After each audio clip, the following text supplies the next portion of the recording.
with love, it's magic. Dairy Dairy.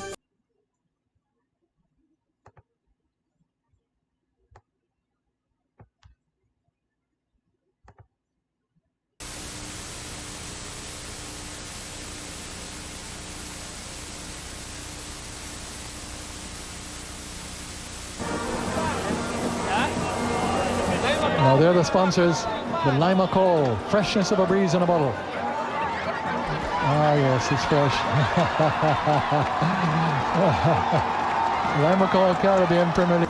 Yeah, it's just great to see the crowd get into the spirit of things. On his feet now, certainly has made a difference. And I can reveal that one of our fellow commentators, Simon Dool, did use Lima Call this evening as an aftershave lotion.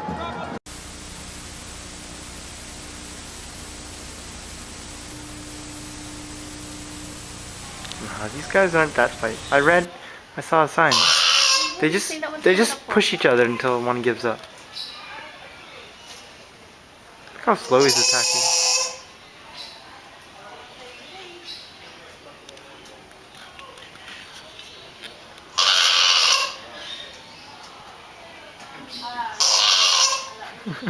It's a weird sound.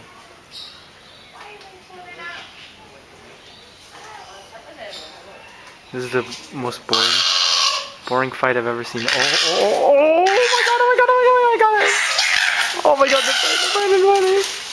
Oh god. Goodness.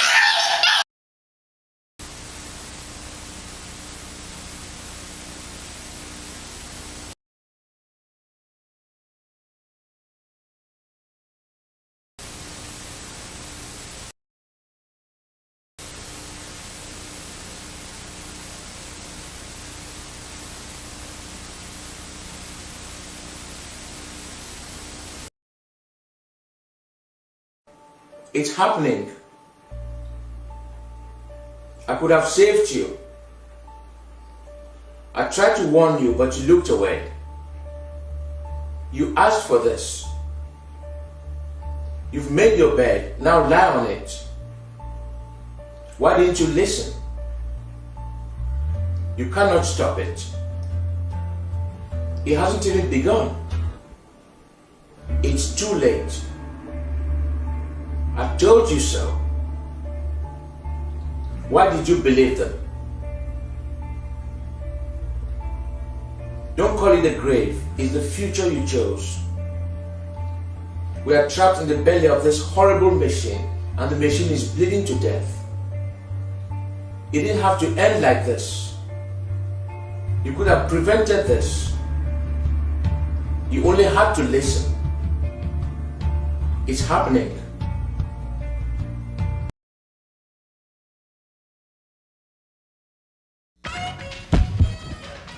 Go come, the party's on. And you are cooking at Aloma, what you gonna do? Don't worry, I go organize. I'm hungry like a dog, girl. I'm going to be just for food on that table for me. You mean please?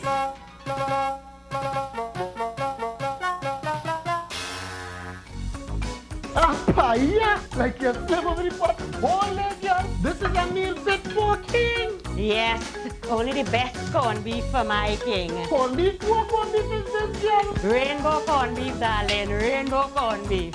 Distributed by ADM. What goes in is a local something that makes it all taste better. It's the flavor of our culture. Come from here, come from there, and everywhere.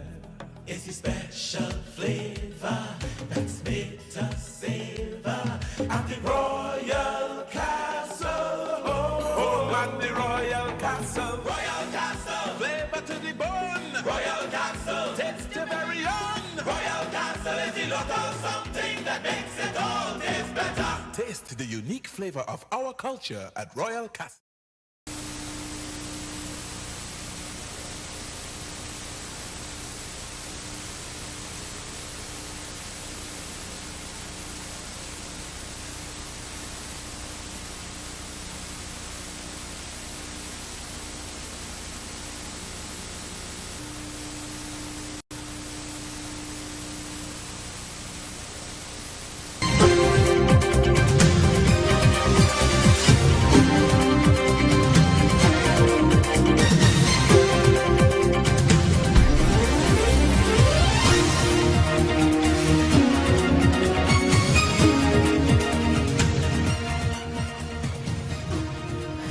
Prime Minister says the Commissioner of Police is the man responsible for investigations conducted by the Security Intelligence Unit.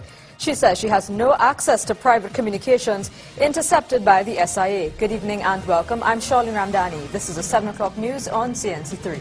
Good evening, I'm Samson. Good evening, I'm Roger. In the headlines tonight, the appeal court to rule on December 17th on the appeals against extradition of businessmen Ishwar Galbaran Singh and Steve Ferguson.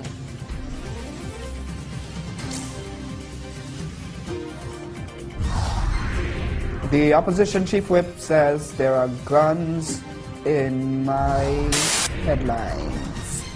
And in sport, that's Zoran Vanish appealing for support from clubs.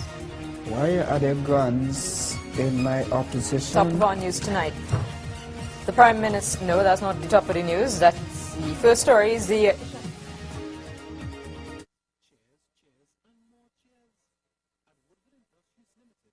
offering a wide range of top quality chairs at very attractive prices for residential and commercial uses.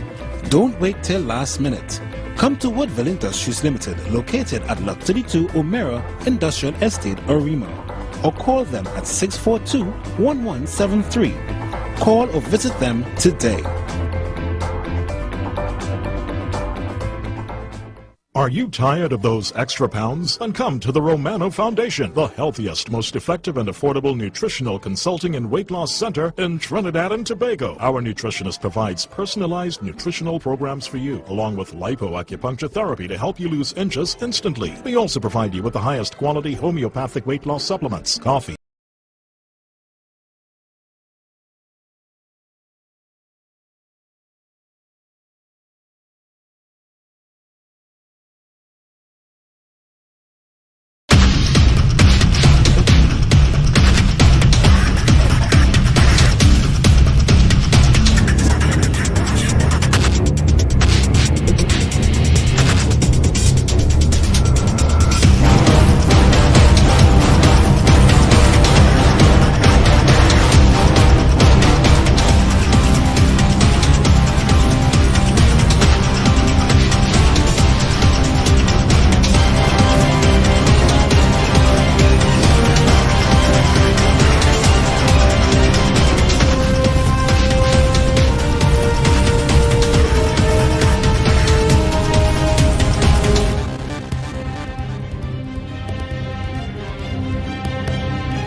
Okay, open the box.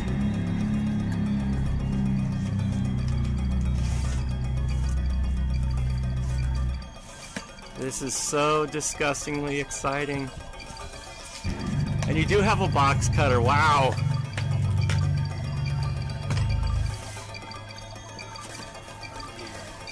I knew it was a berry. Open up the box.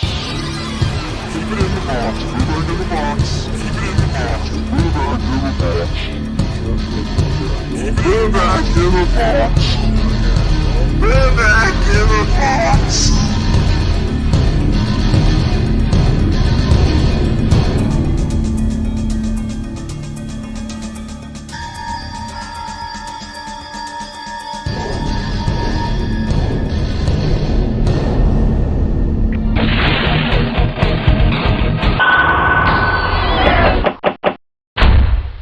Uh-oh.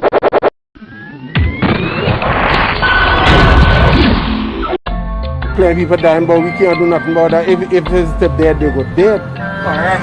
You want to tell the secret to being successful at CSEC? Yeah, tell me now. Balancing a tongue sideways. Really? That's your big secret? Yes. This man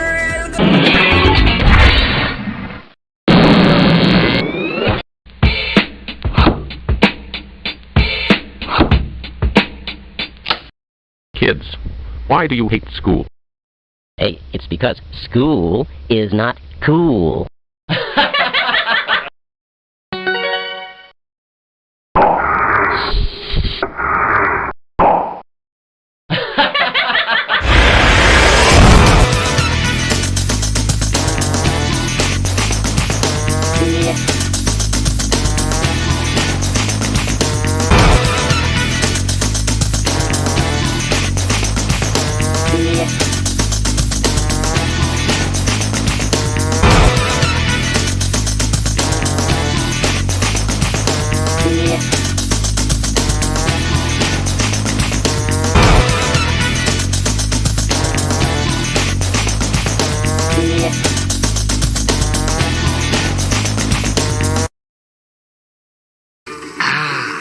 That is real ginger beer.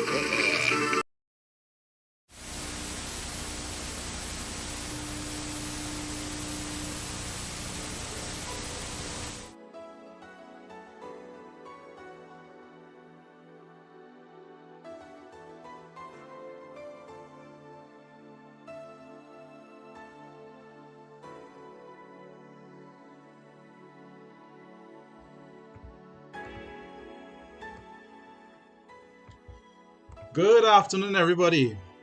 Monday afternoon. Please let me know if audio is coming through. We're gonna get started in 2 minutes. Yeah, enjoy the little brain stimulation before we start. People, I know this is a Sperwin live stream, or this is not other live streams, you know. This is not your granny live stream. If you know it's not the live stream for you, please leave.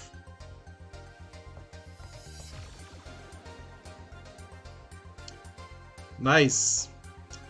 So today is a special episode because today is the season finale. So just like yesterday, any past papers that we do today, we're gonna make sure and get them up for all you. Well, time allowing. Alright. So we're gonna start bio multiple choice, which I understand is tomorrow. So we're gonna start with that immediately. For people who are new, enjoy the show. Drop in, drop out, is up to all you. If all you know anybody who need the work or who need help, give them the link. So let me get cracking one time. Alright, so let me see here.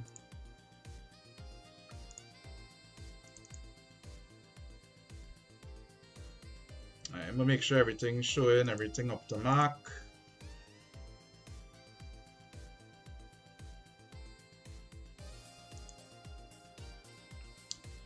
If it's one thing, all they're going to remember, CSEC 2021, I guess those who was here all the time. Nice. So I know I'd say with these multiple choice papers, these could end up with a lot of repeats in them. So I think when I bounce up repeats, I'm just going to shade the thing and done. I'm not going to spend much time with it. Alright, so let's make sure everything good here, nice and proper. Alright, so I'm gonna zoom this up, I'm just gonna zoom up a little bit. Nice. Right, so we started with June 2019 and we're kinda gonna work our way down. As usual, we're not gonna do all, because I say you only really have to do a certain amount to get an idea of the types of questions that come now, because as I say, they repeat a lot.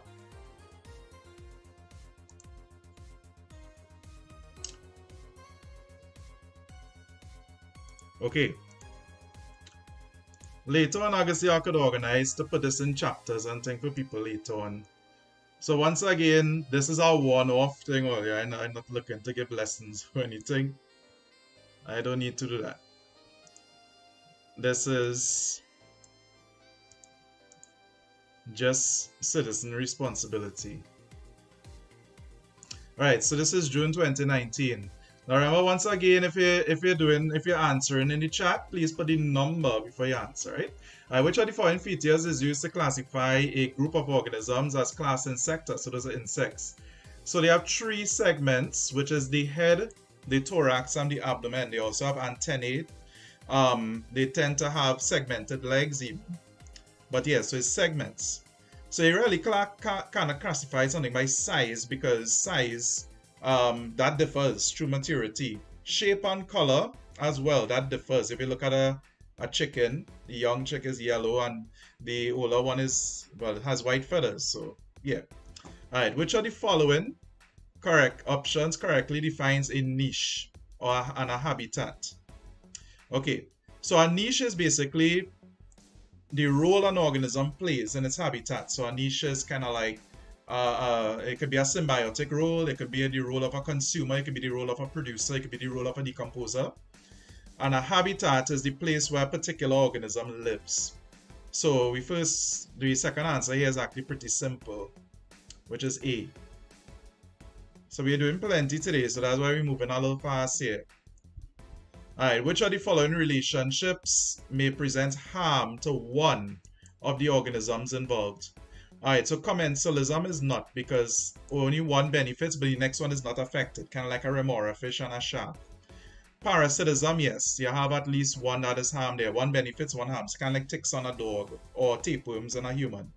Predation, which is one organism killing and eating another organism, kind of like a cheetah punting down a gazelle. So the answer for 3 is C. 4. Which of the following organisms are most important in biodegradation? Biodegradation is basically the breakdown of complex organic substances into simple substances such as carbon dioxide, basically decomposition. So, but it is a chemical process, so not a physical one, so not like Kobo and them busting up a stray dog, a dead stray dog in the road. It has to be a chemical thing, so it's biodegradation. So this one is simple too, so 4 is A. So this would be bacteria. Vultures, omnivores, and earthworms, those are all examples of detritivores or carrion feeders. Well, not omnivores, I should say omnivores eat anything, but vultures and earthworms. Simple. Right, so I've seen people here. Sapphire, Bianca, Brittany. Wow, okay. Petal, Loyal. Fate, Dr. Fate, Loyal. Alia, Loyal. Nice to see all you here. Which of the organisms is the secondary consumer in the food chain shown above? Right, so this is our producer. The algae is our producer. Larvae is our primary consumer. The eel is our secondary consumer. So this is A. The pike, which is a type of fish, is a tertiary consumer. And anything above that is called a quaternary. But usually you don't go too high in the food chain, because this actually limits how much energy is passed on per trophic level. So 5 is A. Alright, 6 here we have a fairly common one. This here shows a diagram showing energy flow through our ecosystem. So energy flow is not 100% efficient, right? Because energy is doing what? Okay, so you're seeing that heat is being lost to the atmosphere. So why is that? Well, this is because every time you breathe out, every time you respire, every time you exercise, every time you experience some kind of chemical metabolic process, you lose heat to the atmosphere. You release heat. Think about when you're sick and your metabolism real speed up. You have COVID, you're really letting out heat. That's because that is the byproduct of the metabolic processes. So the answer here is D. Is lost through respiration and excretion. By the way, this is an energy flow, not a cycle, because none of this energy returns to the sun. This is why it's called a carbon cycle, water cycle, nitrogen cycle, but energy flow, because it don't return to its source. Alright, 7. Which of the following statements about recycled manufactured materials are true? Okay, 1. Less energy is used in the manufacturing of new products by using the raw materials from recycled products. Now, less energy is used in manufacturing new products by using from recycled products. So this is true. Some manufactured products can be recycled. This is true. Not all, but some. Recycling of some non-biodegradable materials prevents landfill sites from filling up too quickly and for a long time. This is true. Because landfills, if you have non-biodegradable like glass and plastic and things, those things will take a very, very long time, and people throw the whole bottle in the drain. It's take a long time, sometimes thousands, millions of years, sometimes, we don't know. So this is true as well. The 7 is D. So all is true. So I thought this one time I went to Spain, and this lady basically take up she whole garbage can and throw it in the, not the whole can, she empty the whole thing in the drain, empty the whole thing. I didn't understand, This lady, our lady to her, like to the whole thing upside down, all that rubbish went in the drain. Anyway, replanting trees on a bare hillside is an example of reforestation. This basically means replanting trees. Afforestation means planting trees. And restoration, which basically means, bringing back landscape to what it was, restoring it. So it's a bare hillside, so planting trees. Human activities would have the least immediate impact on what? Or if the stream thing, reload the stream. Just reload it and see. Human activities would have the least immediate impact on which of the following? Alright, so that would be the formation of fossil fuels. I mean, they could, but it basically takes millions and millions of years. Basically, you're dead and you'd form it, but that's the least. Coral bleaching, yeah, because of the pollution and the global warming, overpopulation, yeah, people having too much, Eutrophication is where agricultural chemicals leak into a pond or water source and you have overgrowth of algae.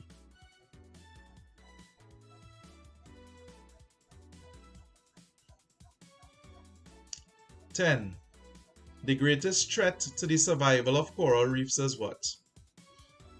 Okay, so typically one of the greatest threats is pollution, but the thing that would work here best is increased ocean temperatures. Increased ocean temperatures tend to lead to acidification, especially when you have a lot of carbon dioxide dissolving into the ocean.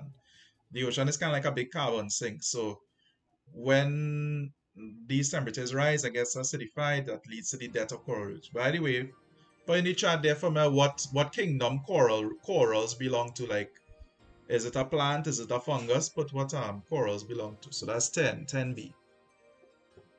Alright, 11. Item 11 refers to the following graph of population growth. So here we have the number of organisms, and here we have time as time is passing. So what are we seeing here? We're seeing that there's a steep population rise, there's a plateau, and then there's a drop. So phase 4 of the graph of population growth, this is this phase here, which is the drop, could be due to, when you think about things that could reduce population size, and that would be A. competition from invasive species. This is kind of like if you have a they will say a coral reef itself, and you have some fish there, and the tiger fish is an invasive species. It don't belong there. It reached there and it's had to eat out everything. Then yeah, the organisms have very, very little time to adapt. Right?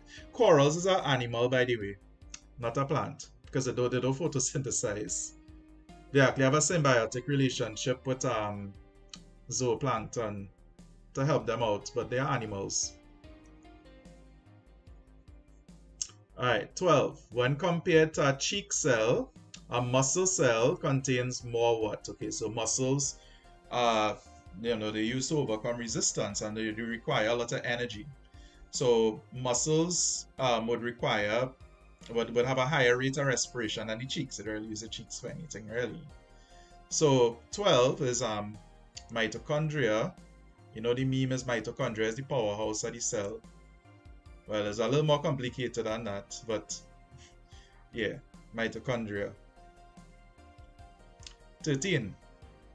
Which of the labeled structures is responsible for controlling cellular activities? Okay, so this is a label up here. This mark is the mitochondria. 2 is the chloroplast. You can tell by the layers. These here are called thylakoid membranes, and grana, which is, they have a more linear shape. Whereas these things inside the mitochondria are called cristae, as the name of the folds. This here looks like the large permanent vacuole, which stores cell sap, and the 4 is the nucleus. So which one controls cellular activities? The nucleus.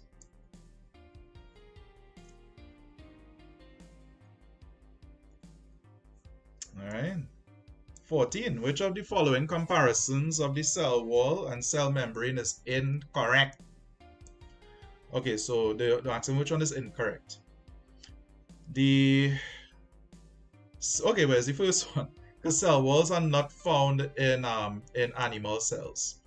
They are only found in plant cells in the form of cellulose, and they are found in bacterial cells in the form of something called peptidoglycan. But they're not found in animals. Cell membranes are found in animals. Cell walls are freely permeable. Cell membranes are differential, selectively permeable, basically semi-permeable. Yeah, all of this is correct. Alright, so 14 is A. 15. What can be done to cause the level of solution in a petri dish to rise after 20 minutes? Okay, so we talk about osmosis here. Now remember, osmosis basically takes stuff from a diluted to a concentrated solution, which basically means where it has a high diluted, when you buy a Minute Maid and real sugary is diluted, you add water. It has a high water potential going to a low water potential. So you're going basically where we have more free water molecules to less free water molecules. So here we have distilled water. So this here is the high water potential. And here we have here we have distilled water too. They want to know, I ain't really think what can be done to cause. Okay, so they want the water to flow through here. I'm gonna take this off. They want the water to flow there for this to rise. So that means this had to be high and this had to be low. So what you could do to accomplish that, add 5 grams of sugar to the distilled water. No, add 5 grams of salt to the distilled water in the petri dish. This could be one. Add 5 grams of salt to this in the potato. No, that would lower the water potential. Add 5, right? Okay. So the answer here is B.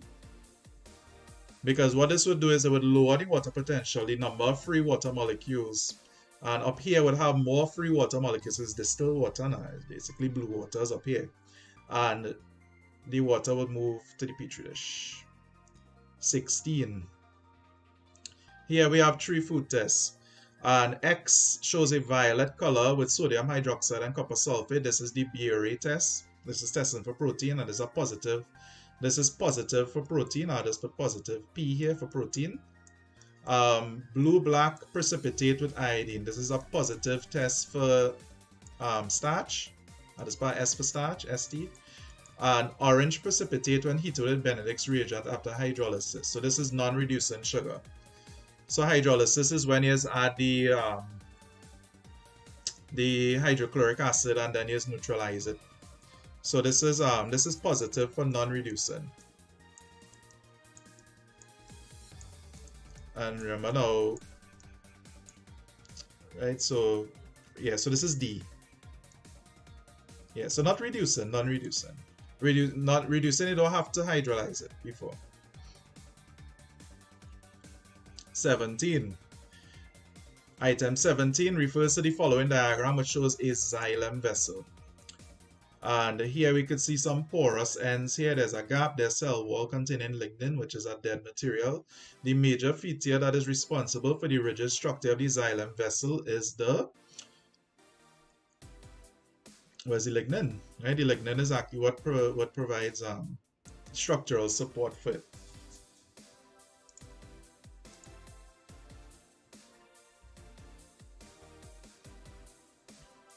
Item 18 refers to the following diagram, which represents a metabolic process carried out in plants. So they want to know what is the food that is produced. Well, this food here is C6H12O6, right? And that there is from the reduction of the carbon dioxide due to the photosynthetic enzymes. Anyway, but this is glucose. Eventually, it'll get stored as starch, and some of it converted to sucrose. Yeah, so glucose is an easy one. 19. Big question. Let me see this one. Okay, so here what we're seeing is there's a graph showing rate of photosynthesis versus light intensity. And we're seeing here that as light intensity increases, rate of photosynthesis increases until it plateaus, kind of like a Hooke's law graph. Anyway, so here you have a point of saturation where you could put the plant under excessive light and it wouldn't photosynthesize anymore. Now this is because there's something called a limiting factor, and the limiting factor is this carbon dioxide concentration. Yeah, it has some cahoots. We'll probably do one after this paper. So there's carbon dioxide concentration here. So this will stay at this plateau unless we was to raise the CO2 concentration. That's called a limiting factor. It's kind of like, well, the thing can increase unless I increase this next thing. So which of the following statements best accounts for the shape of the graph? Alright, so okay, so it's C.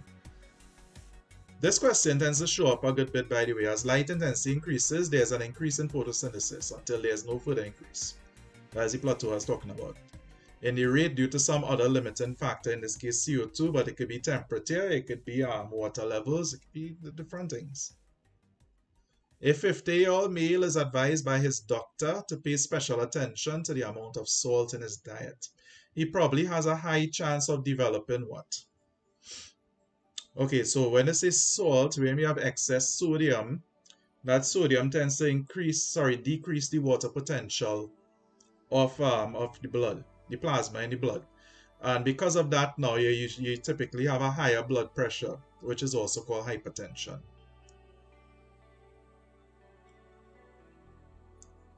Which could lead to cardiovascular disease. These two are very close. But the better answer is C, because the CVD would come after.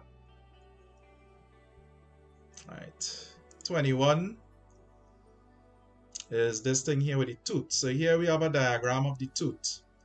One is the enamel. I'll tell you something with the enamel if you didn't know this before, but the enamel is actually the hardest part of the human body. It's harder than bone. Inside here we have the dentin. Sound like a kind of chewing gum. And this acts as an insulation layer, shock absorber, to protect the pulp cavity. And 4 here, these are capillaries. And you see this thing that's holding the tooth in place? This is called the cement. Cement is actually a biological word, kind of like humor. The word humor actually comes from biology. It means like a bodily fluid. But when people say they have a sense of humor, you know, when they're crying, because there's humors leaking from the eye. So 1 enamel, 2 dentin, 3 pulp, 4 capillaries. So that's A. Bio is so easy. Item 22 refers to the following diagram of the respiratory system. Which of the labeled parts is the rib cage? Imagine getting this wrong now. Alright, so 1 is the trachea, 2 is a rib, Well, these bones supposed to be wrapping around here, remember that? 3 is the, I guess it's supposed to be pointing to alveolus, and I believe 4 is supposed to be pointing to the diaphragm. J, so the rib cage here is B. J, to answer that question, there cavity means that there's a hole in the enamel when you have bacteria in your mouth, which you do, but when you have food in your mouth in the night, especially sugary food, bacteria tend to release enzymes to digest that food, and those enzymes, they actually digest the enamel as well. As acids on it, it releases like various acids and enzymes. So that's actually what gives you the hole in your teeth. But yeah, when your pulp cavity exposed, your nerves and things exposed there. Alright, 23, the respiratory structure shown above is that of, well, this is a capillary wrapping around here, and this is an air sac or alveolus. Those bacteria, by the way, when they break down food in your mouth, that's why your breath smells bad in the morning. Those gases. Anyway, so this is an alveolus, and this is diffusing oxygen into the capillary, and CO2 is coming out because you have this moisture layer and this epithelial layer here. That's an easy one. Alright, which of the following is an effect of nicotine found in cigarette smoke? Nicotine is a stimulant. Stimulants tend to increase the activity of the nervous system. This includes your heart. So it stimulates the heart rate. You know, people that smoke to say they want to relax, but actually the relaxation is more of a psychological thing. Physiologically, your body actually kind of going into overdrive. Right? So they mustn't smoke. Especially fellas, you get erectile dysfunction in the long run. No. The events listed below are involved in the clotting of blood. Alright, so which of the following sequence of activities is correct? Alright, so first your blood vessels are to get damaged. Then your platelets have to be activated. Then the soluble fibrinogen is converted to insoluble fibrin to form that net, that mesh. And then your blood cells are trapped in there to undergo hemostasis, secondary hemostasis.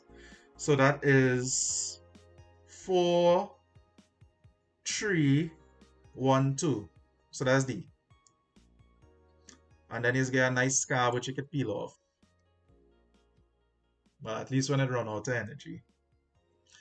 26, in heart bypass surgery, an artery is advantageous over a vein to bypass the blockage because what? Okay. So typically when they do bypasses, they tend to operate on arteries. So this is because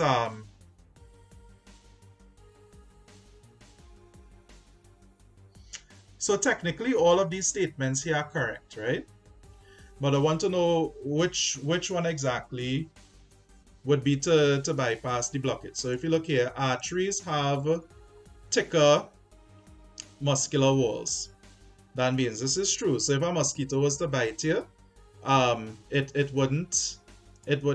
proboscis actually wouldn't go through. Like if it was to bite artery, they wouldn't get through to artery anyway. So this is actually why, because they have more structural integrity than veins.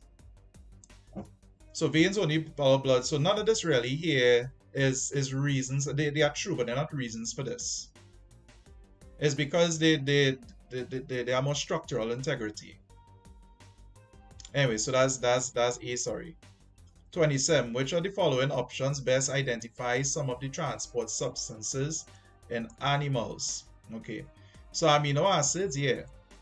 Hormones, yeah. Testosterone, estrogen, luteinizing hormone, follicle stimulating hormone, etc. Glucose, yeah. So all three. All of these are pretty much soluble. Now there's a different version, a very close version to this question that has sucrose instead of glucose. Sucrose is not a transport substance in humans, right? Well, in animals typically. It's a little too big. But they are in plants. Right? So if you see the one with sucrose, it's not sucrose. Alright, 28. In the transport of solutes in the phloem, the source is defined as any area of the plant where what? So typically you have, when relating to the phloem, you have a source and a sink.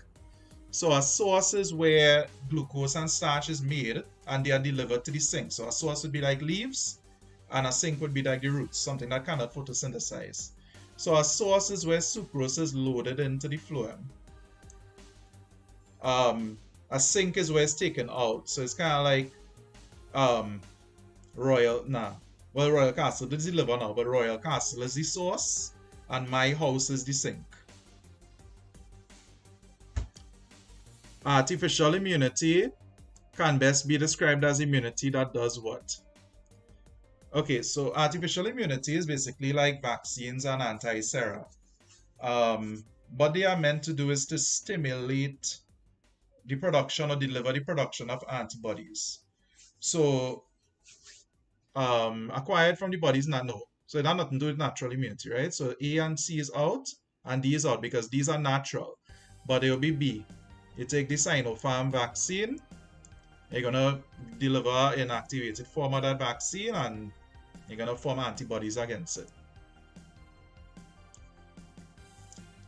Take all the Pfizer vaccine when all you get a chance, which is whenever. Alright, 30. I don't think all you get is because all you get a whole kidney question, but this is a good trip. Which option correctly identifies the functions of the parts 1, 2, and 3? Alright, so 1 is the Bowman's capsule, and that's ultrafiltration. 2 is the proximal convoluted tubule. Who the hell is named these things by? But that is selective reabsorption, and 3 is the loop of Henle. And the loop of Henle is more for like, I guess water conservation, but you still have some. It basically takes out some sodium and thing. Depends on which limb you're talking about, but the best answer here is B.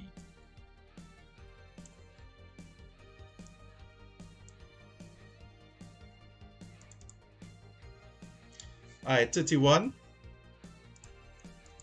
The best description of the role of excretion in living organisms is to get rid of toxic waste. Say best. It is to produce urine, but get rid of any metabolic toxic waste, I would say. Because toxic waste could be feces and as egestion, so I don't know.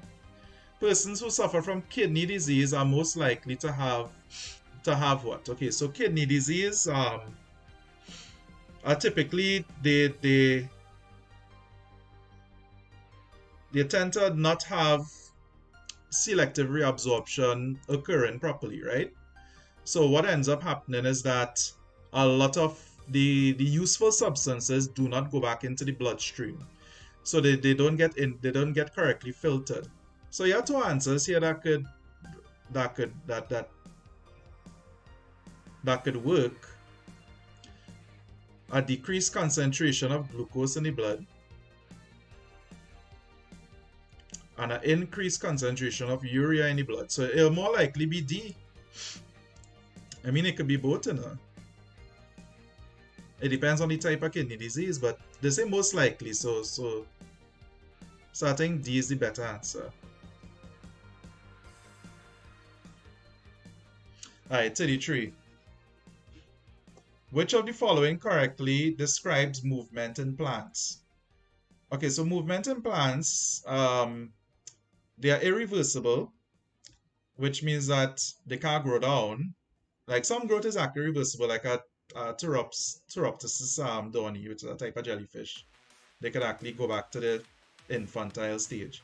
But plants are irreversible, and they use growth movement. So not whole movement is like, you know, you're getting up and walking to the end of the room.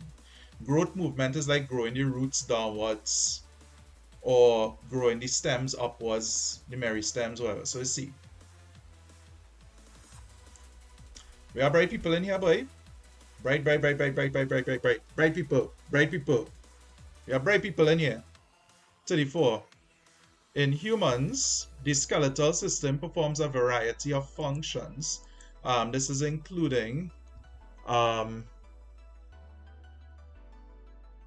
Alright, so that'll be A. The bone marrow usually helps with the formation of blood cells, red and white blood cells. Hormone formation, not really, that's more the glands. Immune responses, if they say not response, but it does form immune cells. Mastication is chewing, so I guess a jaw, but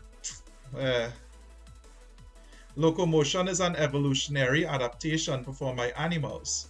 What advantages does this mechanism have over the type of movement that occurs in plants?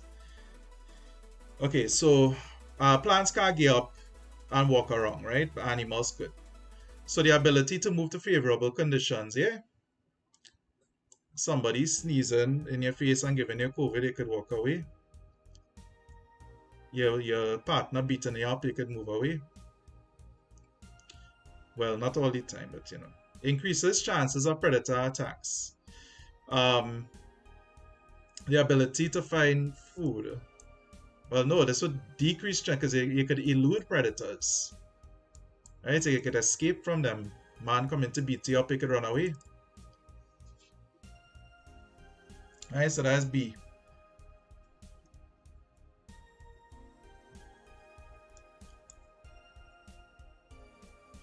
Okay, I don't know if this one...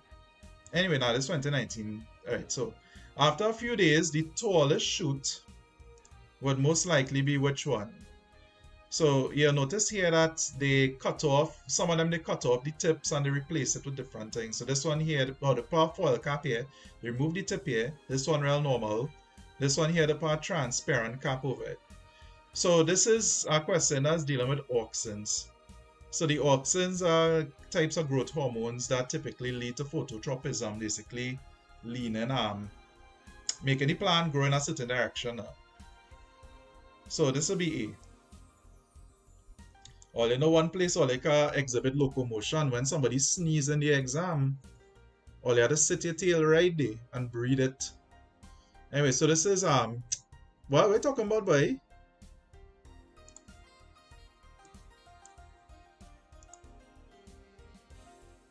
The one that yeah. Wait. The tallest shoot would most likely be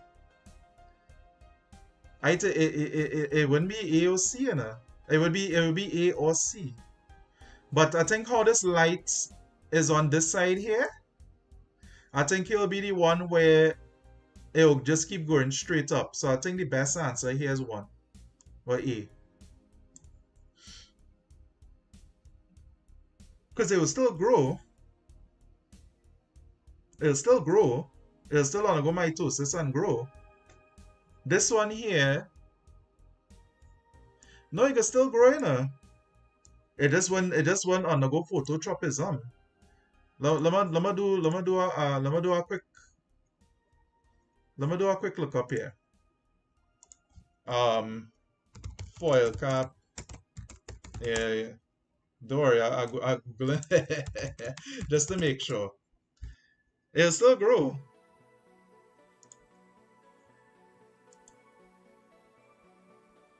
Yeah, it can still grow. Its place bending does not occur. It still grows, says A.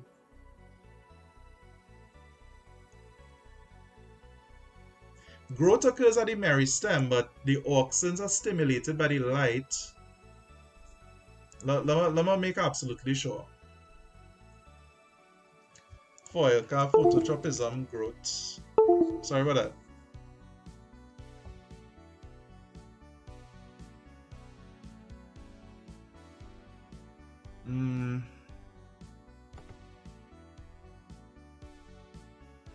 Yeah, it can still grow. It'll still grow, it just won't bend. Yeah, so because this will bend. Sorry, my mouse kind of fleck up a little bit.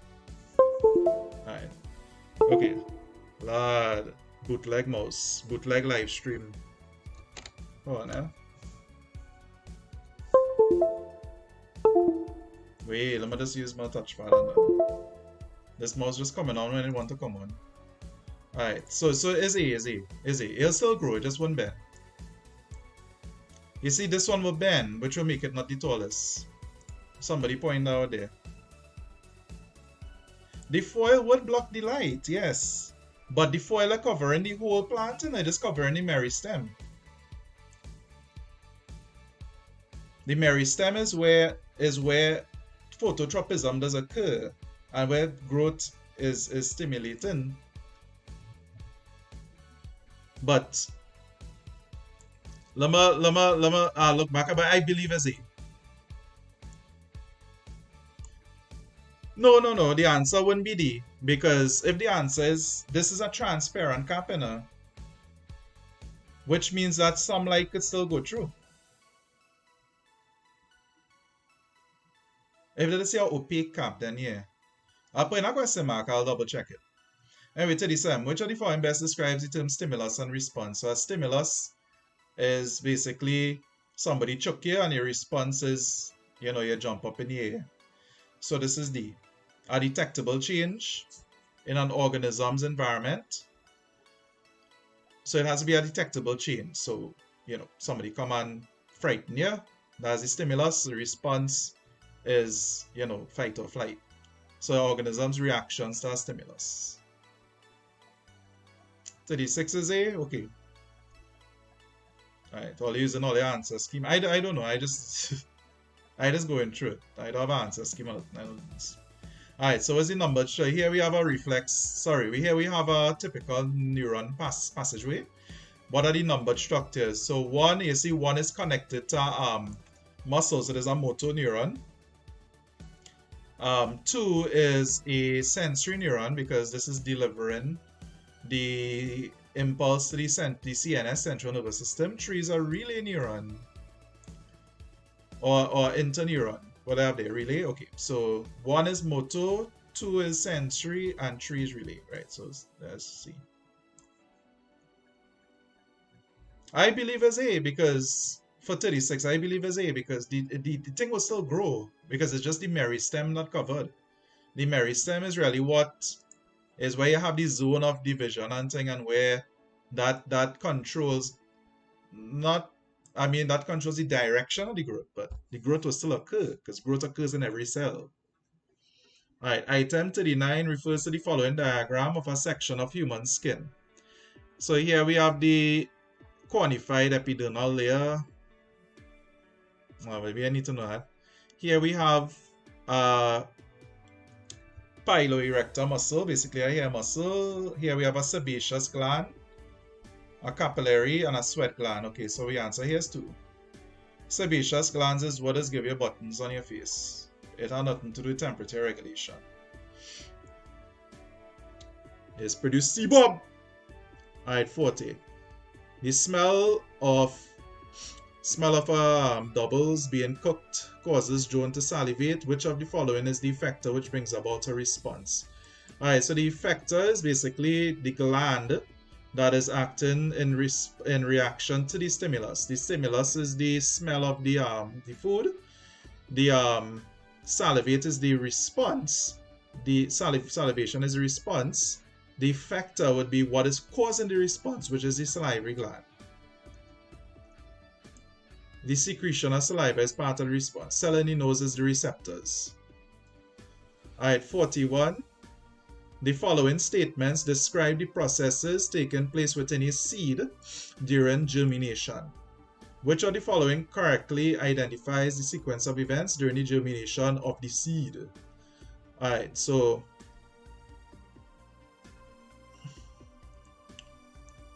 okay, so 1 will be the last one. So it could be like this. This will be in this order. Enzymes break down proteins into amino acids. Then they're soluble enough to move into the embryo inside the seed. And then they are being used to form the early root and stem, the radicle and the plumule. So this is 2, 3, 1. So that's D. Put for me in the chat was the name of the food storage and the seed might have a name. The seed placenta basically. Alright, 42. Production of new organisms from one parent is known as baby question, baby. Asexual reproduction. Baby question. 10-year-olds could do that question. 43. Which of the following forms of birth control is most likely 100% effective? Well, this would be tubal ligation. All you won't get this. And yeah. Bar get correct there. So that's the endosperm. Tubal ligation because you're basically cutting and tying the fallopian tubes. Oh, they wouldn't get that because they don't get a question with that. Very invasive surgery, by the way. Item 44 refers to the following diagrams of flowers from two different types of plants. Which of the following statements is true for both flowers? Okay. Well, one, you can see these long stamens. This means that it's usually pollinated by wind. It is also not very pretty. You wouldn't give your woman this. And two, here we could see there's some petals, and so this is an insect pollinate. One is an insect, and two is a one is a wind, and two is an insect. Well, a bird, hummingbird go work, right? So one is pollinated by the wind, and two is pollinated by a hummingbird. 45. Which of the following is the correct sequence of seed formation after fertilization? Okay, well we know the last one here have to be seed, right? And we start with the embryo sac. So the embryo sac, not the embryo, the embryo sac is where the embryo is found. And the embryo sac is found in the ovule. So it'll be ovule, which contains the egg cell, the zygote, which is the fertilized egg, which eventually specializes to form the embryo and then the seed. So 45 there. 45 is A. Sorry, I cannot enclose here. Right, okay. So 46. Which of the following structures is common to both cells? Here we have a ovum and a sperm cell. Okay, so only the ovum tends to have cilia. Alright, both of them would have a nucleus. By the way, in CSEC, did it tell all it? I believe did it tell all it? This thing is an ovum. That's a big lie. This is called a secondary oocyte. The ovum does only form later on. And you will see how complex that is. Anyhow. So it's they would have a nucleus of, and as a human, it's 23 chromosomes. It will be haploid. 47 refers to the following diagram. It shows the life cycle of a vector. Alright, so at which stage is the vector easily controlled by the use of aerosol insecticides? Okay, so you see, 1 we have the egg, 2 we have the larvae, 3 we have the pupa, and 4 we have the adult. So the adult here, alright, so that's the egg, the larva, the pupa, and the adult. But since it's a aerosol insecticides, D would be answer. You can't use insecticides of larvae, it's a special type, but this is aerosol. So you spray in the air for larvae. Because the insect is a terrestrial flying insect. Sorry, the mosquito is a terrestrial flying, so right? So that's that one. 48. Which of the following diseases matches its category? Alright, so disease, cholera, physiological. Cholera is a pathogenic disease. Pellagra is kind of like beriberi. So that's a deficiency disease. AIDS, infectious. Yeah, okay. Right. Acquired immunodeficiency syndrome caused by human immunodeficiency virus, which means it's infectious. Which of the following are used in the management of diabetes? Okay. Diet, yes. Exercise, yes. Medication, yes. Okay, so 1, 2, and 3. There is a flip side to this question, by the way. A real troll that is a meditation instead of medication for one of those, right? So not meditation. Maybe for some people, maybe for like Trevor Sears and them, but metformin and insulin depends on the type of diabetes I have. Medication here, but not meditation. 50. An animal which transmits a disease causing organism but is not adversely affected by it is called a scalar. Nah, it's called a vector.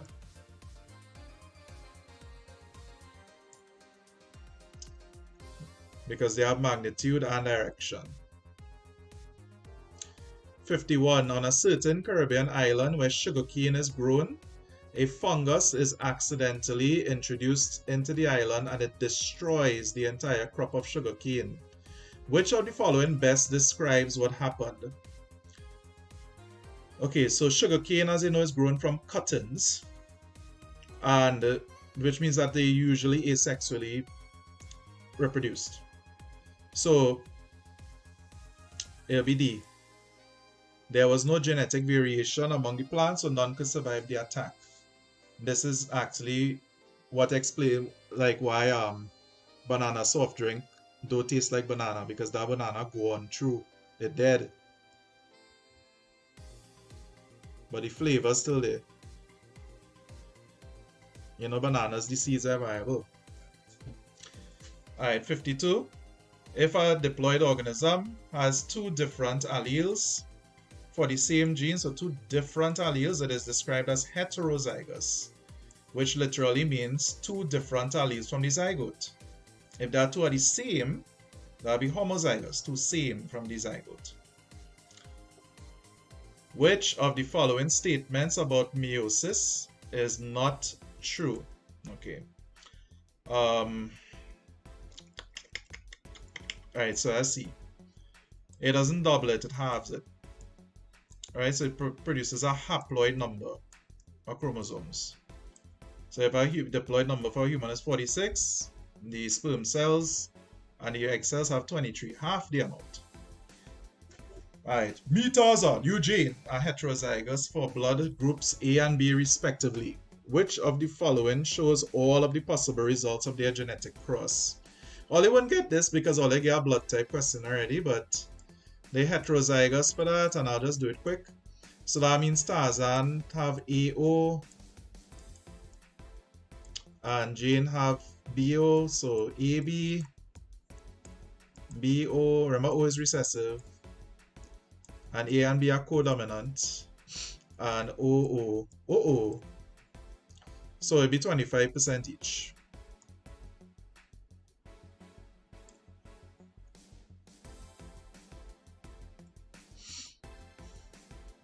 You could also put the little subscript I here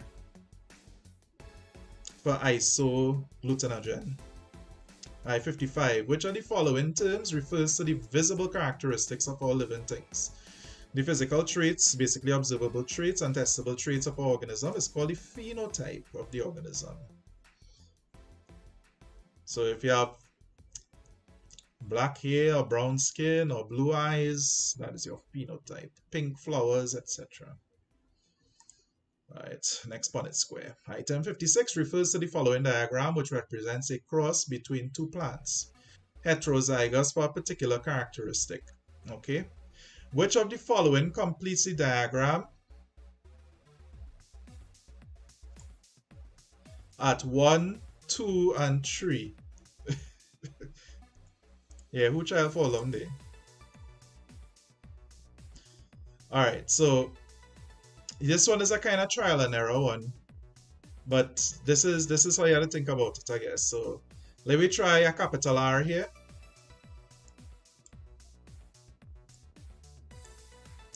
Right?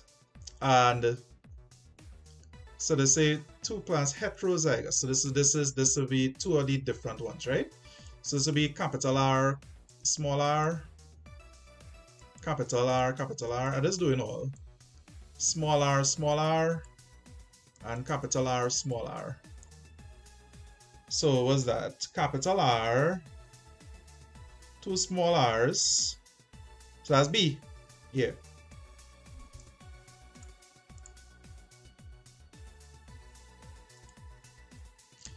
57. One example of a sex-linked disease. Sex-linked diseases are those that are on the X chromosome usually, right? So like hemophilia, for example. And they typically have like a little subscript on the X chromosome, like X capital H.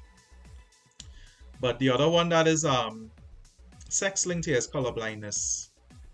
Yeah, fellas are more likely to be colorblind than women. There's like, you know, when women was walk down a makeup aisle and they have like all the shades of pink, and fellas just seeing all them pink looking the same.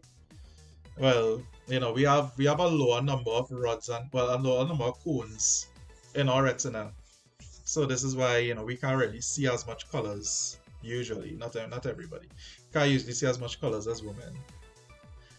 Alright, a species consists of members that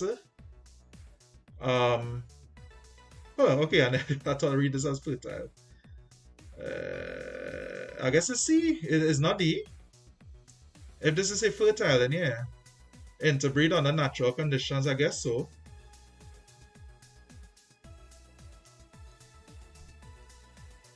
Alright, 59. Which of the following would be involved in the production of insulin by genetic engineering? Alright, so remember this is basically where you're taking the insulin gene out of the human and inserting it into the bacterial DNA, the E. coli DNA, to make recombinant DNA. And so transfer of the human insulin gene to the bacterium, yeah. A vector to transfer the insulin gene, yeah. That's the plasmid DNA from the bacteria, that's the vector. Production of insulin, yeah. Superpowered bacteria.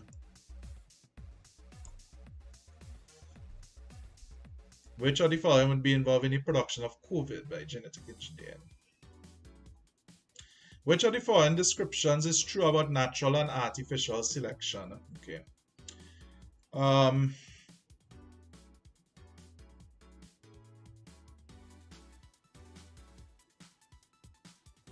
that'll be C. Natural selection produces great biological diversity, but artificial selection, let me say I want to get a specific type of cow or a specific type of chicken or a specific type of flower or something. I would selectively breed them, put them together, or pollinate them or whatever, and I would get my desirable characteristics to make a little profit, you know what I mean? Right, so that was June 2019. Let me jump in on the next one time. Alright, let me look at Jan 2020.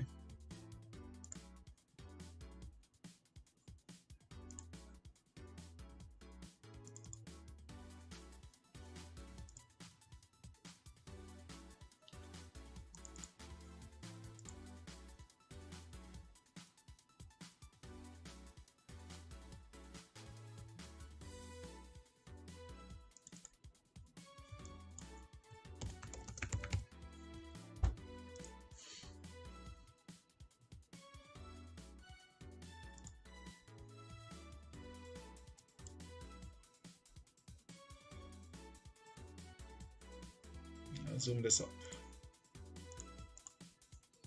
Alright, let me get a little music swap there.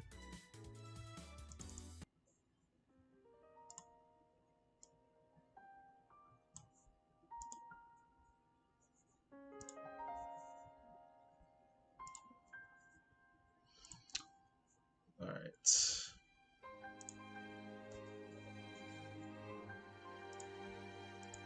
Okay, 1.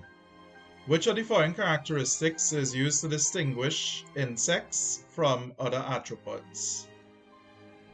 Alright, so that's a similar one to what we get before, where it was number of segments, but this one is number of legs. So that's A. Let me get something.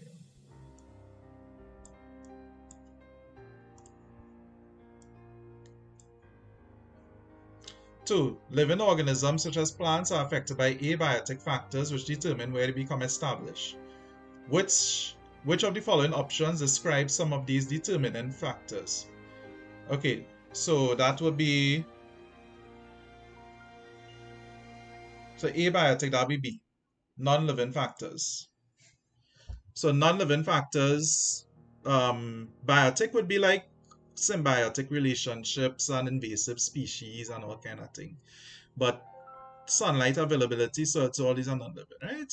Only know that, right? So here we have a repeat. If you remember, the answer for this one is A, energy flow.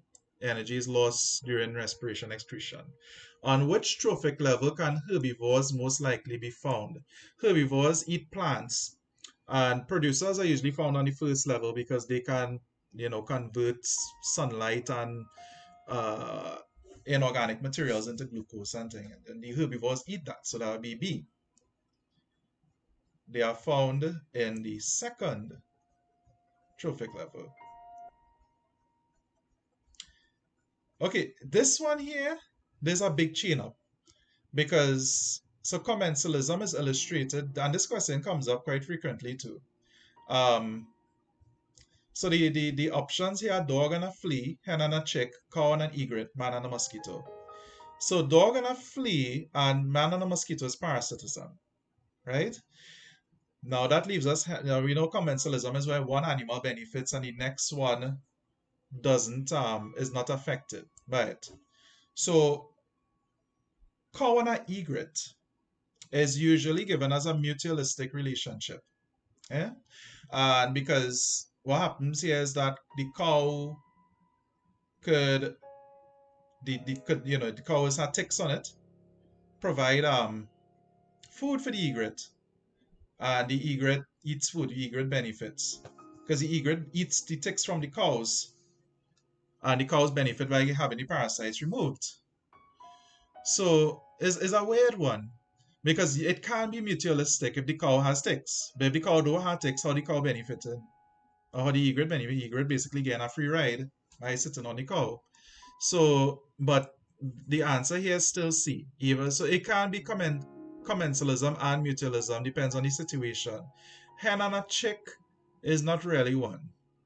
I guess the chick does benefit, kinda. The hen, look, the answer is C.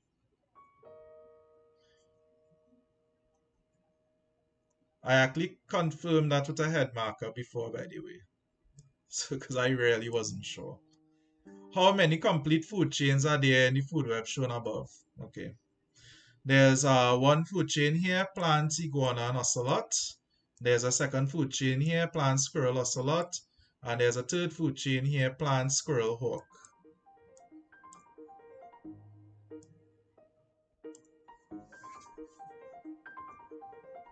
Seven. Which of the following is the main advantage of recycling? Well, the main advantage of recycling is to flex on Instagram. But the other main advantage of recycling is because it saves on raw materials. You don't have to produce new materials. All of this is true, eh? Like, the products are cheaper, it does create jobs, and it can be more durable, but it saves on raw materials. Alright, so 7 is B. 7. 50 grams of a fresh sample of soil is repeatedly heated. I'm going to lower this a little bit.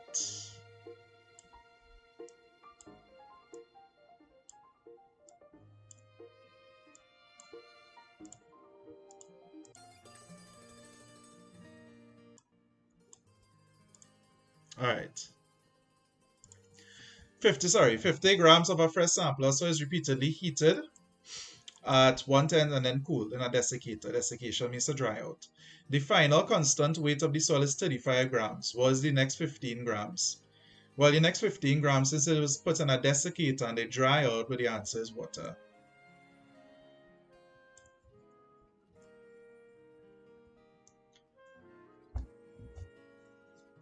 Which of the following are effects of pollutants on coral reefs in the Caribbean? Alright, so increase in macroalgal and seagrass growth, less reef fish, more branching corals. Well, it wouldn't be more branching corals, but you can have eutrophication, and there can be death of the fish as a result. So 9 here would be 1 and 2. You wouldn't really have more corals, you have less actually.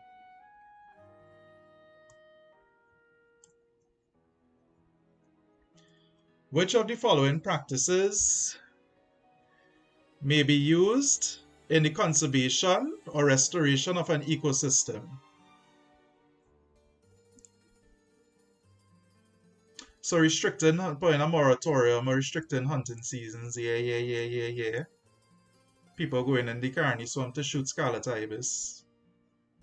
Planting of mangroves along the shoreline here, so there's restoration. Quarrying to remove limestone, no. So this will be 1 and 2 only. So 10 is C. C for sea drink.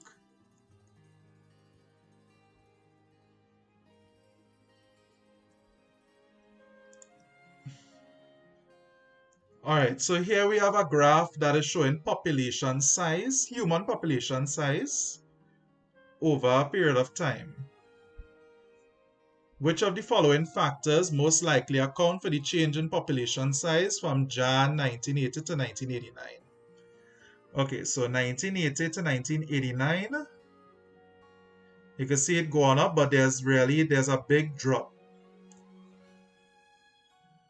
Increase in contraceptive use, influenza disease, and decrease in fatal crimes would make more people live, eh?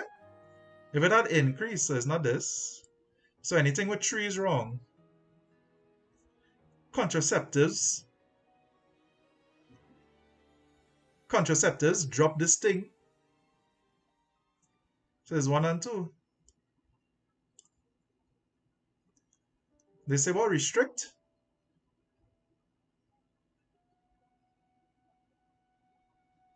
Yeah, restricting hunting seasons, yeah. What did it say? Alright, 12. Which of the following organelles is directly involved in photosynthesis? That's the chloroplast. Contains the green pigment chlorophyll. Which of the following structures are found in both the generalized plant cell and animal cell? Alright, so that is animal cells don't have a cell wall. And animal cells don't have a chloroplast. So that would be the cell membrane, the mitochondria, and the vacuole.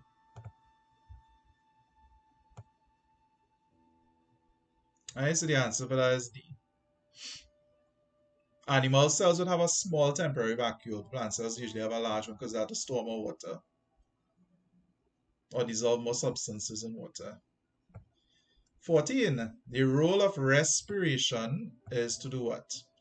Well, respiration, this primary school question, by the release of energy. Bio is so easy. What is aerobic and anaerobic is the same thing. Alright, item 15 refers to the following diagram, which shows a process by which substances are moved into and out of cells, which is osmosis, right? So we have movement of water molecules from the dilute solution to the concentrated solution. There's a high water potential here and there's a low water potential here, as I say. More free water molecules, less free water molecules. Which of the following correctly identifies the process occurring above? So it's osmosis, water moving from dilute to concentrated solution.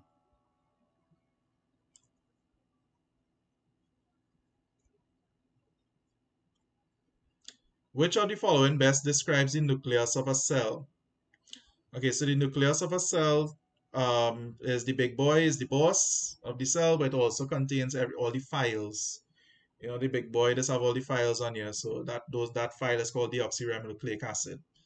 That's DNA. So it stores genetic information in the form of DNA, telling you what to do, when to do it.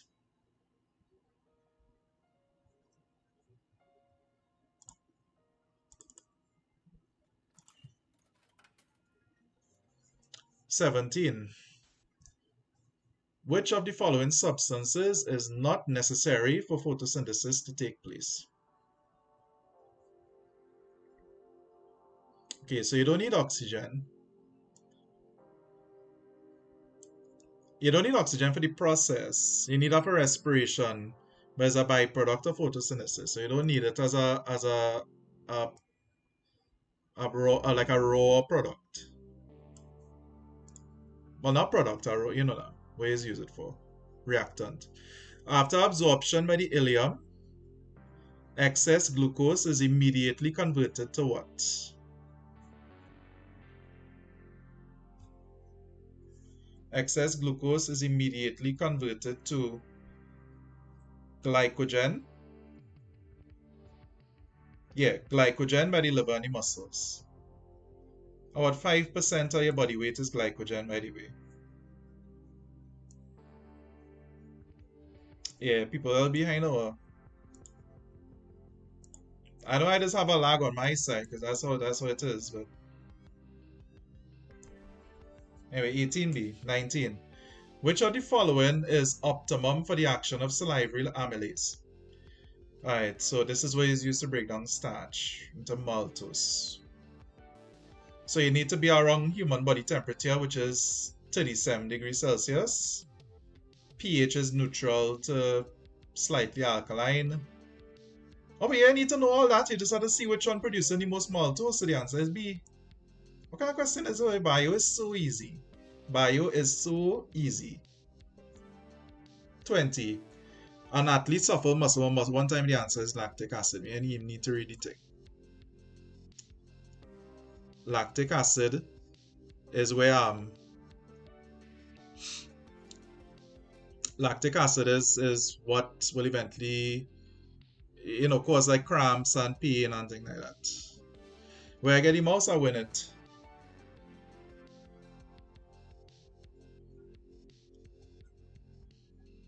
What I tell you? Free thing not good and good thing not free, just like this live stream. Alright, item 21 refers to the following diagram, which illustrates the result of an investigation on a well-watered destarch plant, which was left for a few hours in sunlight. Okay, so here we have a piece of foil. You see sunlight come in. There's a little pattern cut into it, and you could see the positive for starch test here, blue-black, right? A likely explanation of this result is that the what? Well, what happened there is that the foil prevented light from entering. Hey, a child I need to know not about photosynthesis and be like, hey, the foil block out the light. That's all it is though. Right, 21C, the foil prevented light from entering the leaf. Okay. Which feature correctly distinguishes a phagocyte from a lymphocyte? Alright, so a phagocyte is the thing that is run around and catch all the virus them in your body, in your bloodstream. The lymphocyte is the sniper that is shoot out antibodies to kill them. So phagocyte engulfs pathogens, yes. Lymphocyte has a lobe, yeah, this one has a lobe forming bone marrow. Well, the best answer here is A. Because lymphocytes are actually formed in your lymphatic system. Some in the bone marrow, but very few. So yeah, phagocytes engulf pathogens and lymphocytes don't. They produce antibodies. Alright, 23. The region of the tooth sensitive to temperature is labeled, and that's tree or pulp cavity. You know, when you drink something, you can eat an ice and it, you know, you get a little ice burn in your teeth. Or you drink something real hot and your teeth feel it. Yeah, so that's a pulp cavity. 24, we get this one already, so that's B. Which of the label parts represent your rib? So like this. 25, which of the following activities is not correct for the process of inhalation? Well, inhalation, as you know, is breathing in. So, A. Your ribs actually move up and out when you inhale. When you exhale, they move down and in. Diaphragm muscles flatten here. There's a contract, volume of thoracic cavity increases here. Alright. 26. Tell all you, it had an alternate to this. Which of the following options best identifies some of the transport substances in animals. Alright, so animal amino acids, yeah, hormones, yeah, sucrose, no. We usually store it as glycogen and transport it in different forms, but not sucrose. That's more like with the phloem and plant. So 26 is 1 and 2. Glucose here, but not sucrose.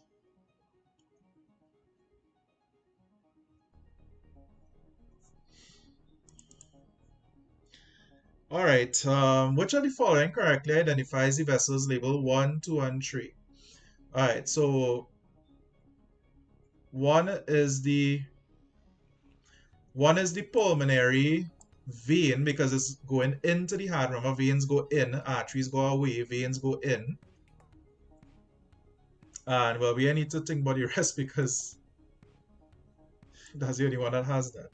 But Larry's will go through it. 2 is the hepatic portal vein here that delivers nutrient-rich blood to the liver so it can detoxify. And 3 is a renal artery because it's going away from the heart into the kidneys. And this will be the renal vein. Yeah, so this is the hepatic means of the liver, by the way. There's the hepatic portal vein and there's the renal artery.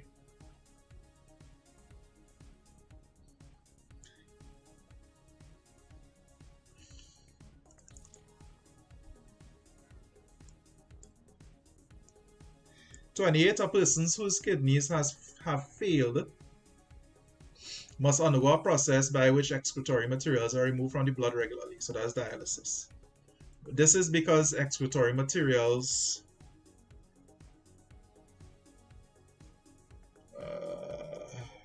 I believe the best answer here is D. They would otherwise accumulate and poison the person because they're usually toxic, urea, uric acids and things. Won't that be the hepatic artery? No. Let me come back here. The hepatic artery would be the hepatic artery would be this one.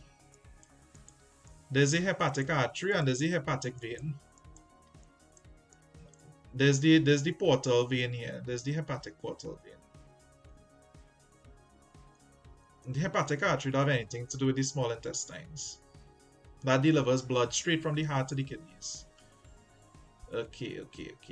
Item 29 refers to the following diagram of the mammalian heart. In a patient with a certain defective heart condition, it was found that blood flowed from section 1 to section 2,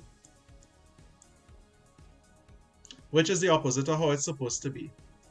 Now, typically, when you have systolic pressure, which means that the ventricles contract, these atrioventricular valves must close, so that there's no backflow of blood. And remember this one here, there's the tricuspid valve and there's the bicuspid valve. This one here is the semilunar valves. This is the pulmonic valve and there's the aortic valve. Anyway, so they want to know why this thing flow from 1 to 2. This was most likely due to a malfunction of this valve here, which is your bicuspid. So 29 is B. Here me B, D. Me and my alphabet. Alright, we just no, this one is a little different. Alright, so the following statements describe some of the stages of the clotting of the blood. Alright, so we know that 4 had to be anyway. 4 is last in all of them. Alright, so let me look at it here. Let's adjust this thing.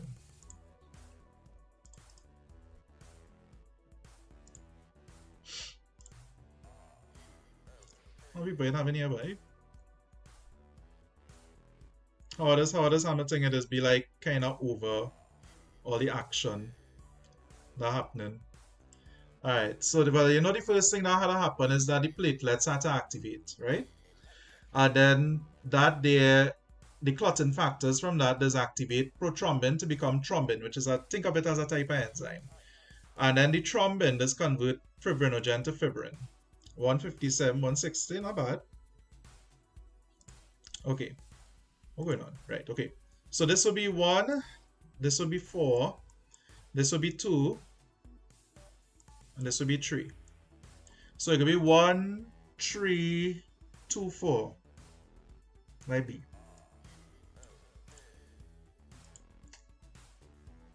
Things thinking up here just now, eh? Right. 31. Why is it difficult to develop a vaccine for the common cold? It's because Kamala thief out all the money from the treasury. Joking. Alright, so this is because the common cold is caused by a virus, right? And the problem with a virus is that these viruses tend to have spike proteins on them. These spike proteins are very susceptible to mutations. And basically, if you give a vaccine for a virus and your vaccine contains a part of the virus, let me say like a little spike protein that mutates, well then that vaccine basically useless if that virus mutates, and because you're not protected against a mutated version. So this is because the antigens, which is those little things that your body will identify, is like when somebody break in your house and the alarm go off. The antigens is kind of like the alarms. The thing that is trigger the alarms. Yeah, they change frequently. So like some vaccines for COVID, they tend to use parts that very rarely mutate or have never mutated. Okay, let me look here. So here we have a cactus. And Lord. Hold on. I keep hitting the cord now. Alright, so the thorn is a reduced leaf. So cactus leaves are actually thorns are actually leaves, right? Very small leaves. We have modified stems and we have deep penetration root systems. Which of the following describes the function of the thorns? Okay, so let's see. Reduced transpiration. If they had water of herbivores here, that would be a good answer. But carnivores wouldn't eat a cactus. But yeah, they would have very, very little stomata, if any. So BC. Alright, which of the following rows? I'm gonna zoom up this a little bit. Which of the following rows correctly shows the metabolic substances that are excreted by plants and animals? Okay. So animals.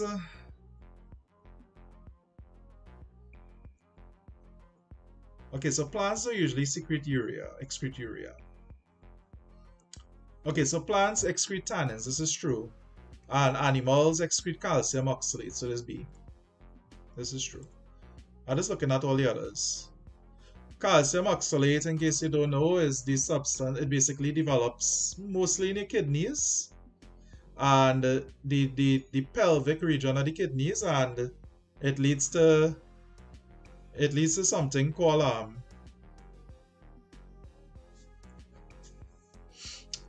kidney stones. Is me that computer disconnected? Well, is me, boy. Is my mouse. The wire going through for it. Anyway, 34, which of the following is least likely? Well, again, 33D, boy.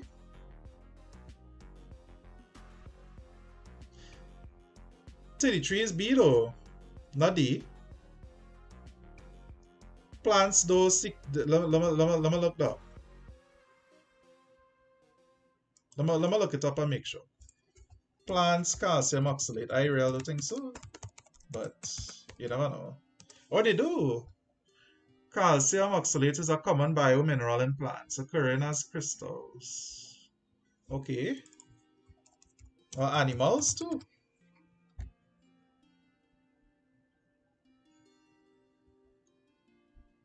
Calcium oxalate stones, yeah. Right. Let me just make sure.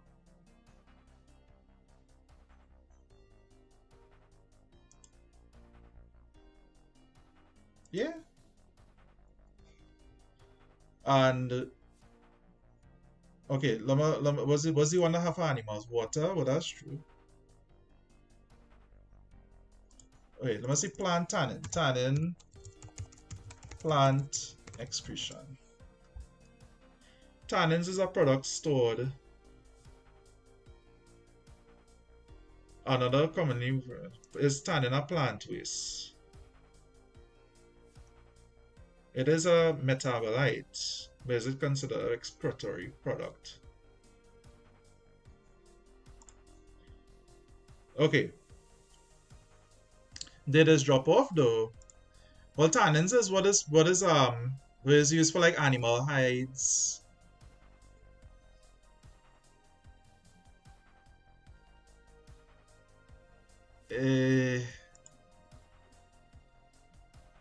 These usually be stored in like bark and then the bark just fall off. They are metabolite.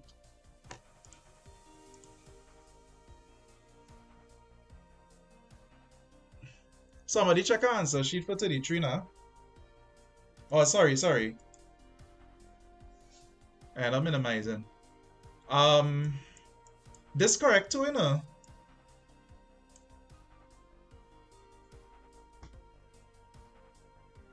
It could be B or D.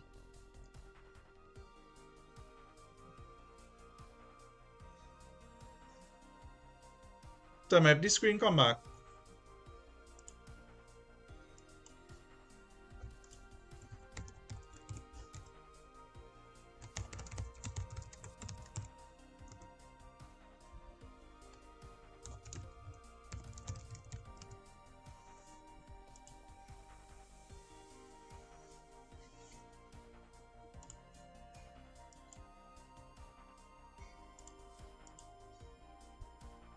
Alright, good now, okay.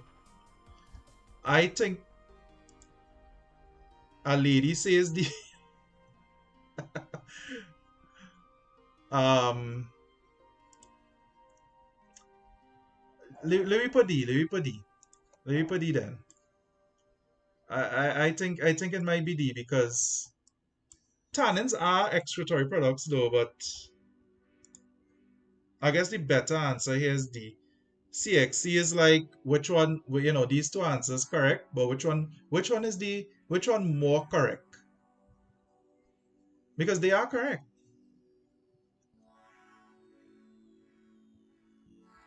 Alright, let me put D.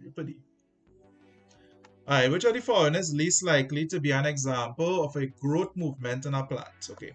So a growth movement is again it's not a whole movement, so they basically deals with like phototropism, geotropism, and so on. So that's A.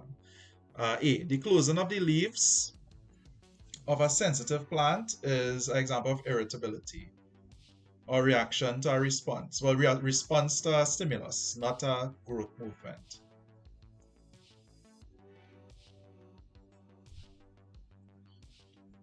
Which of the following statements about the skeletal system is not correct?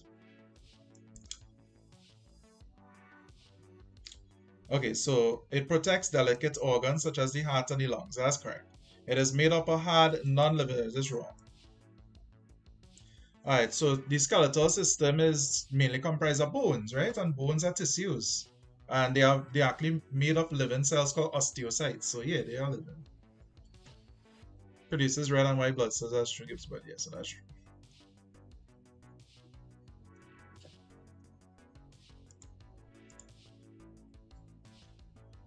Which of the following occurs when the arm is flexed?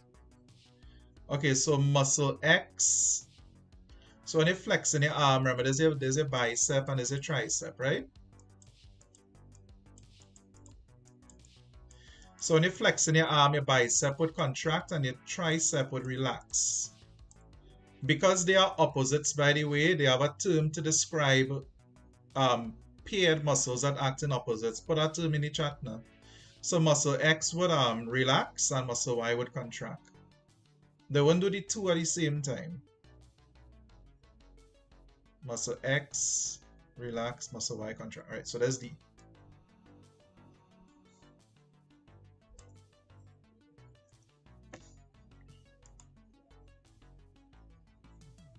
Alright, 37, a detectable change in the internal or external environment of an organism is called a stimulus.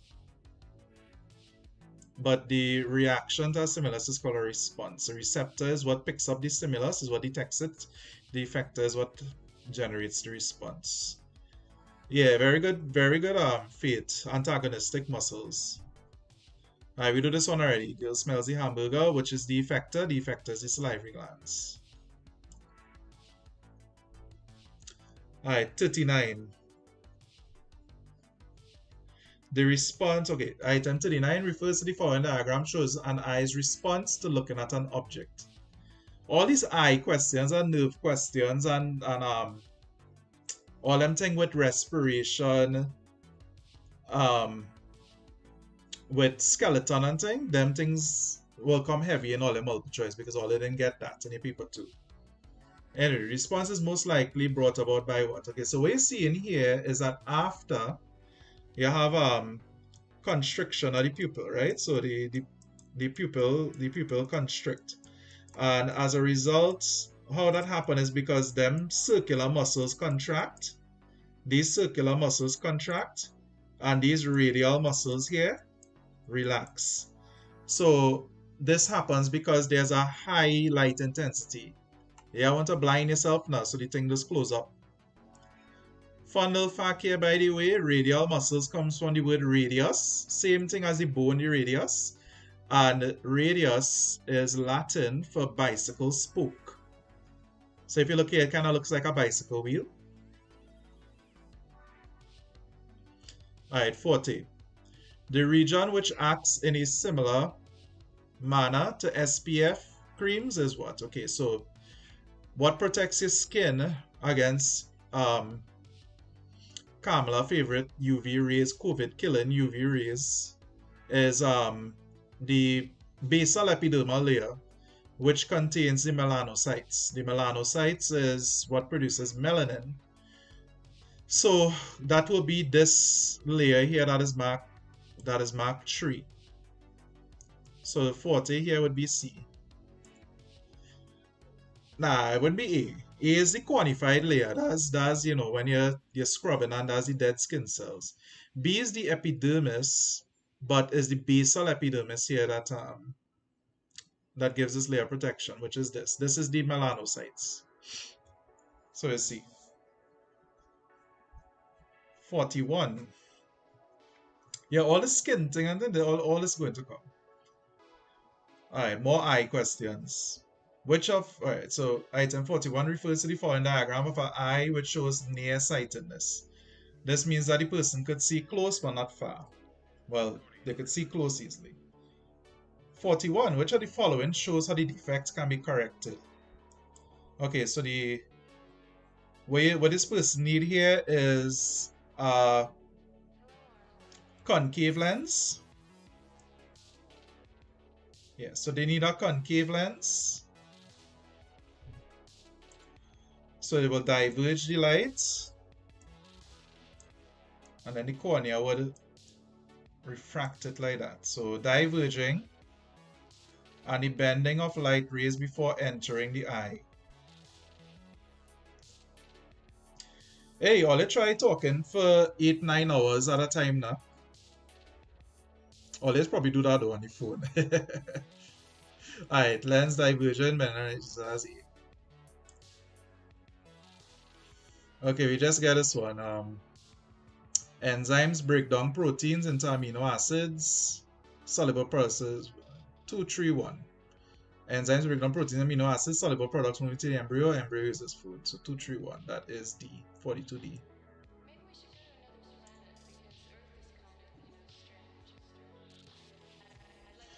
(43) Which of the following would be incorrect on the y-axis? This is a diagram showing measurement of growth. Okay, mass here, length here, units of time though. Can be time versus time.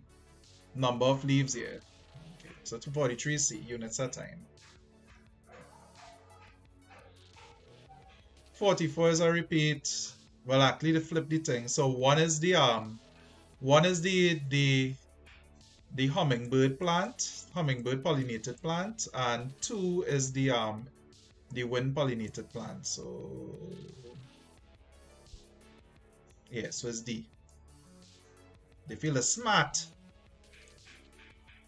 1 is pollinated by hummingbird, 2 is pollinated by the wind. With long stamens, plenty pollen, no colorful petals, etc. This man really asks what year is this, you know? We'll do a Kahoot after this. Alright, so 45, the amnion is labeled what? Okay, so the amnion is the amniotic sac, which is 4. 4 is the amnion, 3 is the umbilical cord, 2 is the placenta, and 1 is I guess the fallopian tube or the uterus, I don't know. But anyway, so it's 4.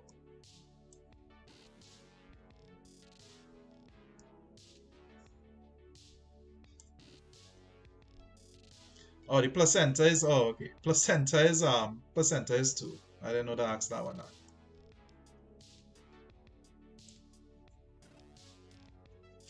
Which of the following is not a consequence of COVID? Alright, so decrease in food prices. Hey, y'all are living through this. KFC raised the price $3, $4, some kind of thing. Nobody else say nothing though. 47A. Oh, Justin. I don't know who's Justin, but oh boy. Alright. So 46B, 47A, you don't have decreases, have an increase because of lack of production. Loss of productivity, higher absenteeism from school, boy. Larger part of the national budget, yeah, Terrence and them know what this. Used to buy medications. Alright, 48. One method of controlling the population of mosquitoes is by getting rid of all the stagnant water. Which stages of the life cycle does this method control? Okay, so everything except adult. So it'll be egg, larva, pupa. Because all of these here are water dwelling. Chem marathon, nah, Sperwin dead after today. Sperwin getting murdered after today. It probably have other outlets that is do chem marathons though, they could ask them. Before people get vexed. Yeah, I actually hate chem. The only chem that I actually like and know actually is well, I mean the ones that I remember is the ones that relate to biology. Like I know about biochemistry and things, but I hate all them rest of the chem. Anyway, production of new organisms from one parent to this one, this is asexual. We do this one too. Which method of birth control most effective is tubal ligation. 2 alleles of a gene are situated at, okay.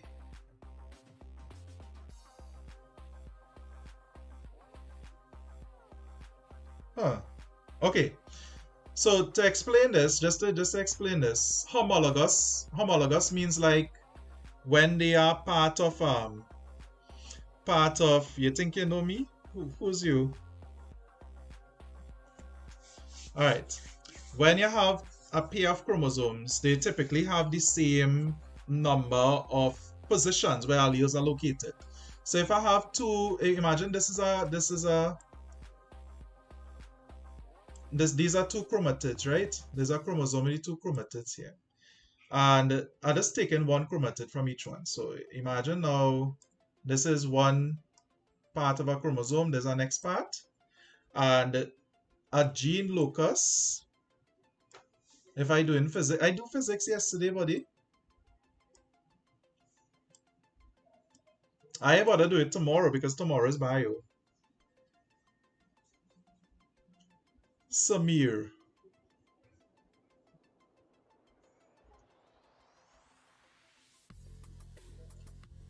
I don't know which few of your classes. But if you know me, that's good. Anyway, so this here is a locus. So we could end up with is like a position of a this is like the position of a gene. So you could have like different loci. And these loci here are like positions where you find alleles. So you might find a capital A here and a common A here. Now in a homologous chromosome, these would have it would have these here. So like it would have the two alleles side by side. Where there's homozygous and heterozygous. So let me say that this one here is this one here is Q or something, Q. This would have a next allele here, Q, or capital Q or whatever, right? Now, so each one here is called a locus. Locus is Latin for place, kind of like, you know, like location or local or local or whatever. So it's like each one is in the same location. So the same locus on a homologous pair of chromosomes. So this is correct. So like a non-homologous pair would be like chromosomes X and Y, because they don't have the same shape. So this is why like a hemophiliac allele would be found in an X chromosome and not a Y, because an X chromosome would have a little more loci than a Y. So if I just drawing here, just visualizing, although not shaped like this here, but a Y chromosome, let me say it kind of look like this. A Y chromosome, let me say that the hemophiliac allele is located here on the X chromosome. The Y chromosome wouldn't have that particular branch, so they wouldn't have that locus. So this is not homologous. Anyway, blah blah blah blah blah blah blah. Two alleles of a gene are situated on the same locus, basically the same position, on a similar shaped pair of chromosomes. So is A. A for A boy, A boy, A boy. A for that, right? 52. Item 52 refers to the following diagram, which shows a section of a pair of homologous chromosomes that codes for hair color. Which of the following describes the genotype shown above? Right, so you see this is a locus here. See, you see the two alleles located here. Okay, so describes the genotype shown above. That is easy because here you have a dominant and a recessive, so there's a heterozygous.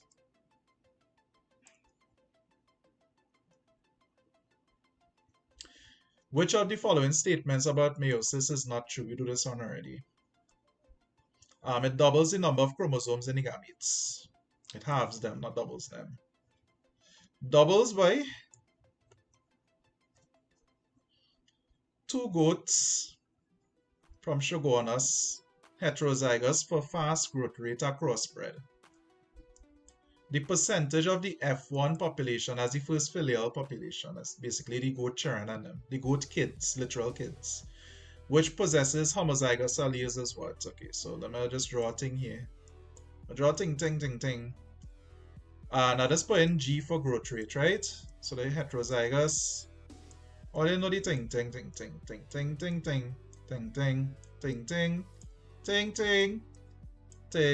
ting. Right, so this is homozygous. This one there, that's homozygous dominant, and this is homozygous recessive. All I want to know is which one's homozygous. So that's 2 out of the 4. That's 50%. Yeah, 54C. Albinism is caused by a single recessive allele. 2 normal parents. Check out calling the people normal now. So I'm telling albinos not normal. They can be normal people. Imagine use albino and write in CXC now, and there's like, well, your parent, 2 normal parents, you know, have a mutated albino child. Anyway, this is because well, they would be carriers for the albino allele, right? So both parents were heterozygous for the gene.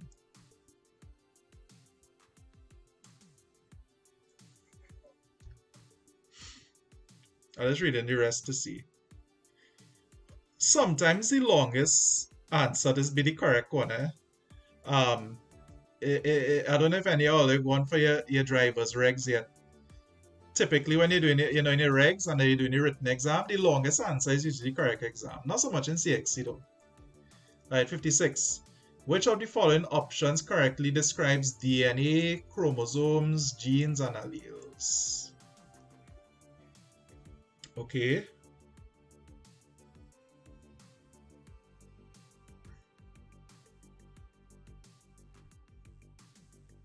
Okay, so that'll be C. And nearly get chained up here with histamine. A histamine is kind of like think of something that is related to allergen. So a histone is a protein where the DNA is wrapped around. DNA is nucleic acid that has all the genetic information. The gene is the smallest. So a gene typically codes for the production of a protein like melanin or insulin or hemoglobin or whatever. And allele is an alternate form of a gene.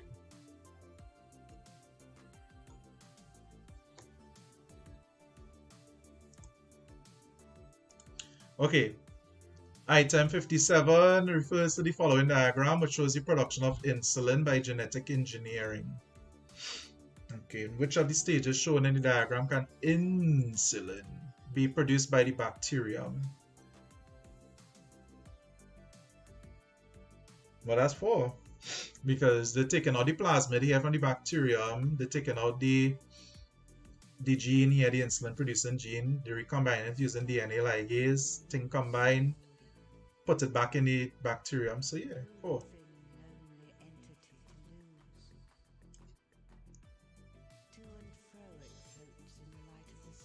Okay, a species is best defined as a group of organisms that can interbreed and produce fertile offspring.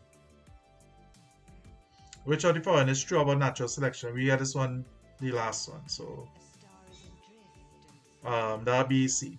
Right? Natural selection produces great biological diversity, and artificial selection produces very different organisms from natural populations. So for example, if all you ever see a wild banana compared to the bananas that we eat here, the Cavendish or the Sucre or whatever, the very wild bananas have seeds and things. They're very, very, very, very different from the edible ones that we have.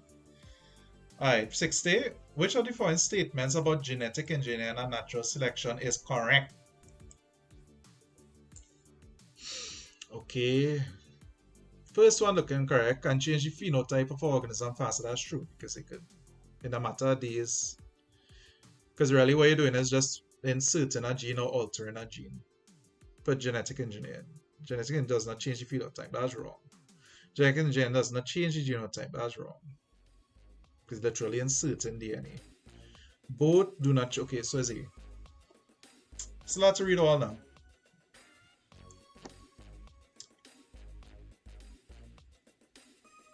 Nice. Next one down. Well, let me do a little Kahoot just to get the participation, and then we'll start our next one right there. Alright, that's all. I'm gonna get open there, and I'll pop the thing.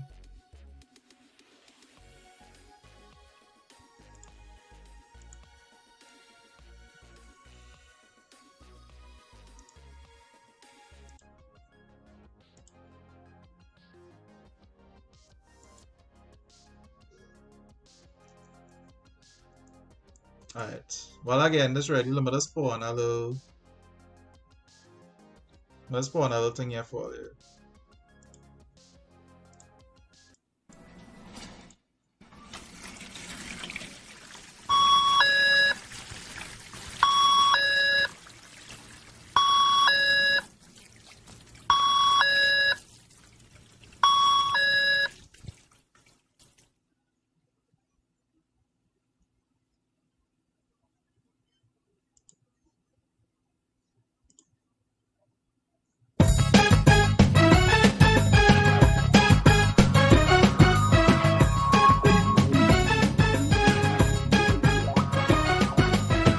Woke up with my belly growling. I was feeling so hungry.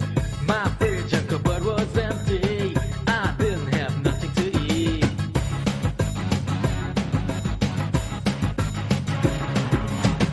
All I had was a pack of curry and one lousy piece of meat. I dipped into my pocket and I didn't have no money. I wanted to eat my favorite food, but I didn't have anything. I couldn't stop this craving, it was affecting my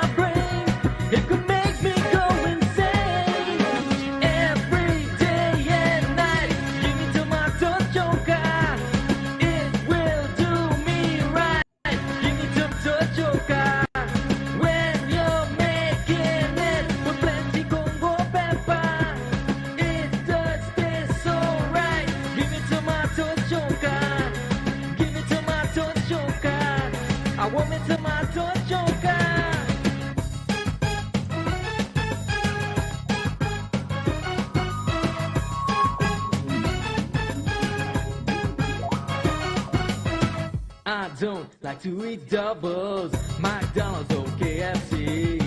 Don't like no Chinese takeout. Those foods not good for me.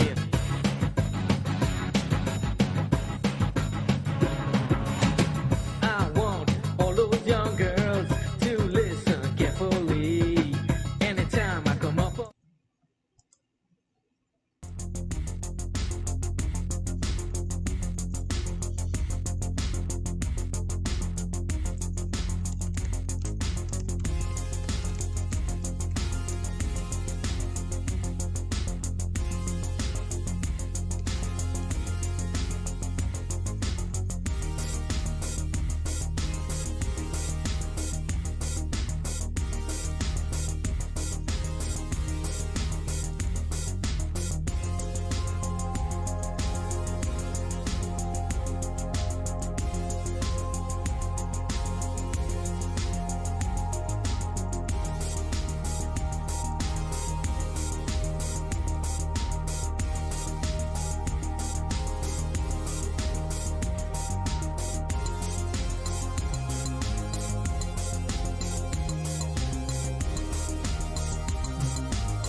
Alright, so I might have a little delay between the YouTube and the it have a delay between the YouTube and the Kahoot. So all you gonna see the thing popping up.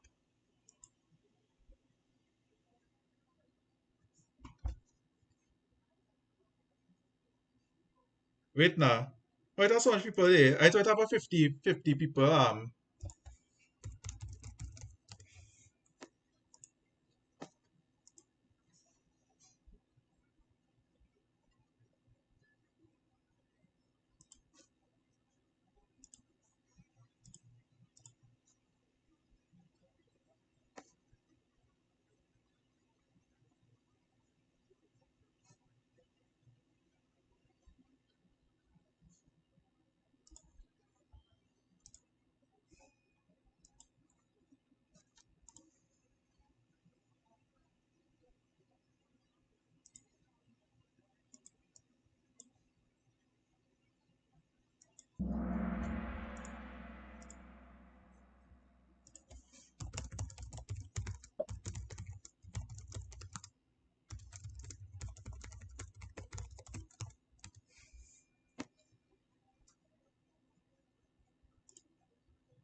Congratulations, son.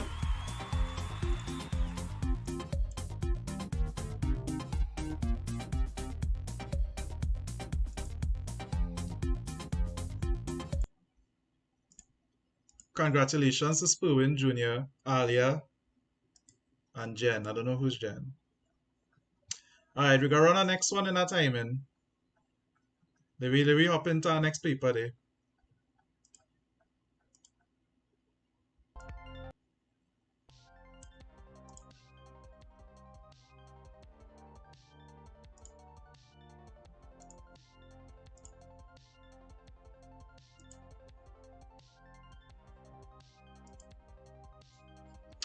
Alright, you guys switch up our music there.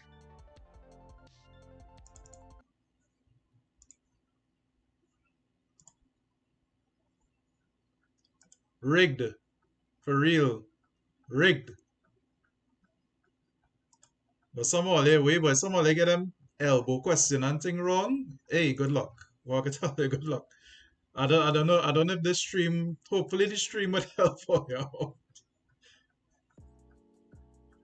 Alright. Let me look for some papers here.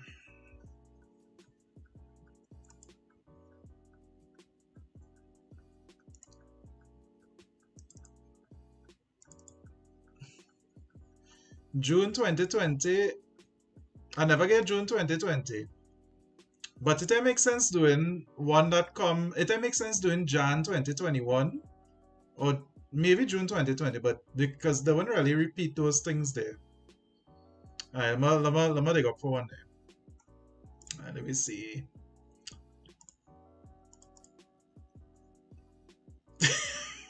Imagine that's really me now. That'd be the saddest thing, right? Alright.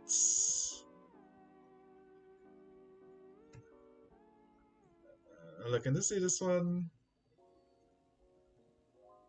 Alright. This one has some similar ones. Let me look for the next one.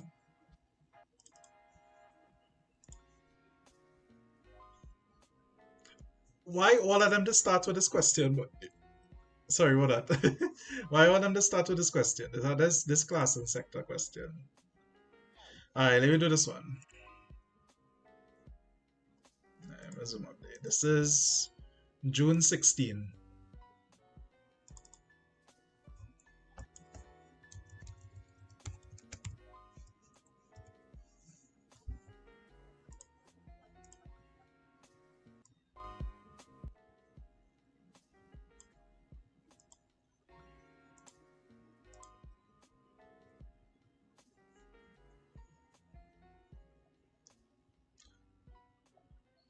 We got bounce up some of them questions already. Again, so when we bounce them up, we got explained today. But ovules become seeds, and that's the answer. Who's that? Who's asking that?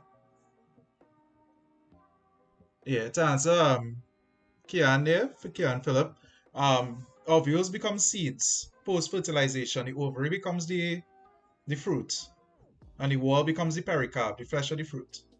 So, if you have 8 ovules, you're going to have 8 seeds. Most likely. Alright. Oh, and there. Wait, what year is this? 2016, alright. That's right, and then so me I can repeat it.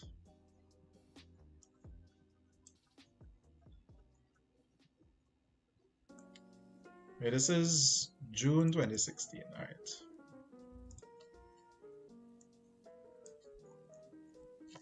Okay, there we go. I don't think all I get like quadrats and thing. Anyway, one is D. We get that one. Alright, look at this one. Eleanor collected 13 snails. Hey, all they bring all the calculator for the exam, eh? Because you're allowed to have it and you might need it to work out little things, you know, now, for the time. Anyway, Eleanor collected 13 snails in a 25 cm by 25 cm quadrat. What is the density of the snail population, the density in a 1 meter squared area? Okay, so how are we doing this here, right? So how we doing this is that we have to find 25 cm is 0.25 meters. Let's lower this a little bit. Hold on. This music is not it. This music is not it. This is not it. Where my usual music? Alright, there's my music. Right, so what we have to do is we need to find 25 by 25, right? But we have to convert that to meters. So what we have to do there is, what do you think? All right. So we have to say 0.25 by 0.25, right? And let me just work that out quick here. Let's see. 0.25 meters by 0.25 meters, basically. And that is 0.0625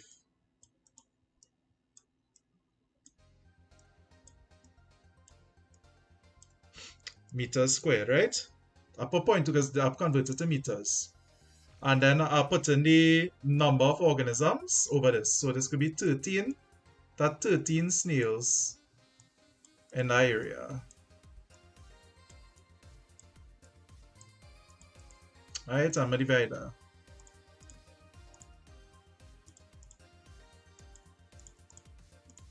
Alright, so that is 208.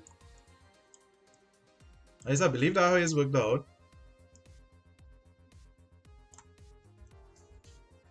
It must have a simpler way to that.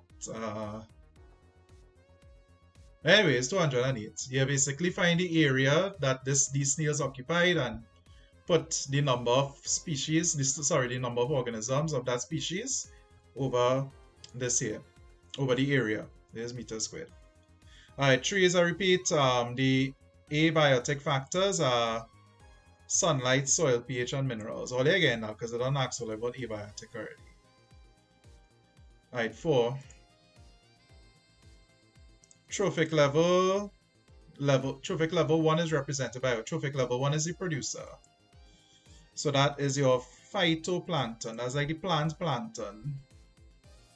But the plankton from SpongeBob, he's a zooplankton. So 4 is B. The zooplankton, the phytoplankton, and this is trophic level 2 and blah blah blah, right? Well, trophic level 1 is B. Alright, 5, the organism shown above is a, so here we have a mushroom type of fungus. I mean, no fungi are good decomposers. So there's a decomposer. My next word for it would be a saprophyte, but they're not there.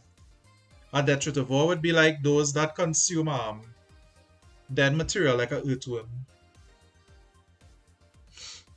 Alright, the relationship between a wild pine and a flamboyant tree. Well, the wild pine just kind of grows on the flamboyant tree and is an epiphyte. So what it does is that it gets sunlight as a result. So it's not a parasite. So it's not like it don't harm the tree or anything. I guess if it's in a precarious position where it's taking sunlight from the tree, but a wild pine kind of small. So what we're looking for here is commensalism. So this is B. You do have parasitic things like the love vine, for example, Cassita filiformis. But the wild pine is not really a parasitic thing. The type of relationship between leguminous plant roots and nitrogen-fixing bacteria, that's a mutualistic relationship. Okay, let me make sure quick here with this wild pine and flamboyant, because let me just see if it's a parasite. I don't think it's a parasite. Okay, so it's non-parasitic, so it's commensalism. Well, they used to call it love vine. They used to call it that because, you know, now if you can't do the thing with your woman, you used to boil it and make a tea out of it now. They used to call it love vine. There's a parasitic orange vine that don't have chlorophyll. Anyway, there's a repeat. The energy flow is not 100% efficient because energy is lost through, right? Alright. 8 is B. Oh shucks. 7 is C. 7 is C.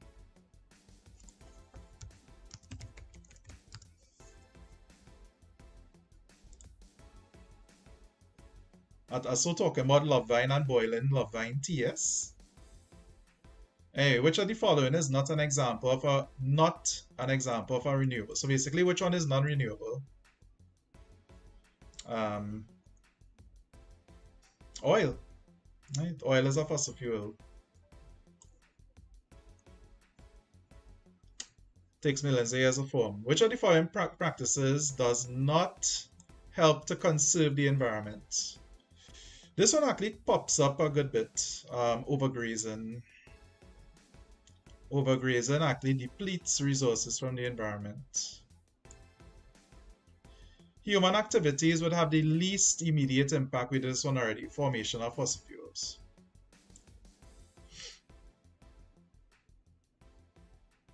Which of the following effects of climate? We did this. We see this one in the Kahoot just now. But the greatest threat to small islands, especially, is rising sea levels.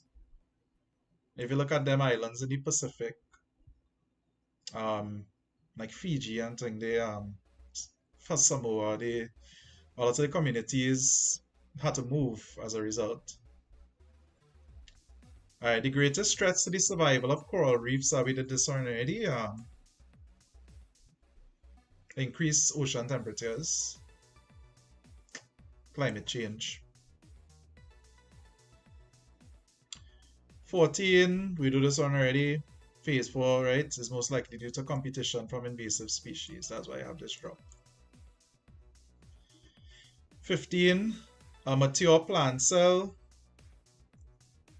is different from a mature animal cell because the plant cell has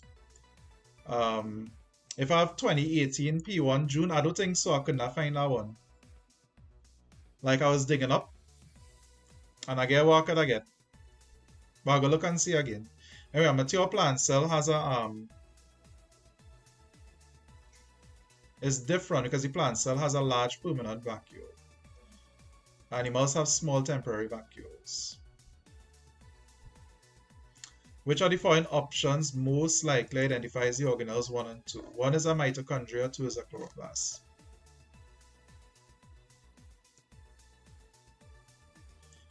Again, you can tell from the internals, these little folds here, these are where ribosomes are usually located, like they attach to these little cristae, called the folds. And these here are called grana, these little green pancake structures here. And these are thylakoid membranes. As you can tell, as a chloroplast. Which of the following organelles is correctly matched with its function? Okay, that'll be A. Ribosomes are usually formed by this organelle called the ER, the endoplasmic reticulum. And they basically synthesize proteins using a type of nucleic acid called mRNA, and they build a protein chain. So you learn 9 Form 6 if you're doing bio. Alright, so 18, in a comparison between osmosis and diffusion, which of the following statements is not true?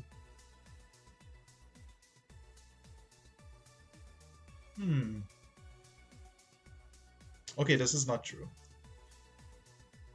Yeah, both processes require energy.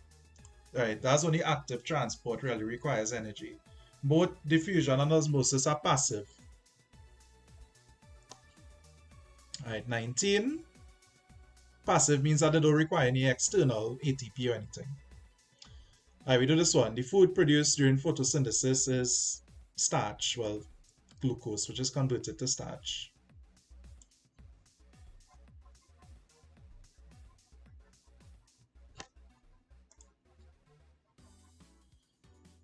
Alright, item 20 refers to the following diagram showing the cross-section of a dicotyledonous leaf. Basically, imagine like a hibiscus leaf, right? Which of the label parts, statements about label parts are true? So 1 is the upper epidermis, 2 is the palisade mesophyll, and 3 is the vascular bundle, I guess. Alright, so 1 allows maximum sunlight penetration, right? So this is true. 2 allows for transpiration via spongy cells. No. spongy layer is here. 3 allows for gaseous exchange via spongy cells. What's 3 pointing to?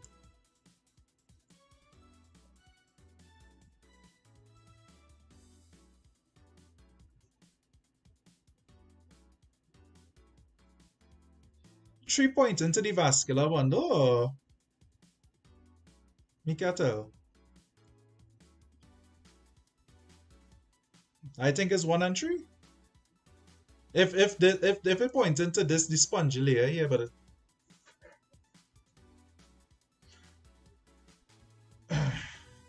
this would be transpiration, the xylem. So I think it's 1 and 3. But it's pointing to the vascular bundle, or whatever. Alright, 21 is a repeat.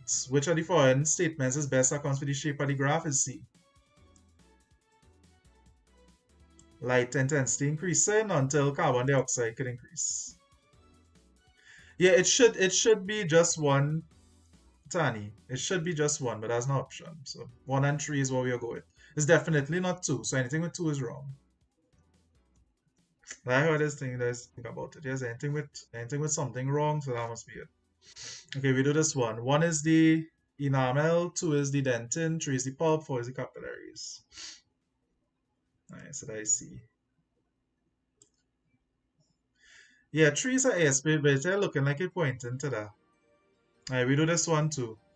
Action of salivary amylase is best in body temperature, neutral-ish pH, and it produces the most maltose. Easy.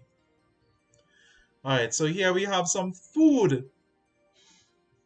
And they say, which 2 food groups should a person suffering from hypertension and diabetes limit? Alright, so we're looking to limit salt and sugar. Complex and simple sugars. Okay, so 1 looks like a bunch of oil and things. So yeah, oil and butter, and yeah, I want to eat that. 2 look like proteins, fish and beans and chicken. 3 is fruits and veggies, so not 3. 4 is like carbs and refined carbs, so 1 and 4. That be. Yeah. Which of the following can be ingested to prevent osteomalacia or rickets? Rickets is when your bone and them bend up. So calcium. Calcium or vitamin D? Vitamin A is for night blindness, vitamin C is for scurvy, and magnesium is for chlorosis in plants. Yellowing of the leaves now.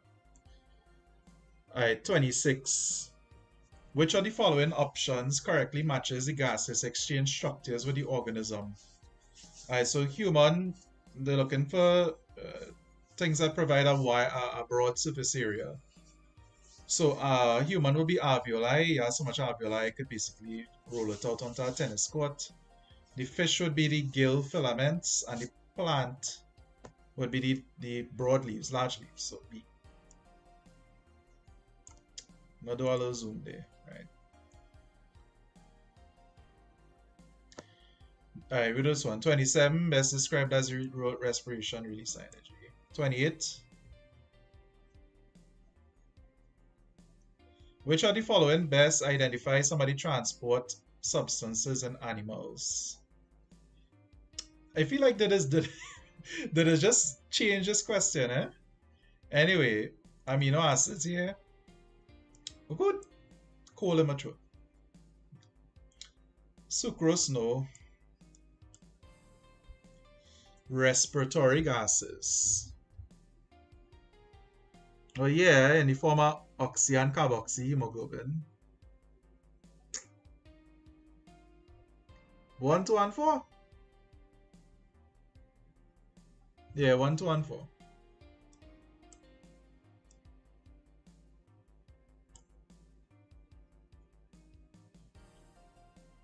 Okay, which of the following options correctly identifies the structures labeled 1, 2, 3, and 4?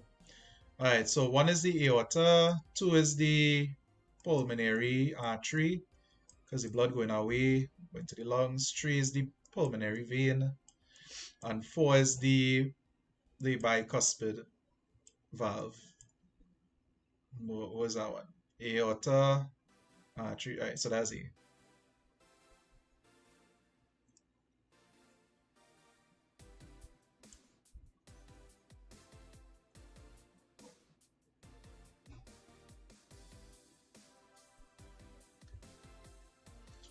Check now. I take the vaccine, but that is stopping me from getting COVID.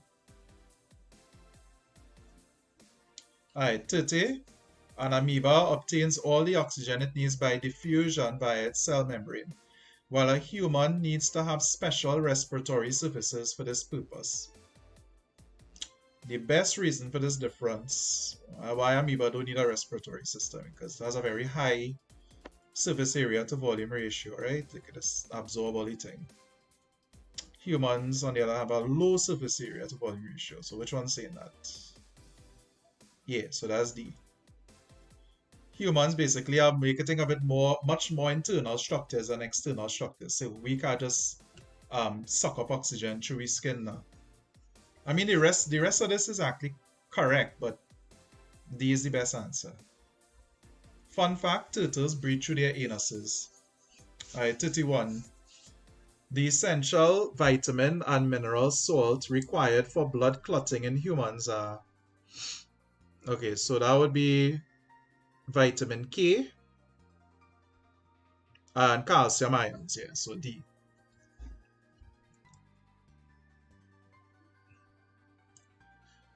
Fun fact, there's no vitamin F, G, H, or I. They once existed, but then later was determined not to be, or G, later was determined not to be vitamins, but K was still a vitamin. So this is why I don't have a vitamin F, G, H, I, or G, but have a K.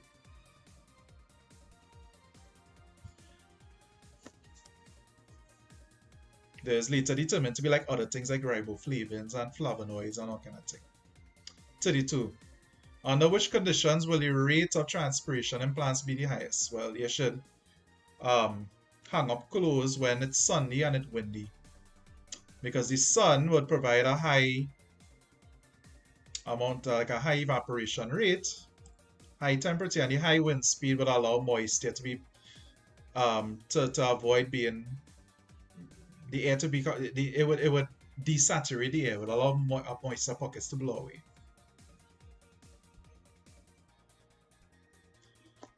Alright, 33. Translocation of sucrose in plants occurs via specialized vessels. Okay, so there's the phloem. And that will be C. Alright, so dead narrow cells is xylem, abundant. They do have mitochondria, but more in the companion cells. At tin holotis is this lignin is xylem. Alright, 34. Which of the following options correctly matches the storage organs to their stored nutrients? Okay. Where the liver stores glycogen, the root stores starch. Fruits, I guess sucrose, yeah. Believe it's A. I'm just looking at the rest. Okay, so it's A. That's the one that fits the best. 35. The best description of the role of excretion. Alright, we do this one. This is to get rid of toxic waste. Metabolic toxic waste. 36. We do this one. No. Did we? They changed it a little bit. Alright, let me see. Alright, so 1 is the Bowman's capsule as ultrafiltration. 2 is the proximal tubular selective reabsorption. And 3, this really should be pointing to the collecting ductor, if they're saying under the influence of EDH. But that's the only thing that could fit here is B.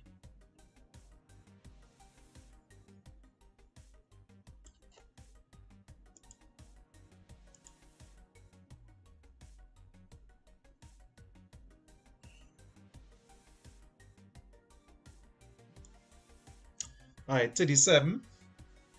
Which of the following organs, phase know me or what? Which of the following organs does the mammalian skeleton protect? Okay, so the stomach, the pancreas, and the duodenum are all just kind of they kind of protected by the mesentery, the mesentery layer. So the bladder is protected by the pelvic girdle. So C is the bladder. If that heart and thing, that would have worked better. But, yeah. Alright, so 37 is C.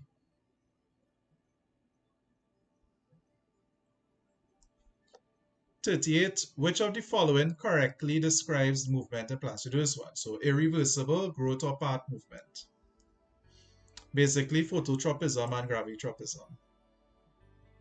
Growing, like if you have a runner or something. Which of the following options best describes the term stimulus and response? Alright, so stimulus is, we do this one too. Detectable change in our organism's environment. Organism's reaction to a stimulus.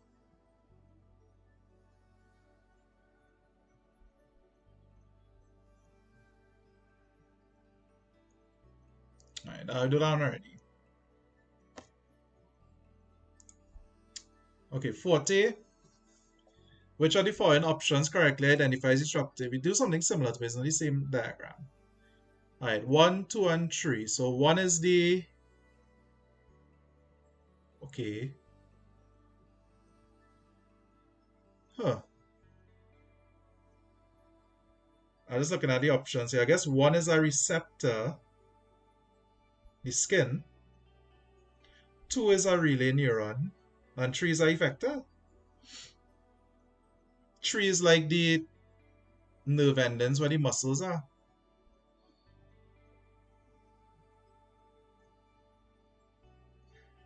Relay nerve or spinal nerve, why?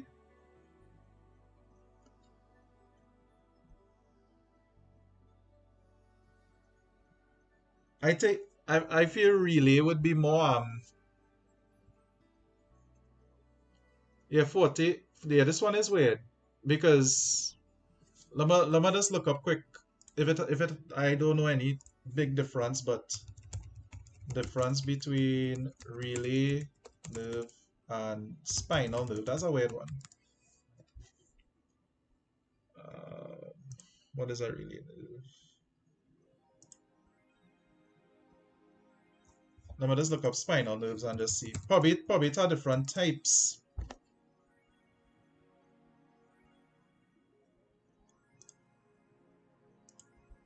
Okay, I think relay nerve might be better. But you could call them spinal nerves though.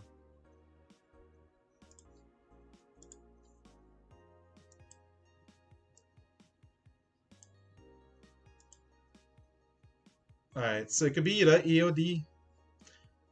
Well, who remembers what it is? I think it's A. Because it is specifically a relay nerve where you have different types of spinal nerves. Spinal nerves.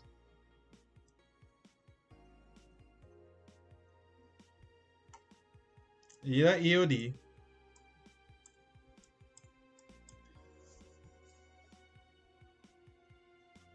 I think it's relay.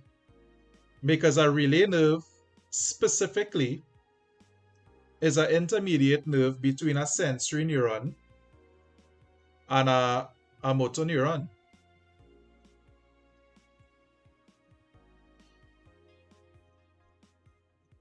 Answer sheet say A. I know answer sheet does be wrong sometimes, so I sure. Okay, let me say A then. Everybody answer sheet. This was probably a question that they probably gave, but sometimes that does happen. Let's give both correct. Okay, I don't know.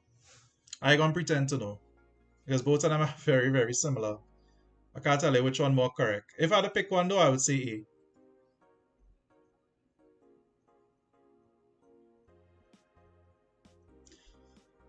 No, well, whether or not it's inside or outside the bone. Let me see. if it within, honestly, it would be like the synapse, because it kind of pointing to the 2.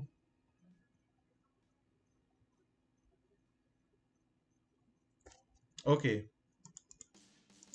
I can't tell you, but if I had to pick one, I would say A, because usually you'd just be asked to refer to it as a relay nerve. But whatever, all we can see is 1 mark. I would have say A, honestly. Alright, we do this one already. The diagram is just a little better. Alright, so the region that protects against this is, well, boy, we have some Kerwin fanboys in here. What? Imagine doing that for free now. Right, so it's B, which is the basal epidermal layer, the melanocyte layer.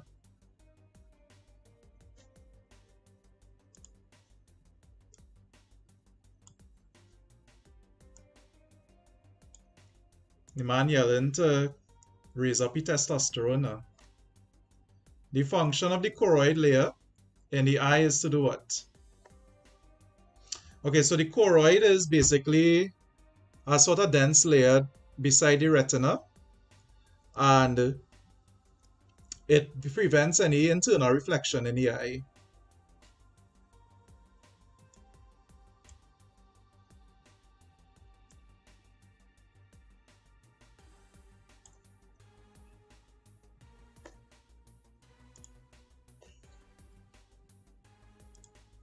Yeah, boy, relax yourself now, boy.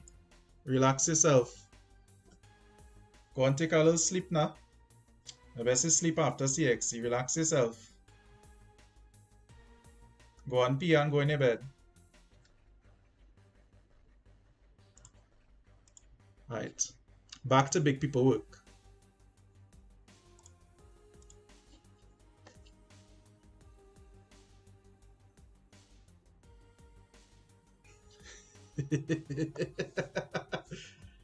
I like a bacchanal, eh? But I mean the exam tomorrow, not the exam tomorrow. We have the time for the bacchanal. Can do the bacchanal after.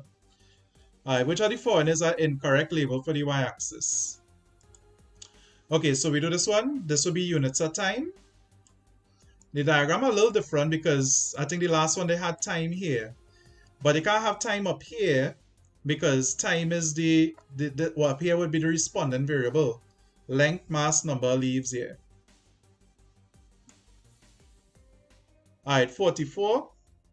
Which of the following is the correct sequence of activities? Okay. So this here, it would start with, it depends on where we're starting with. Well, let me start with the first, like the very, very beginning. Let me see that a girl is ovulating, I think, for the first time. Alright, so you'd have the Graafian follicle developing first, using FSH.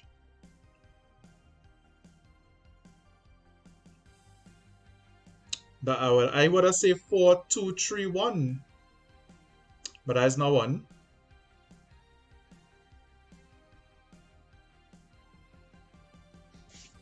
Wait, how to start with 4? I guess the uterine lining is repair first, then ovulation. So this will be 1. It had to start with this. Then this. Then ovulation, and then it'll shed. I guess that makes sense too. But I mean, if we was talking about it in terms of like when it first happening, it would be 1, the follicle will develop. Then you would have the starting of the build up a uterine line. I guess repair would be like the building up. Okay, then it makes sense here. Okay. Alright, 44C. They should not use the word repair. They should say like proliferation or build up or something. Alright, contraception is used primarily to do what? Okay, so contraception means against conception, and it is used to limit the size of families. I like how they have caused infertility in humans. Conspiracy theory kind of thing. 46. Where does fertilization of the egg cell or ovum occur in flowering plants?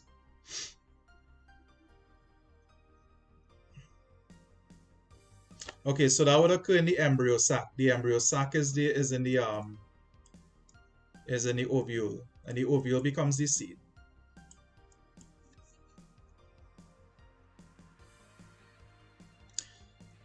So remember, what happens here is that you just have two male gametes that come out of the pollen grain. One of them fertilizes the egg to form the zygote, and the other one fuses with the endosperm nucleus to become the endosperm.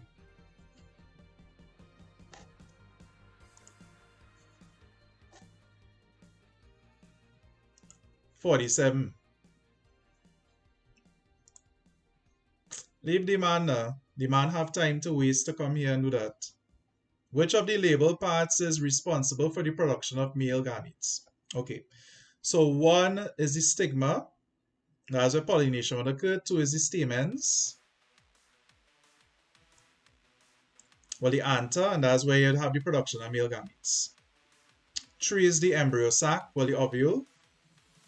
And 4 is the pedicel. So 2 would be answer here.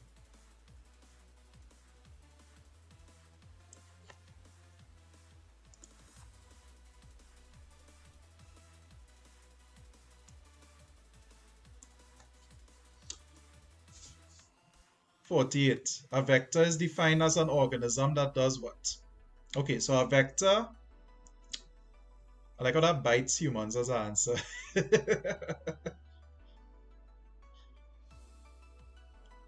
Or phase on my case? I don't know, boy. Who cares, honestly?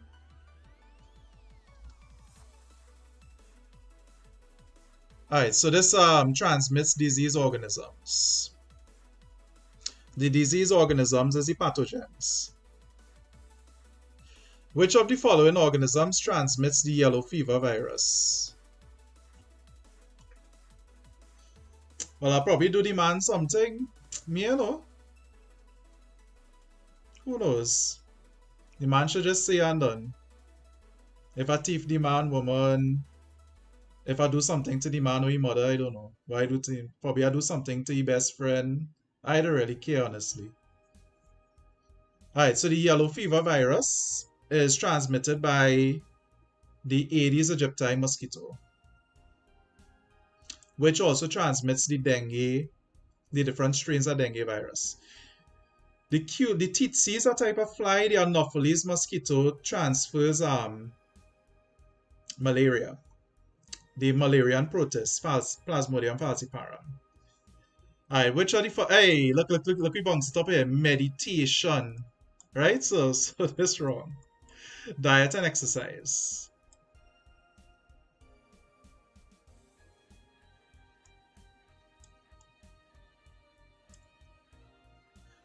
Right, so diet, reduction of like carbohydrates, and regular exercise if you have diabetes type 2, so it could stimulate the production of insulin, not meditation.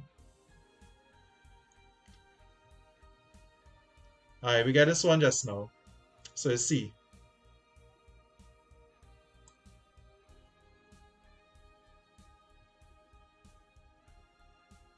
"52. As a result of mitosis, each daughter cell has what?" Okay, so mitosis, what happens is that makes a clone of the parent cell. So it makes two identical daughter cells. And they would have the same number of chromosomes. So for example, if a skin cell undergoes mitosis, skin cells have a diploid number 46. The daughter cells would have 46. Honestly, meditation could work, but not for diabetes. Diabetes is, it could probably work for hypertension and thing. But I don't know about diabetes. Yeah, the Culex is a mosquito, man. But it don't transfer yellow fever. Alright, we do this one already. This one is D. They would have a 1 in 4 chance again. A, B, or O.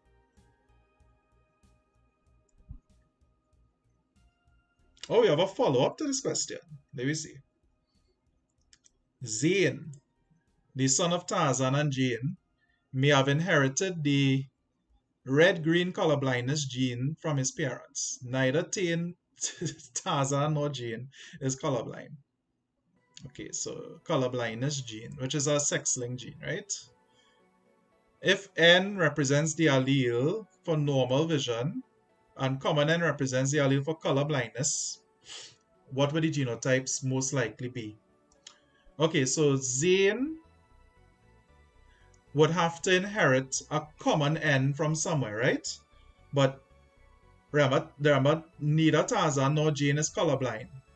So Tarzan would have to be this, and Jane would have to be a carrier, right? So this is Jane. And Zane would inherit this from Jane, and I would inherit this from Tarzan, because Zane is a boy. So this would be Zane. Tarzan, yeah, so it'd be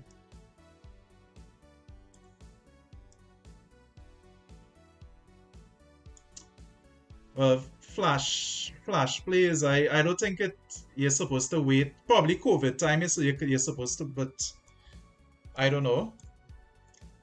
I know when I did write how much years ago, we just bust out. But you're born in the wrong time. Alright, variation in populations is due to what? Okay, so we're looking for things that could basically change the DNA of the offspring, right? So mutations here, because they're random, crossing over here. Asexual reproduction, no. Alright, so the answer is B, because anything with 3 is wrong, right? Random segregation here, because what would happen is that you would get different alleles being delivered into different gametes. So yeah, no 2 gametes would be the same. Alright, variation is important to population because it ensures diversity. Many different types of plants and animals.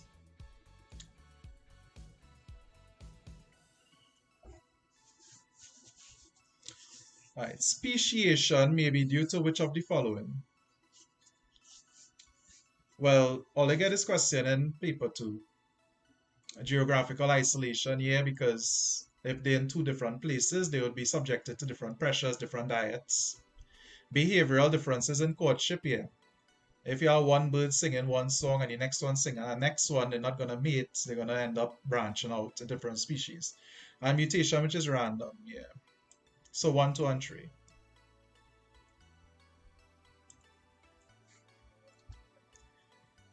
When is break? 6 o'clock?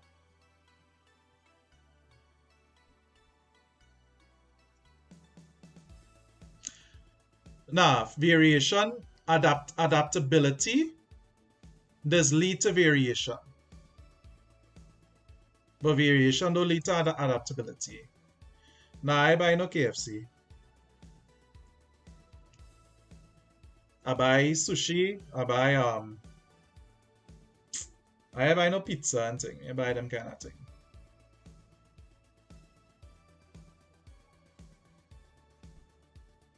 But I wholesale sushi. Because afraid the sushi places everywhere closing down now in Trinidad. The economy is real bollocks. So afraid the sushi closed down now. I gotta go quite in the west for sushi. Me, I want to do that. Oh, well. Which of the following is true about natural and artificial? The break will be like 45 minutes or so. Probably like 6 o'clock we'll get a break. Which of the following is true about natural and artificial selection? We do this one already. Actually, no. This one different. Alright, so C.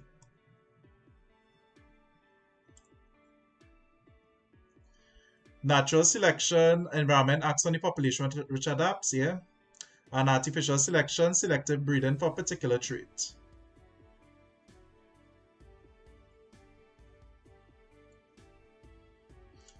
'59. Which of the following is an ecological implication of genetic engineering? Okay, so this will be loss of biodiversity.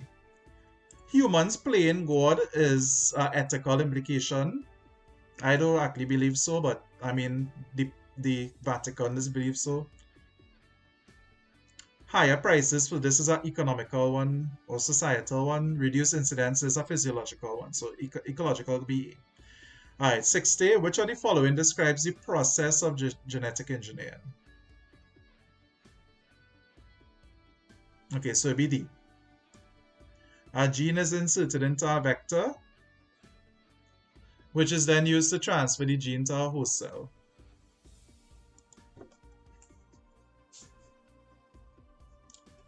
Alright.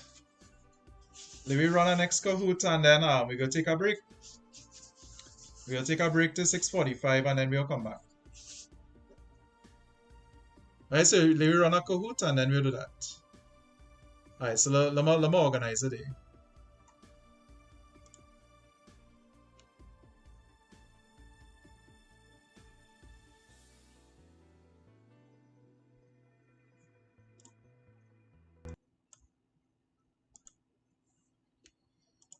What is this whole sperwin thing about?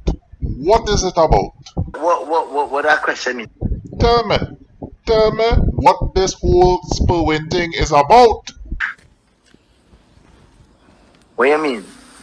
Mr. Montano, tell me, how come all these people watching sperwin? How come you just come on YouTube and watch sperwin? Let me explain something to all you. I live in with a higher understanding of life. And I will tell you something about life. Right? I love every being, every human being. It doesn't mean I have to be intimate with them. Correct. It doesn't mean I have to be intimate with them. But I love them the same. Remember, I tell you, if you pay attention to life, life will pay attention to you. Hey!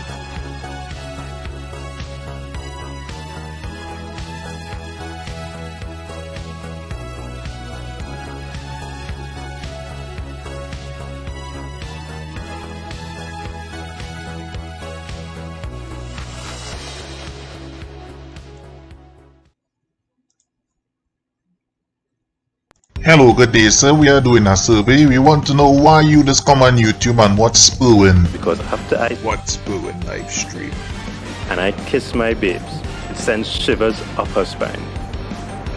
Ooh, it can't get better than that. Because it freshens your breath. Brother, tell me why you just watch sperwin.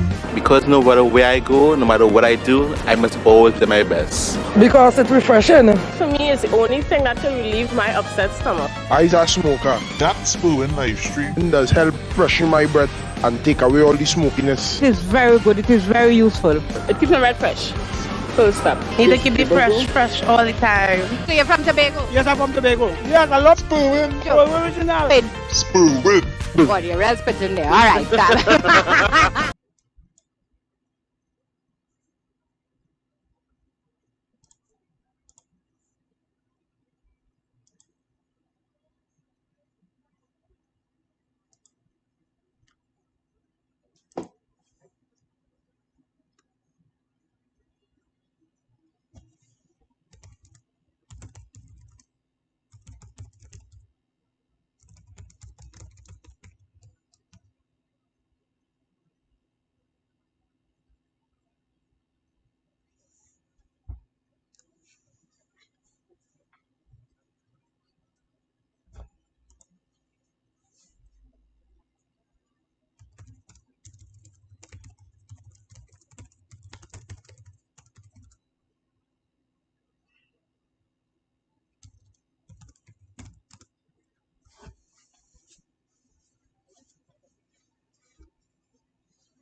Alright, all you.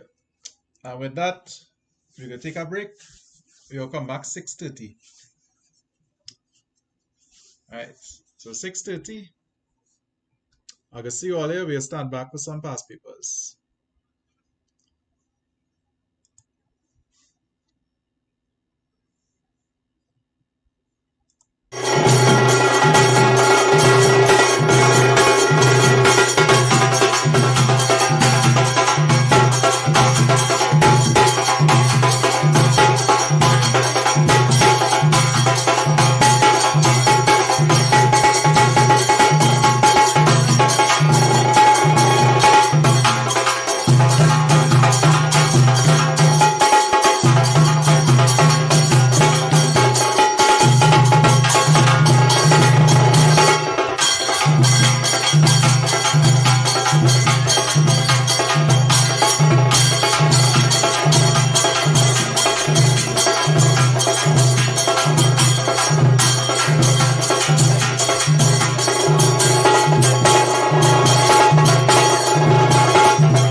Geddes Grant Office World presents the award-winning Lanier copiers. Low in cost, high in performance, Lanier matches the copying needs of any size business. Call or visit Geddes Grant Office World for special introductory offers. Rough play. Tough turf. This shoe will leather through. Lakers leathers. Tough enough for the games people play. Happy days when you shop at Sitaram Book Center, Tunapuna. Get 12 copybooks for $10, 16-inch plats for Toko Composite, Sanwa Junior and Senior Secondary, Eldorado Junior and Curab Junior Secondary. Sitaram Book Center, Eastern Main Road, Tunapuna, where good education begins. It's the once-in-a-blue-moon clearance sale at Choice. Get plastic toilet seats at $55, 10% off factory prices on paints. Cabinet knobs and hinges at 50 cents. Everything is on sale at Choice. Once-in-a-blue-moon clearance sale. Western Main Road, St. Barbecue, pit and pub on Charlotte Street. There we'll meet. The pit is hot, the pub is new. All kinds of food, barbecued. Smells good from the outside. It's the only one of its kind. Let's go inside. Barbecue pit and pub. Opposite the old market, 33 Charlotte Street.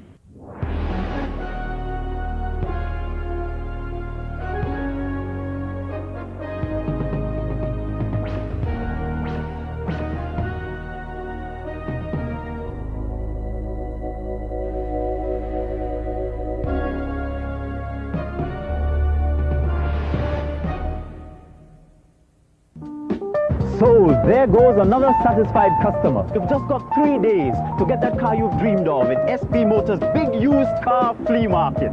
Sale starts 10 a.m. daily on June 26, 27 and 28. Hurry to SP Motors, Flyover Chaguanas, now. It's bad guys versus good guys in giant-sized puppy sticker 6-packs from Sunshine Snacks. Get them for less than half the price with any 4 wrappers from these Sunshine Snacks or Lolita, plus $2 at any Batter store. In my profession, staying in shape is very important. Regular exercise, good diet, and of course, stay fresh. That's how I do it. Stay fresh, low fat. My choice for staying in shape. My answer to skin protection for the whole family, new Protex Skin Health Soap. Protex helps guard my baby against diaper rash and our son against cuts and bruises. Don't talk about my teenage daughter. Yes? She swears by Protex for skin blemishes. My husband, now he likes Protex because it takes away bacteria and the odor they cause. Of course, I love Protex too. It really helps against those little skin infections, leaving my skin the way I want it. Protex protects my family every day. Out from the dark comes a strength that goes beyond expectations. Special old cask rum, smooth, mellow, blended in the tradition of Trinidad's finest old rums. Special old cask, the dark strength you won't take lightly. Yeah, but just come. Tonight you be licensed electricians. Run. Tonight you be licensed nails and accessories by the store. Bulbs and light fixtures evermore. Paints and brushes just for you. Paint up your house, have it looking new. Tonight you be liars, open and lumber. Staff well, helpful service, much better. Hardware, so forth and get too. Tonight you be liars, the place for you. For great taste in sandwiches, start with a freshly baked Linda loaf, hamburger bread, hops or even bagel. And for quality cakes and pastries, Linda's are the best. Order beautifully decorated cakes for those special occasions, weddings, birthdays or graduations. And if you want that extra special, personalized touch, their friendly staff will decorate while you wait. Visit Linda's at 55 Western Main Road, St. James, or any of their 5 locations. Linda's Bakery, coming soon to Excellent City Centre in Port of Spain. This is the season to be happy. Open up your eyes. Get great big savings on gift items when you shop at Pennywise. Get great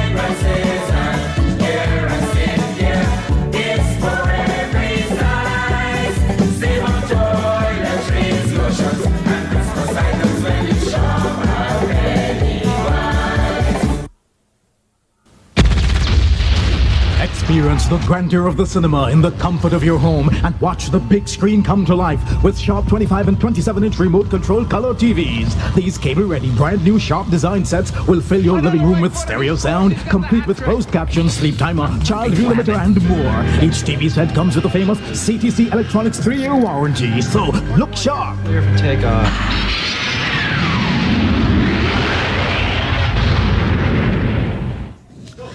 Aye, aye! A few days before Christmas, Casey brought for me Christmas gift packages, delightful party bags, ooh, and candies, and cosmic gum bulbs to decorate your trees. Casey Candy, you make life sweet for me.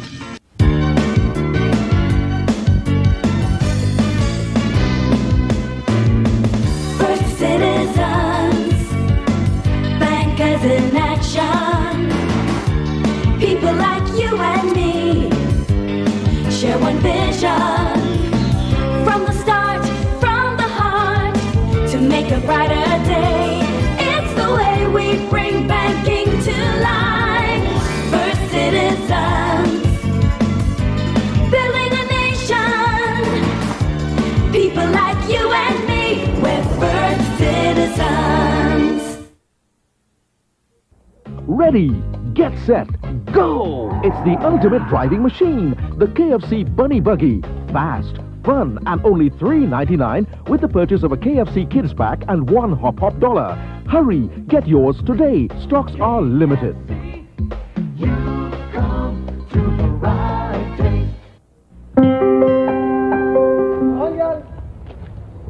Come now, can you buy a real nice lady? What you say outside there? Say, senorita, I bring a cow. We can have milk for soul from now. Who tell you I want a cow? If you know what's the fear, move a cow. But darling, I was only trying to be helpful. Think about the convenience. Convenience? Mister, this is convenience. Nicer milk powder coming straight from Holland. And you'll believe it straight from the cow. This is all that is used now. These days you're really looking nicer and nicer. Get yourself. Besides, take that cow back where you find it. You can't please nobody, no? You self couldn't tell me nicer have milk powder? Where is that mumbling there? I said I didn't know how nicer have milk powder. Well, nicer have everything. This is nicer country. Nicer is nicer. For Mother's Day, give Mom a gift for good health and longer life from Modern Caribbean. Strong Magnetic Cup cures and prevents kidney and bladder stones, obesity and other diseases. Slimmer Belts relieves back and menstrual pains and slims the waistline. Massage sandals and shoes relieves arthritis, tiredness and improves health. Necklaces and bracelets relieves pain in neck, shoulders, wrists and more. Available at Modern Caribbean, Roundabout Plaza, Gulf City Mall and Mon Repo, San Fernando. Phone 653-0011 or 638-2682. If you can dance, how long can you do it? Yeah, the biggest dance-a-thon is on, so check the funky prizes to be won. Have some fun as you compete, but remember it's the clock you've gotta be. Dance-a-thon 93 from Radio 95. Caribbean Sound Basin, May 30th, 2 to 10. Puff and Stuff for the freshest bread, the tastiest cakes and pastries, and delicious desserts. Kids love the delightful lunches. Check us for children's parties, meetings, and seminars. With a friendly and knowledgeable staff, Puff and Stuff is there for you. Say Puff and Stuff.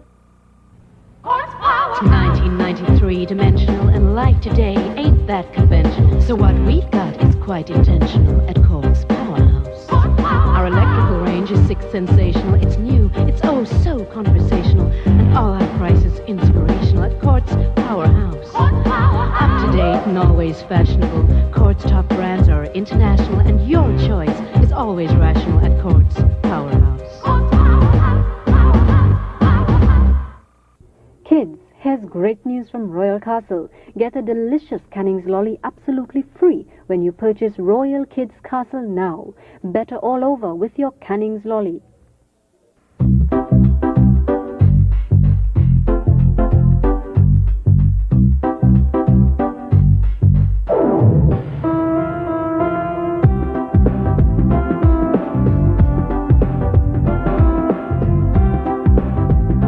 Go, go, go, go, go. Are you serious about your investment? Let the Trinidad Cooperative Bank work for you. Your investment yields higher earnings with our fixed deposit. Rates are negotiable according to your deposit. Call us. We'll come to you to discuss and advise on your investment. The Trinidad Cooperative Bank. Change your oil and you can be all in smiles, 'cause you can win 70,000 free miles. If you want a chance to win all this free gas, count on NP now and change your oil fast.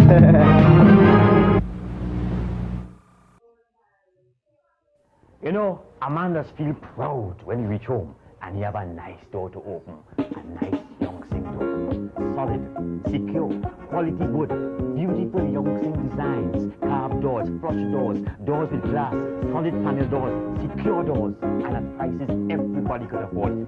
Yes, man, with a young sing door behind you and a young sing door in front of you, you and the whole family could.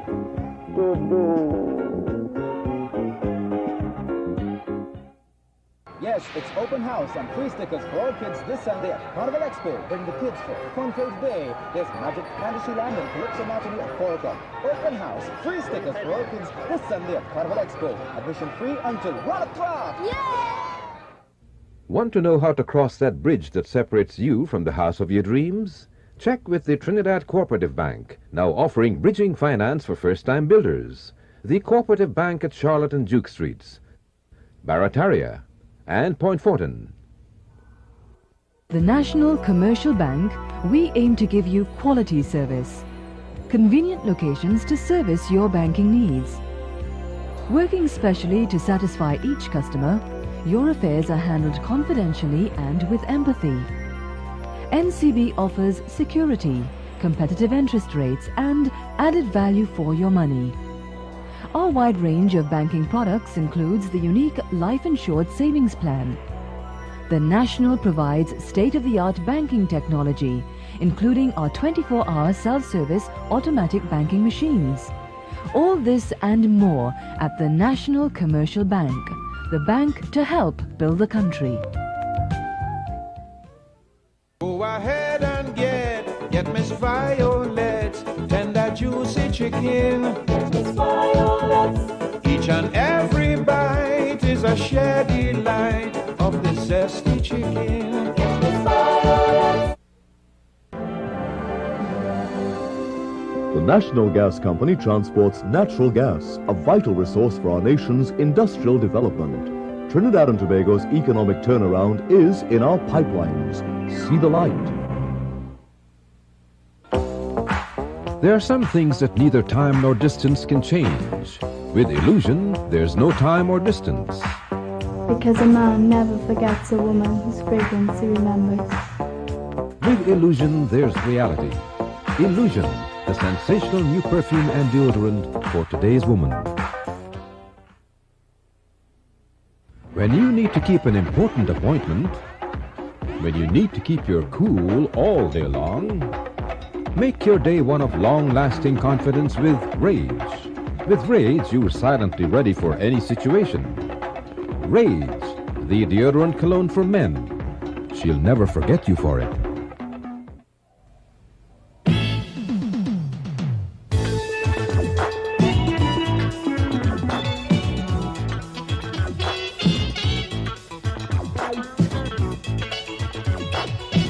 When your job calls for a lot of brawn and plenty brain, Go for a gold, go for a gold, go for a Nutriment Gold! Nutriment Gold, it nourishes all the parts of your body. When you need to lose weight, you exercise. When you need a garden, you plant. You need your telephone, so pay your phone bill. When you pay your phone bill on time, you're doing what you have to keep your telephone. So pay it, and don't cut your lifeline.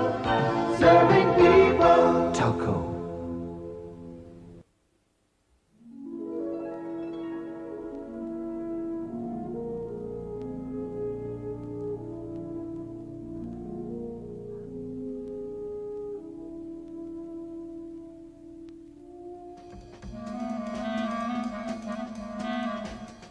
In the offices, a on the streets, in the shops, and in the factories, the wheels of enterprise begin to turn as the country gears for yet another day of productive effort.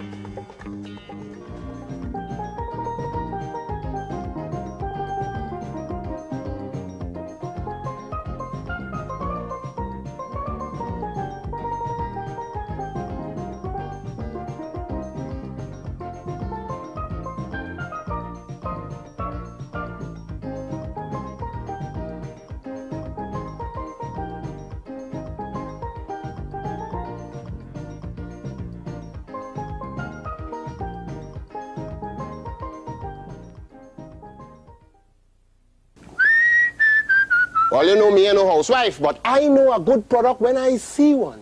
Well, all you don't know that a breeze box holding more detergent than some of them other detergent box. But what I really want you to know and understand is that Breeze is unsurpassed in cleaning clothes and making them smell good too. So don't get tired up. With Breeze, you could see it clean and smell it clean all through. Still good economic sense. Don't doubt me.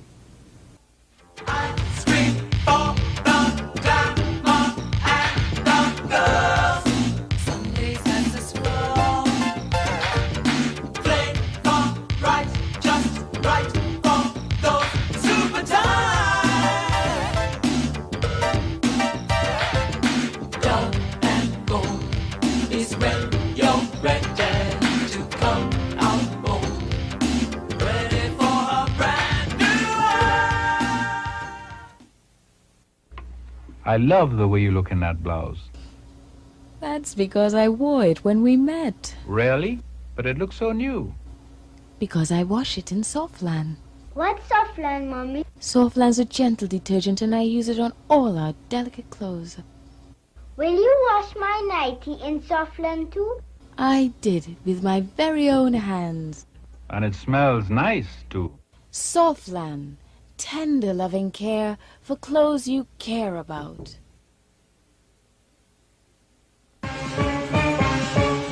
Never before so much to see. Never before so much to do. Everybody will be at Caribbean Expo 88. See you at Expo 88. Black in the raw. Gold when refined. NP Super Lube. Black gold. A supreme quality, high-performance motor oil. Super Lube. Only NP has it, so demand it. NP Super Lube guarantees protection for your engine. NP Super Lube. Quality you can depend on at all service stations. Now in Trinidad, an executive limousine service from Henry's Taxi Service and Car Rentals, 3 Damien Street. Just take the Roxy roundabout by Hamilton Street, telephone 23716 for Henry's executive limousine service. Chevys and Cadillacs, and over 30 years' experience of driving top businessmen and politicians in total air-conditioned comfort. Get yourself ready for your next meeting or flight in a limousine from Henry's Taxi Service. 24 hours. Telephone 23716.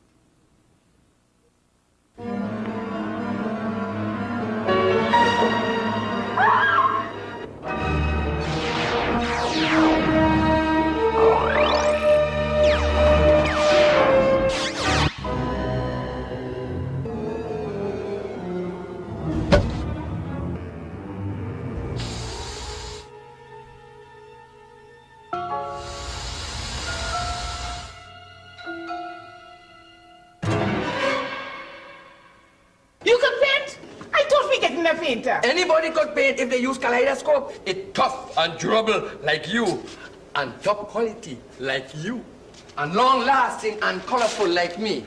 With kaleidoscope, anybody's a painter. You and all. Color your home, kaleidoscope.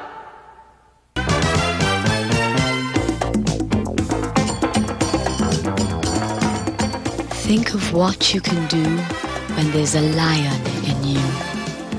Royal Extra Stout. Look for the lion on the label.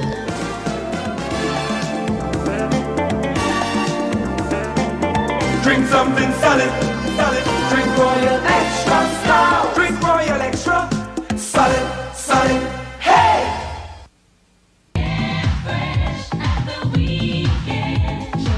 Get a fresh new deal. Now it's any Coca-Cola Premium of your choice with any marked crowns plus cash. Get basketballs, wraparound darkers, head and sweatband bands, Coca-Cola t-shirts. Get your choice now. In exchange for crowns with any premium marked inside plus cash at any Delimas, all banner stores and Almondos to Bake. It's a Coca-Cola music.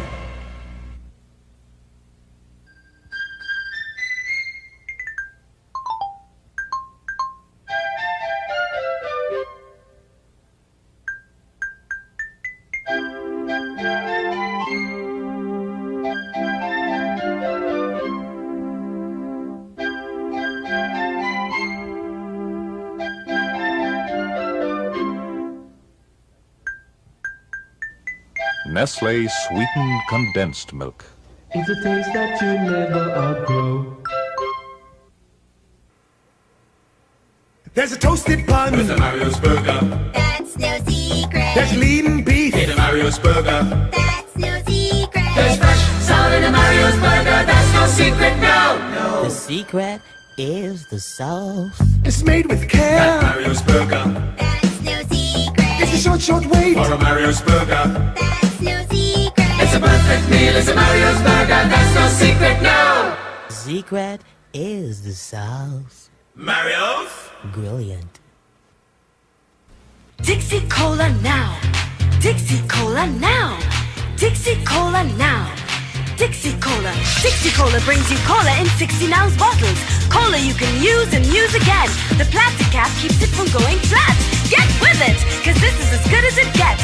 Dixie Cola, now in 16-ounce bottles. The grand finale of On Track, the most happening television program on air, videotaped on location at Club Platinum West Mall. On Track brings a countdown of the 5 hottest songs played in clubs throughout Trinidad and Tobago. This week we feature Kindred. It's just a Trini vibration to African rhythm. You're begging for the music, so I reach to get you some. Sister Run. I'm a sister who can sink into a song, get down. Like a funky James Brown, my song. It's not one you can sleep to, so get a stand up and rock so you know what I can. General Grant. Hindi dance on the shot, boyaka, boyaka. They shut down, cause they shut down. Hindi dance on the shot, boyaka, boyaka. Holy papa, the bar. And Victorian. Look, kick it up a little, what I'ma do? I'ma take the mic and I'ma tell it to you. It's true, I'ma tell it to you. Here's a step and here we have a brand new crew. And every time it come and drop it from. Come on, here we come on, jump it down and round. The grand finale of On Track this Saturday at 12 right here on AVM channels 4 and 16.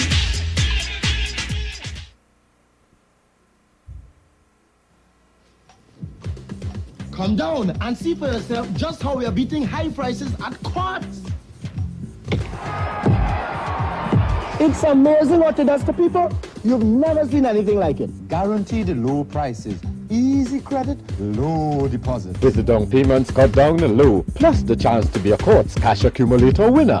So come on down to Quartz now. You'll be amazed. It's time to shop at Quartz. To all them Magabottle boys, come out to the play scene. You see, don't you have one original 16 in the land? Chink up, chink up, chink up, chink up. All them youths them. Chink up, chink up. All them posse them. Chink up, chink up. All them massive them. Chink up, chink up. When you put the massive on it up, your massive knob, massive 16 in the air, you just chink up, chink up. Chink up, chink up. With your massive flavor. Chink up, chink up. Original power. Cannons rule the scene, original massive 16. Chink up, chink up. If you walk downtown, wouldn't it be nice if you could shop downtown? Some place where you could walk around, up and down, for everything conceivable under the sun. If you walk downtown, it's easier to shop downtown. We're right here at the Cool Sword Mall, the only place.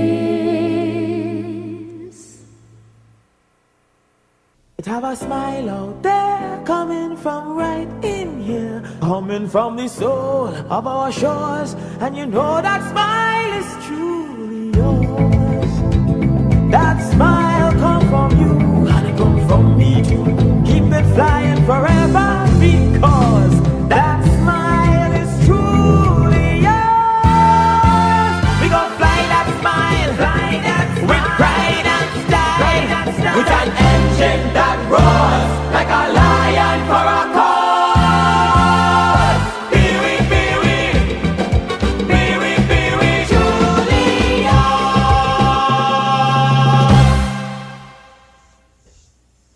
The fete is grand, with products from Angostura. Get your glass in hand and be part of this fiesta. Everybody drinking White Oak and tonic water, Angostura rum punch with hammers and appetizer. Drink a rum and a punch a creamer, drink a rum. Old Oak is the pleaser. Drink a rum and a punch a creamer, drink a rum. Royal Oak is the master. Drink a rum and a punch a creamer, drink a rum. Well, to get all your flavors, drink a rum and a punch a creamer, drink a rum. Angostura bitters. Drink a Merry Christmas, everybody from Angostura.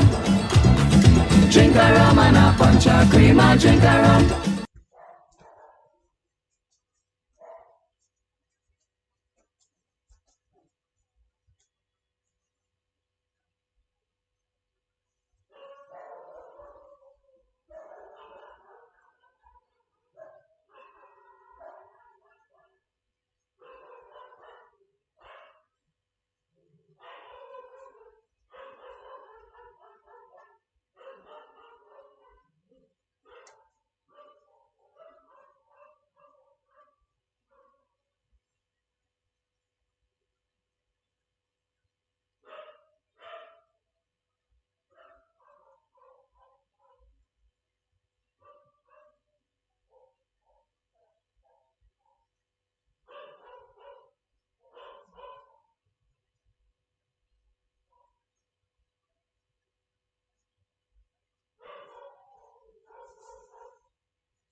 Nah, these guys aren't that fight. I saw a sign. They just push each other until one gives up. Look how slow he's attacking.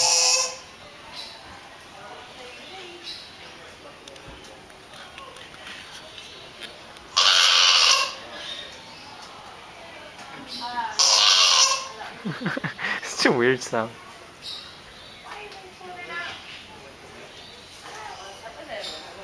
This is the most boring fight I've ever seen. Oh my god, oh my god, oh my god, I got it! Oh my god, the fight is running! Oh god. Goodness.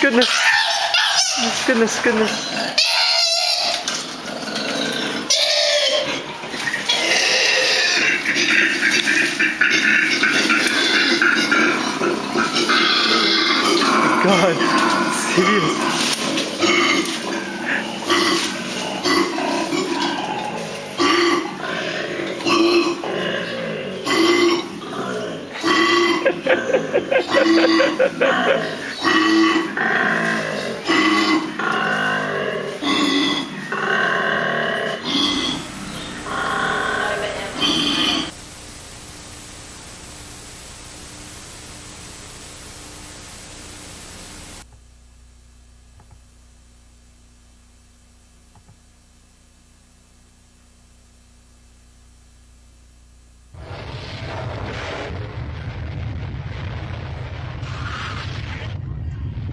Heroism and cowardice.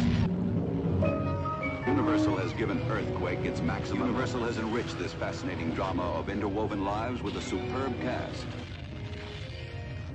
Keith Rowley. And I see Beyonce on TV. Colin Imbert.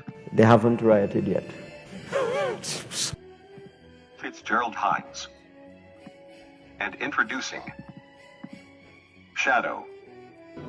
Plus, millions of people living, loving, planning, fighting until nature's most violent upheaval forces them to battle and claw for life itself. The biggest event in Trinidad. Earthquake. Catch this film in Movie Town now. Shadow.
Alright, Olive.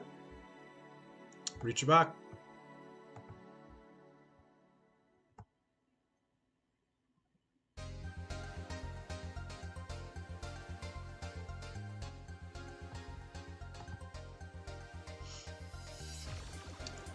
I'm organize myself.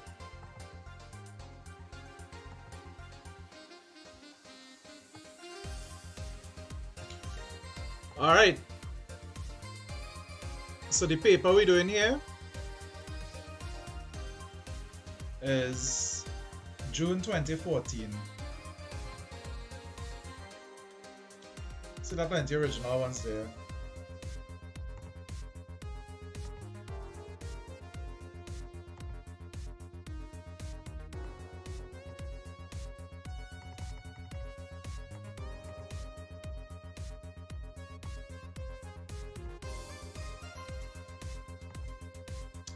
Chemistry is like the last exam. I think I was glimpsing the timetable and I see this Friday is it ended, and chemistry and something else was like the last thing.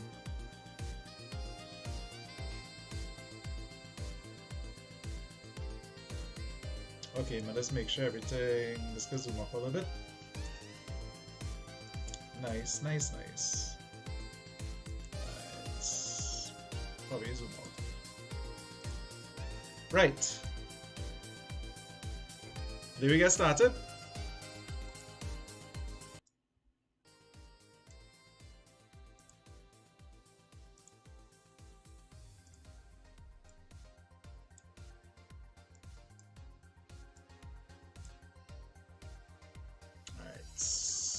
Just now, Right, so this is June 2014, and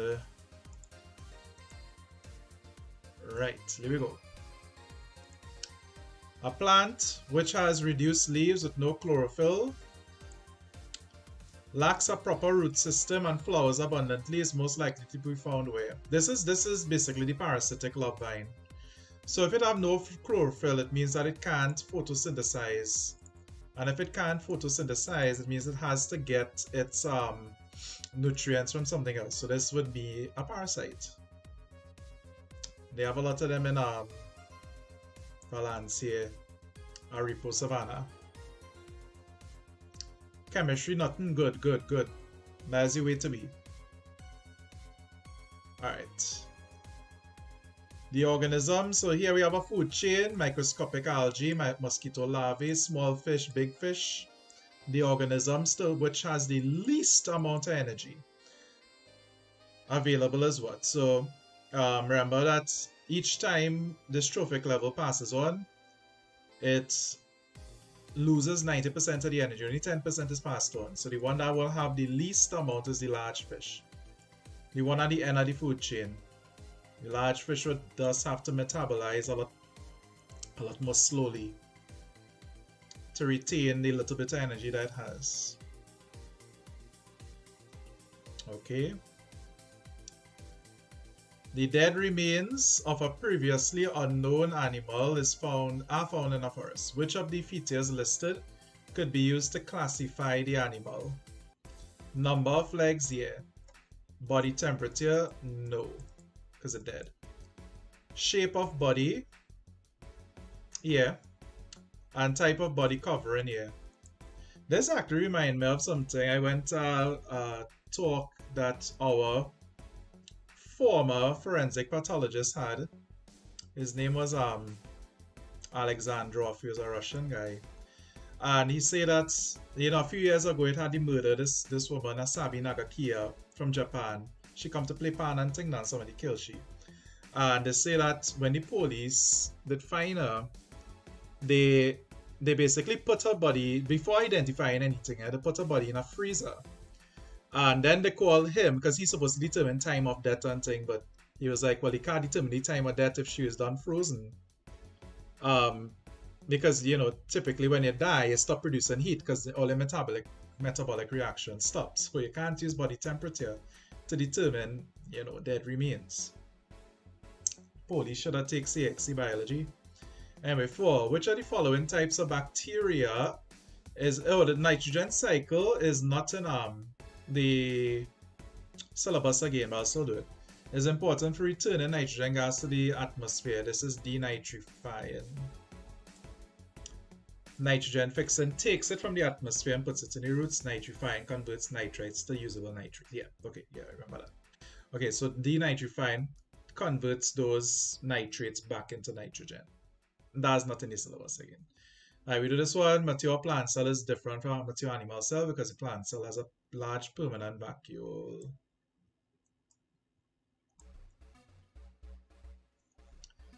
In a comparison, okay, we did this one already, which is not true about osmosis and diffusion. Both processes require energy, so this is not true because they are passive methods. Look, the amount of thing this man say about Trinidad, basically when you go to St. James Medical, well, you know, not even the mortuary there, they just have everybody pile up like in a freezer, and if you're on the body at the bottom, you have to take out everybody and put them down on the ground and get the one you want to get and then put them back. It's basically a whole day thing. So I could tell you, though, that in Trinidad. Alright, which of the following organelles is the site of aerobic respiration? This is my mitochondria. Hey, I look at this and I say then how much repeats. Anyway, the food produced in this for photosynthesis is starch.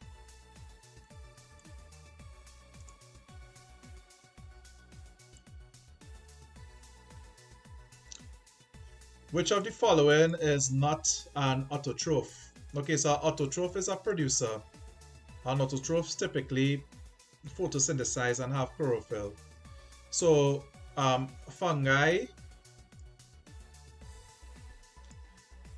don't have chlorophyll. They belong to a totally different kingdom.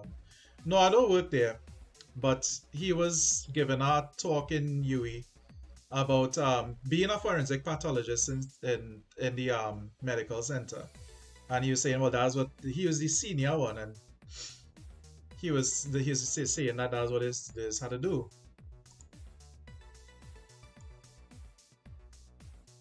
I don't know if I could do that. Item 10 refers to, the following experiment. A green and white variegated leaf is exposed to sunlight for 3 hours. It's a variegated leaf, which means it has chlorophyll in some areas and some, and only in some, not all. And then tested for starch. The results of the test are shown in the diagram below. Alright, so here you're seeing the green turns blue-black because of the starch, and the white then turn blue-black, right?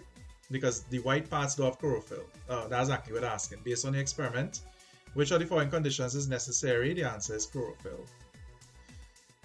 Chlorophyll is the site of photosynthesis, the light dependent and independent reactions. I don't know if we'll get photosynthesis for your paper too, but if you didn't expect a bunch of photosynthesis in the paper 1, expect a bunch of xylem phloem things. Alright, 11. When enzymes are boiled, they are unable to function. So there's a high temperature. This is because an increase in temperature does which of the following? Okay, so when enzymes are 3D structures of proteins, right? That connected by hydrogen bonds and disulfide bonds and that kind of thing. Those bonds are broken by heat and the 3D structures basically unravel. So what it does is that it denatures the proteins of the enzymes. So the enzymes kind of like, imagine you have a bow and you unwrap the bow. That's a denatured enzyme. Enzyme loses its shape and it can't do what it's supposed to do again. Ronaldo, anytime, all you want. But I think the last time everybody get fed up by 10 o'clock, so. Which of the following occurs as a result of the deficiency of nitrogen? Nitrogen form nitrates, and nitrates are used for growth and development in plants. Nitrogen is basically a constituent of proteins. So, right, B. Stunted chlorotic plants with reduced yields. Chlorotic would be more like this, not supposed to have an O here by the way, CXC dom. Yellowing of the leaves is, I guess, magnesium. Yeah, okay, so it's B. That's the closest one.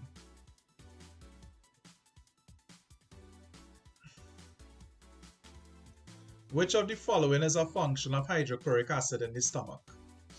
Okay, hydrochloric acid is used to give it a acidic pH, so pepsin could work, so that would be D.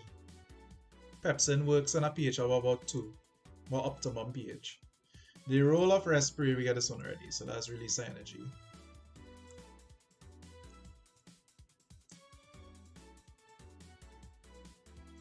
Item 15 refers to the following graph, which shows the oxygen uptake of an athlete at rest during exercise and after a period of exercise. Okay.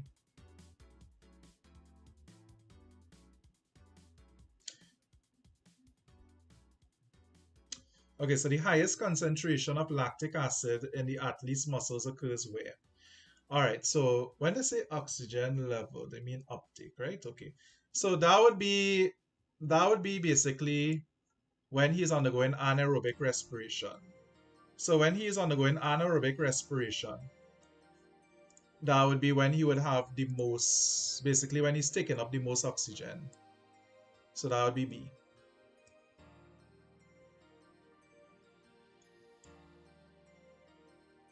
And the recovery period, he is basically converting that lactic acid, dissipating it with the oxygen. Okay, yeah, with this extra oxygen, yeah. So, okay, 15, well, 15B. 16. Which of the following is not a reason for placing green plants in an aquarium? Okay, green plants don't remove chlorine.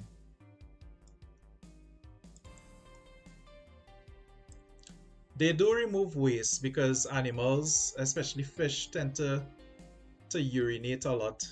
And that urine has urea or uric acid.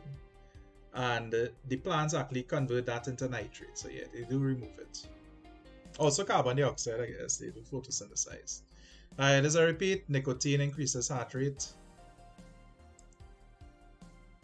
18, the right ventricle collects blood from... Okay, so the right ventricle is the cerebral load, left oxygenated, right deoxygenated. So the left side is where the aorta is, and the right side is where the vena cava is. So the right ventricle collects blood from the vena cava. Well, no. Not vena cava.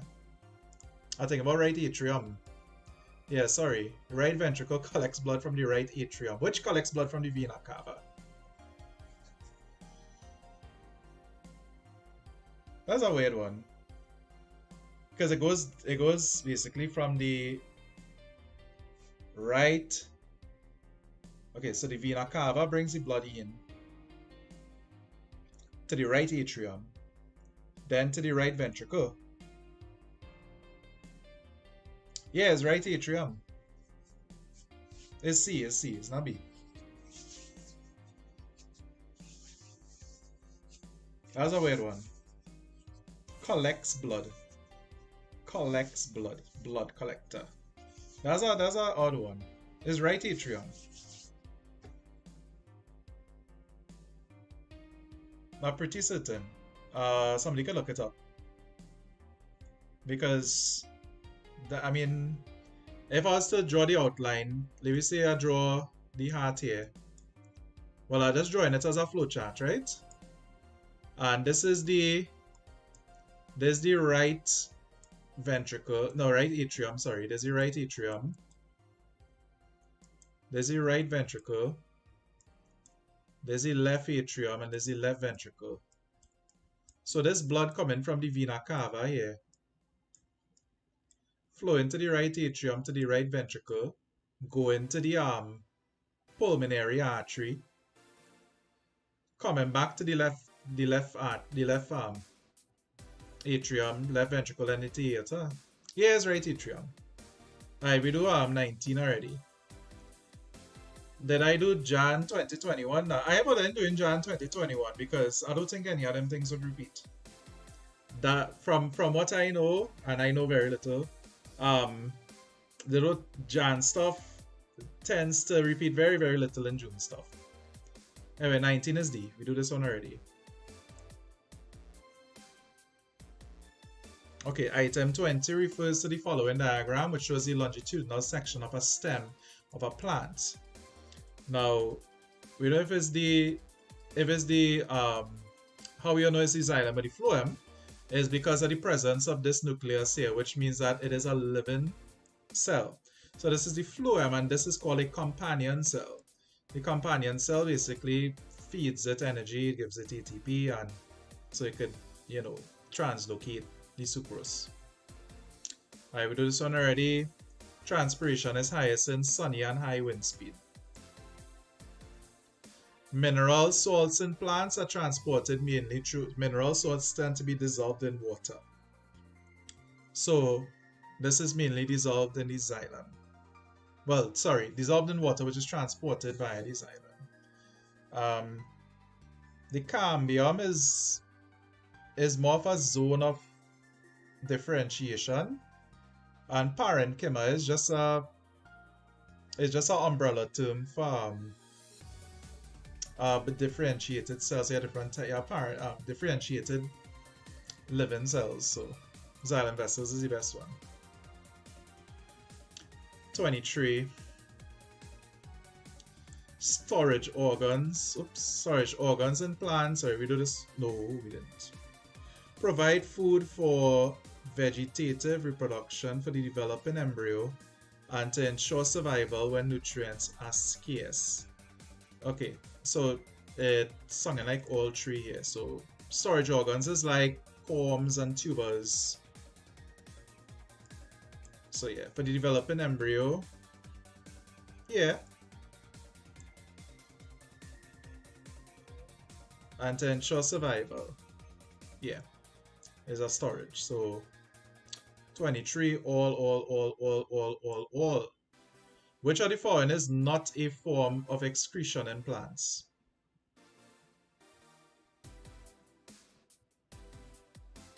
Remember that calcium oxalate question that we encountered a long time, like a few hours ago? Well, I feel that was it. The plant's calcium oxalate and the animal's water.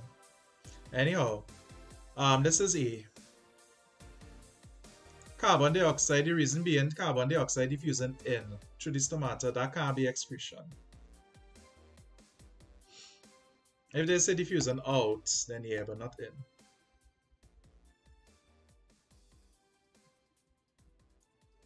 Okay. Kidney question. Into which structure is urine emptied? Okay, so that'll be this part here. That'll be the renal pelvis and the ureter. One is the cortex, renal cortex, 2 is the renal medulla. 4 looks like the lining of the cortex. So anyway, so the only one there that could be is C. 25, C.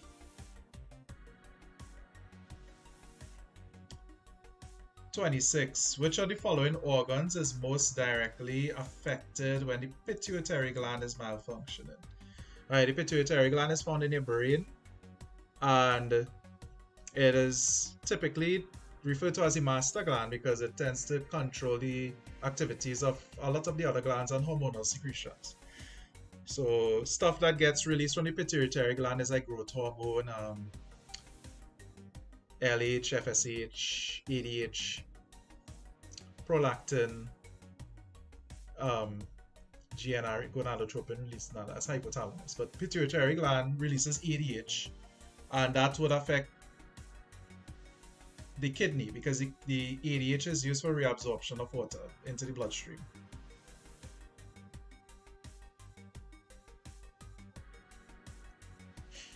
Man. Which of the following is not a feature of the leaf of a xerophyte? A xerophyte is a plant that is adapted to store a lot of water. Typically, it lives in a very dry, arid region.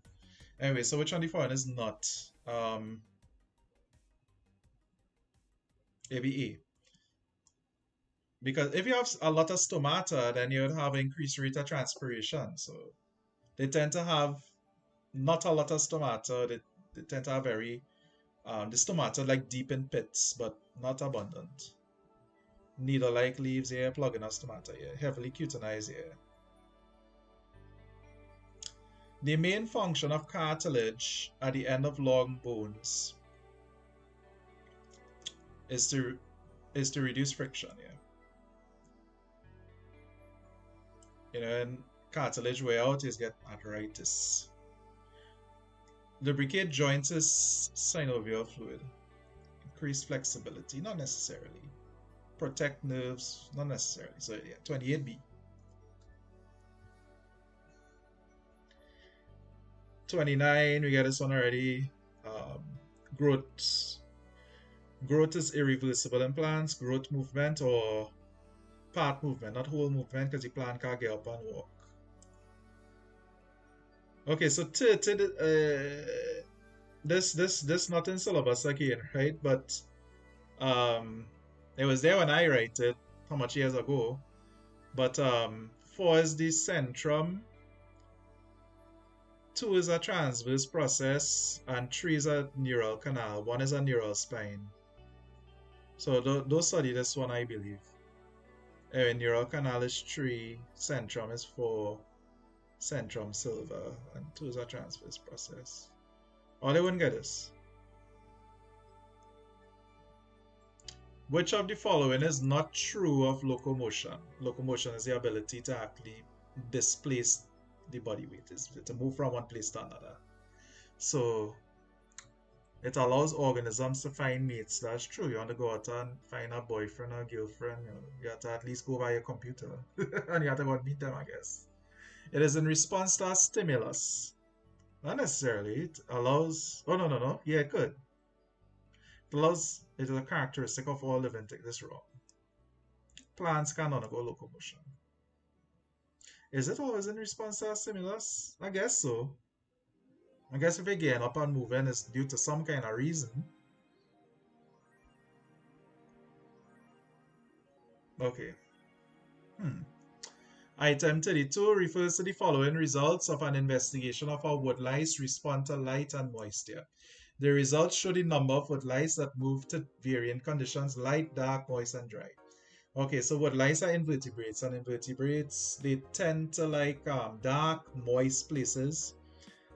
This is so that they could escape predation and they wouldn't desiccate. So what we see in here, most of them move to the dark, not all of them. All of them move to the moist. And 9 of them move to the dark and moist. So 32.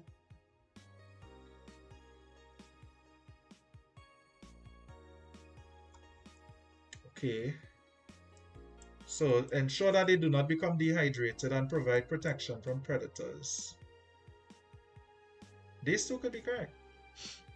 Alright, so we know it's not is not this and it's not this. Okay, so I think what we have to look at is the numbers. All of them move into the moist region. So I think this one is the more important one. You know, as I say CXT, it is a 2 correct answers, but CXT one you want not more correct. So I would say B. Because not all of them necessarily they move away from the light. That's why multiple choice is hell. I say B. Based on the results. Alright. I'll move this down a little bit. The role of Y in the illustration is to do what? Okay, we have a stimulus, a coordinating center, and then a response. The coordinating center is basically like your central nervous system. So that would interpret changes in the environment.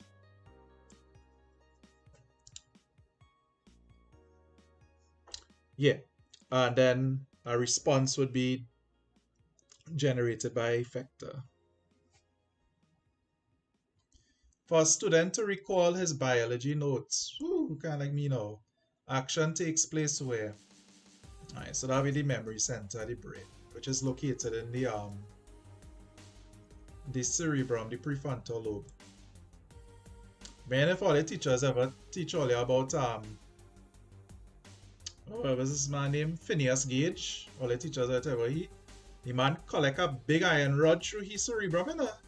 Man was tapping dynamite and that thing blew up and it went right through his prefrontal cortex. The man was a quiet man. The man reach home and feel he's bad man. Man pick up gun and feel he's a gunslinger and thing. Start to drink real rum.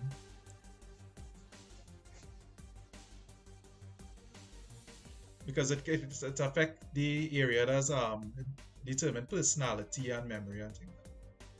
Anyway, 35. Which hormone causes a person to show superhuman strength in an emergency situation? Superhuman though. Alright, adrenaline, that's the only thing that will work here.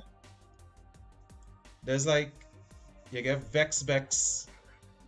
You get vex, and they try to mash up the place. I'm sure they do already. Superhuman. Invincible. Think, Mark, think. Thyroxine regulates like metabolism and think that's formed by a thyroid, so it's not that. Which three structures of the skin involve temperature regulation? Alright. A looking correct. Sebaceous gland is only give you pimples.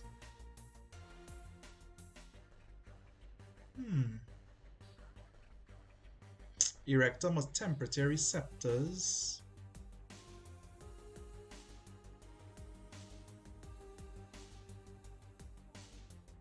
The best answer here is A to B. Because receptors, they receive the information but they don't act on it. It's not effector. So I think we'll be looking for effectors. Sweat gland releases sweat, erector muscles. That's piloerection muscles. They're connected to the hair. And capillaries. Yeah, vasodilation and vasoconstriction. The function of the choroid layer in the eye is to track people man eyes to prevent internal reflection. Get on already.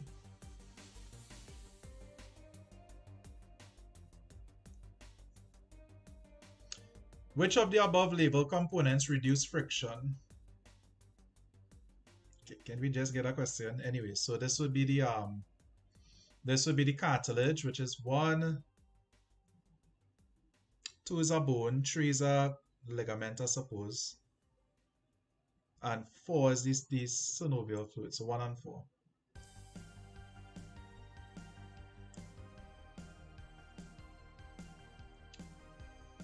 Item 39 refers to the following growth curve for an instar, or a young insect, during one stage of its life cycle. Okay, so the size is increasing, drops at 3 and increases again. At which point does molting occur? Molting is basically like when it's shedding parts of its exoskeleton and it reduces its body mass a little bit. Kind of like when a chicken is molting and it loses the feathers. So that'd be 3. That'll be here because you can see the sharp drop in mass here.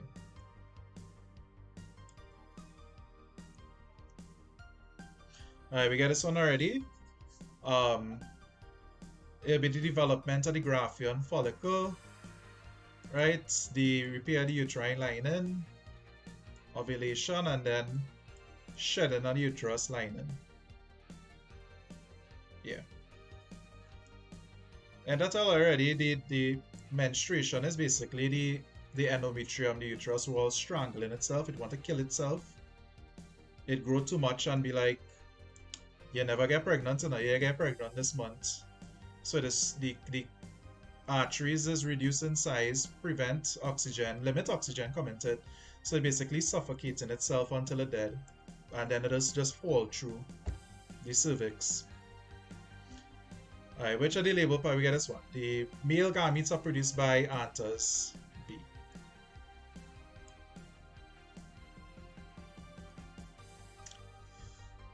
the most appropriate heading for this diagram.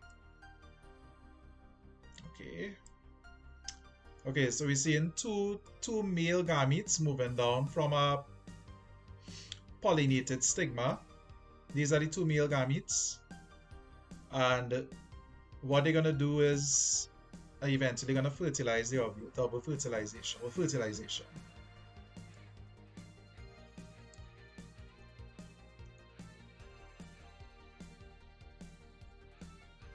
Nah, forte is not D.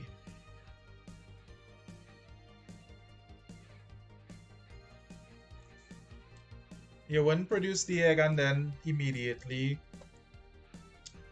yeet out the uterus. That would make sense. You had to build up the uterus if in case the egg get fertilized. Alright, during pollination, pollen grains, which are small, light, odorless, and smooth, are most likely carried by what disease? This win. Babies could do this question. We do this one already, contraception. So you don't have 10 children.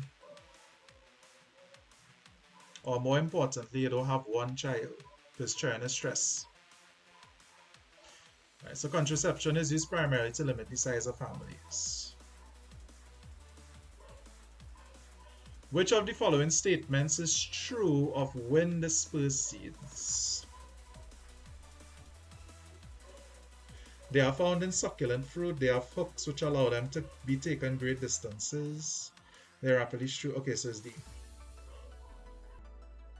Okay, so the succulent fruit one is animal, and the animal is eat the fruit, and then there's out the seeds down the road. The hooks, this is when you're walking through grass, and you know the hooks hook onto your jeans, and you carry them seeds down the road. Rapidly strewn from dry pods is basically the thing just explode and let out self dispersal. Which of the following events does not occur during mitosis? Alright, so that's it. You don't have any exchange information during mitosis because you're basically forming clones, right? So you have no crossing over or anything like that. Alright, 47. In which of the following does meiosis occur? Alright, meiosis is only used to form gametes. So this would be a seed in the testis of a mammal. So within the seminiferous tubules and within the seminiferous tubules you would end up with meiosis forming spermatozoa, which eventually would be used to fertilize eggs, or not fertilize eggs, who knows. Alright, so 47C. All the rest here is mitosis. Remember, meiosis is only used to make sperms and eggs. A girl has, I wouldn't get this, but a girl has blood group A and a brother has blood group B. Her mother is blood group AB. They both have the same father. Which of the following are possible genotypes of the father? Okay, so the girl... Alright. So the boy could have get the A from the girl could have get the A from the mother, the B from the father.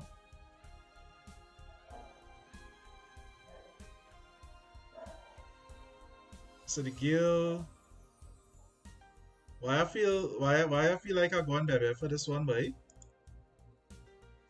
That's not working, it's out of my head. It can't be A, sorry, it can't be A and B. As far as I know.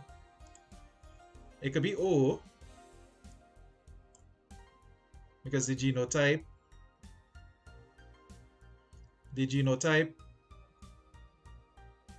could be AO and BO. AB. AB you could end up with 2 ABs, 2 A's or 2 B's. It can't be BB. Nah, it can't be these, because these wouldn't end up with blood type A and blood type B. I think is D, but let me just work out something here quick. Well, you know, again, this question anyway. I know definitely O. Okay. Yeah, is D. Because this would end up with AA, and this would end up with BB, and this would end up with AB. A and BB. No. Stupid, is that up? This is BB.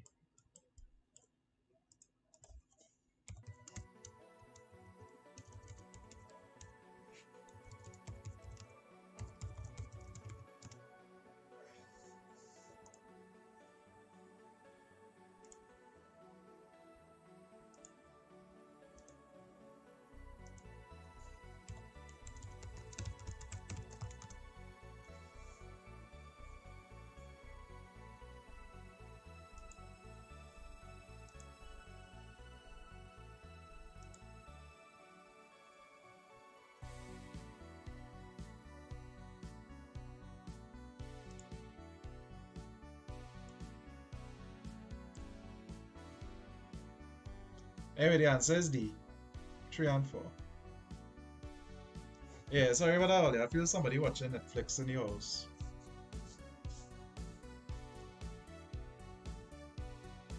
Wait, let me just check my OBS and see. Yeah. Oh, okay. Saying something about stream health here.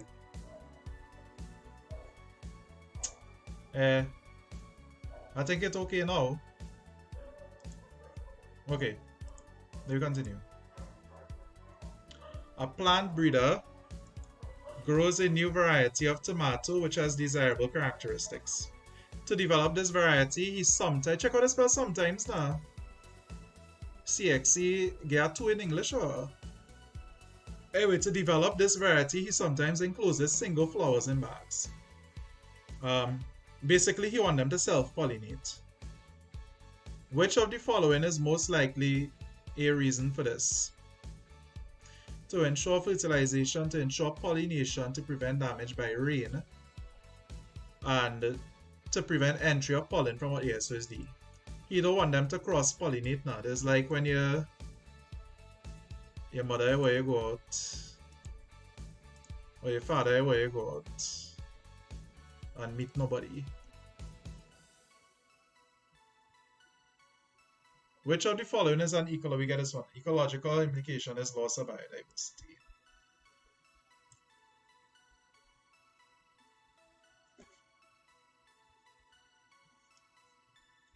In which of the following ways can hypertension be treated or controlled?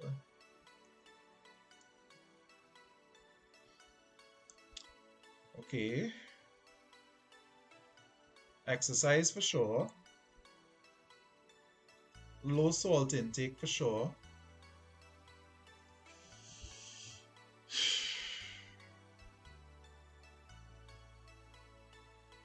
Low carbohydrate. It could. Eating iron-rich foods though.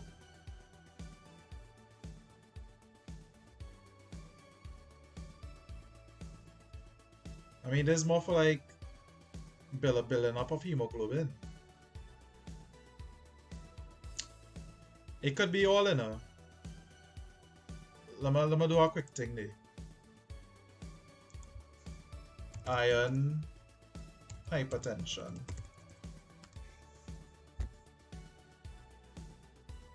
Iron promotes a free oxidative stress. Iron overload causes iron.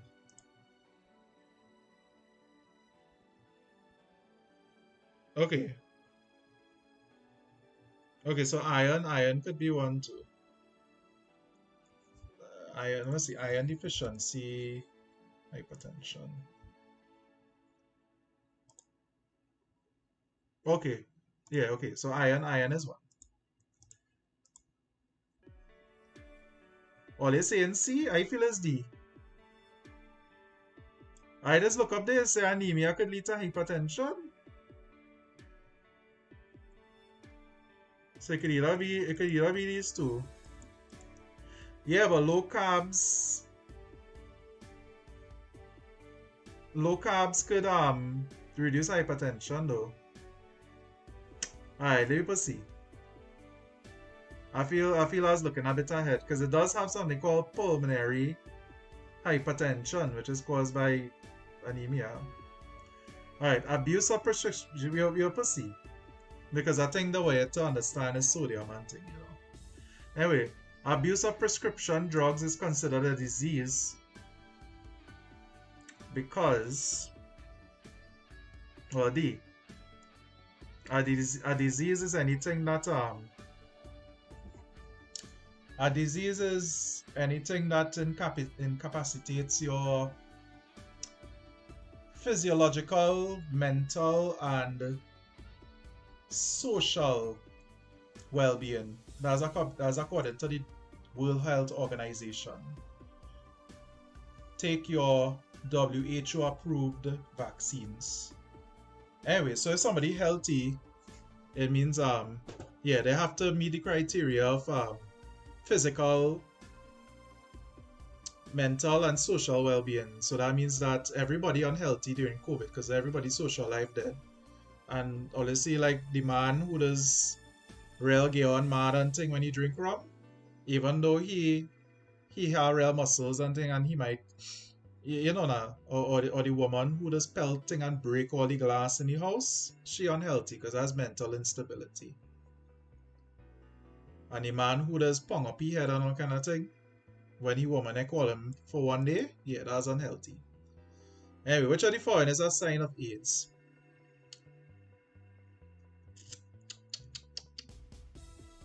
Okay, so I think skin rash. I don't think AIDS is caused blisters on the genitals. That's more like syphilis and thing. AIDS does result in Kaposi sarcomas though, which is a skin rash.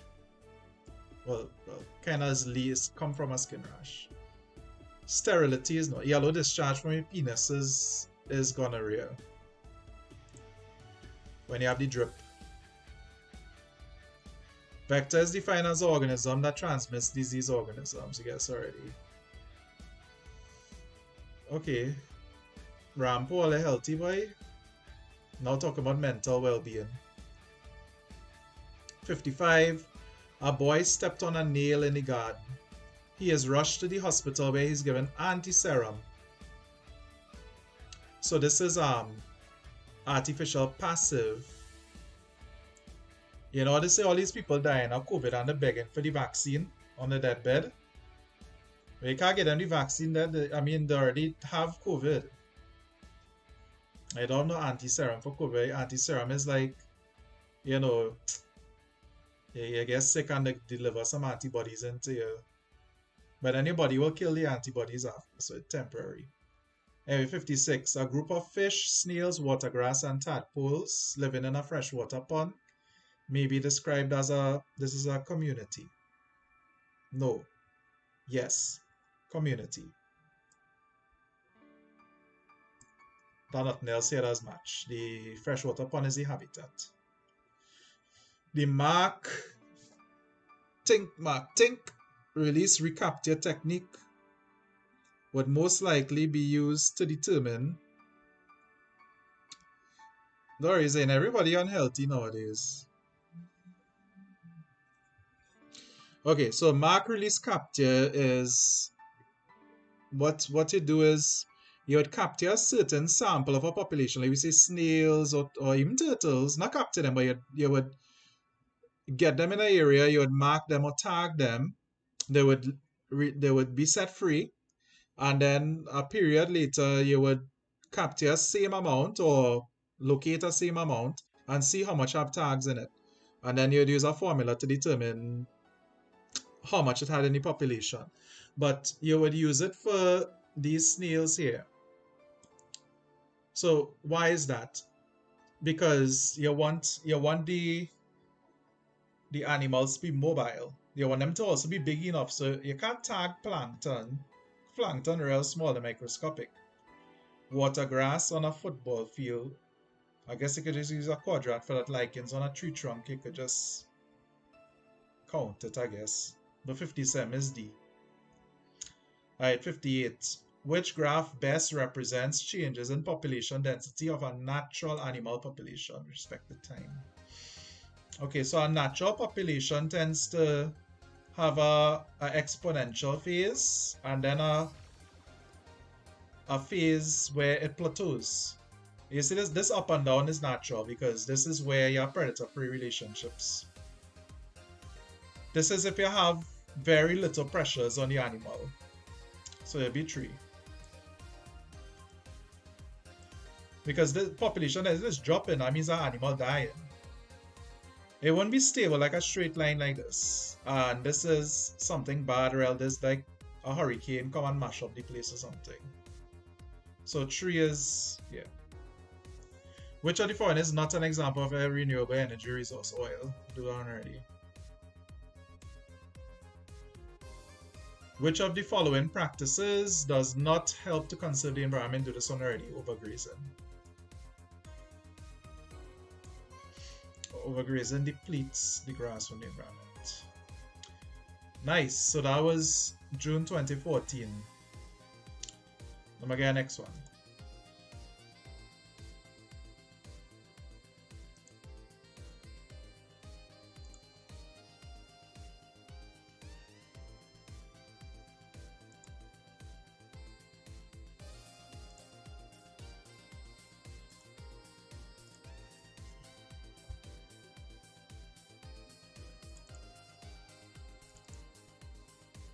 Okay, let me see.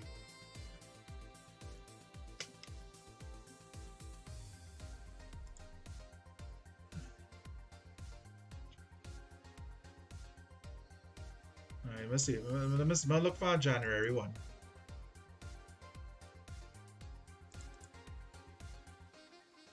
Alright, I'm just looking through.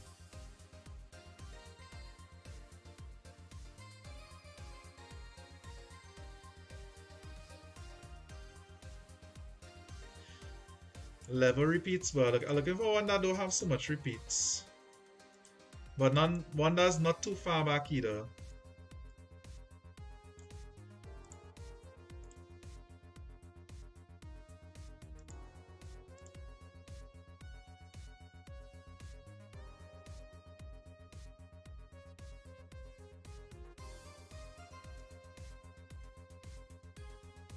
Okay, let me do this one.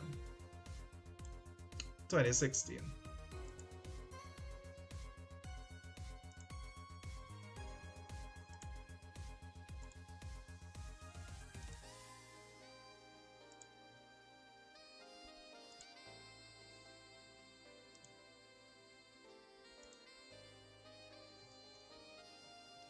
Yeah, they make sure to update the stream.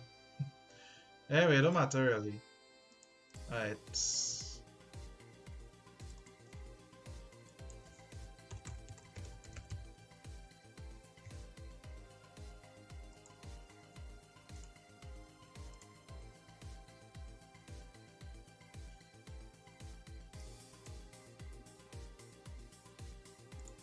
Alright, quality of this one is too hot. The scanner scan too good. Not my scanner, whoever scanned it. I have this big line coming down. What are you gonna do? It's free. Where am supposed to have them thing? All the papers have rare repeats.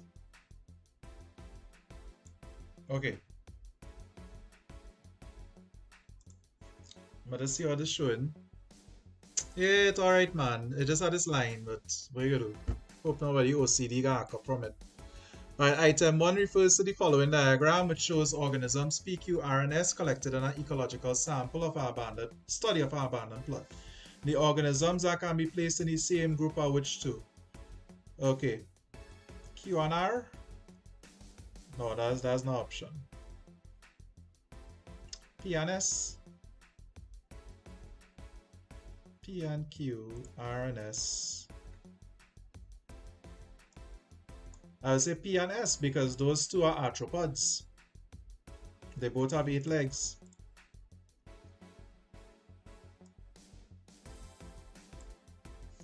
Q and R too though, because these two are from class Insecta. 8 legs, scorpion has 8 legs. From I'm just looking at the rest to see. Yeah, it's D. Which of the following is a biotic factor? Biotic factors are factors that involve living things, not non-living. So this is competition for food. Alright, we do this one already. If you had 50 grams of soil, you heat the thing, then you dry it out, and the weight is now 35 grams. What happened to the rest? Water drain out.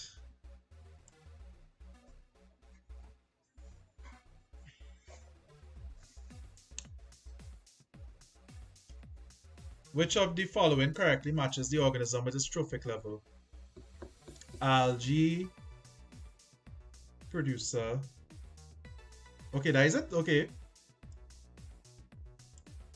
Water flea is the primary, fish is secondary, heron is the tertiary. Babies could do biology. Which of the following are true of decomposers? Okay, so 4 is wrong. Every living thing must respire. Oh, it's only one answer that don't have 4, so is A. They cause decay, yeah. They recycle minerals, yeah. They are organic feeders, yeah. Yeah, you can't say that they do not. They have to. There's a living thing. Yeah. Okay, so 5 is A.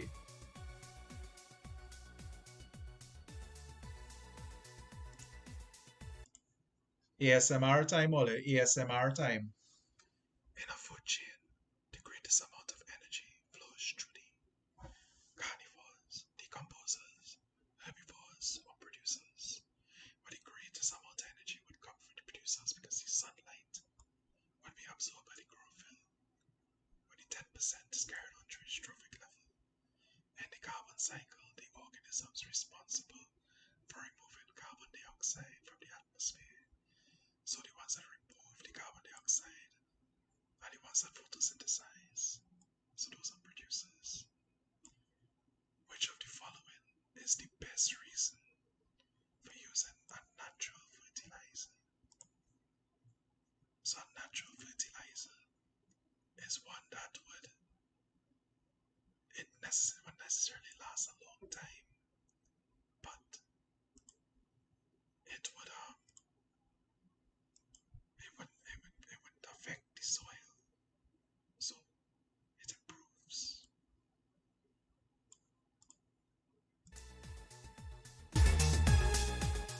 That's enough of that.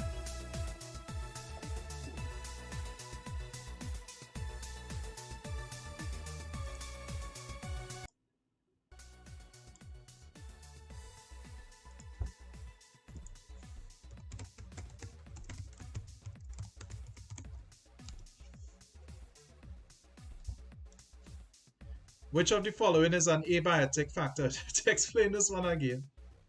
Natural fertilizers, which are opposed to artificial fertilizers.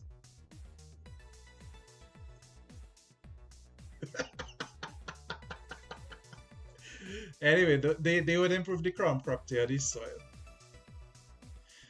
Artificial fertilizers are those that they could be long-term detrimental to the soil. So they would have a lot of chemicals in them that might actually reduce the respiratory rate of bacteria and other organisms in the soil. Natural fertilizers are like manure. So those would actually, or like humus, those would improve the structure of the soil. I like that one, bandits in the house, for real. Imagine that bandits in the house and I still doing this thing now.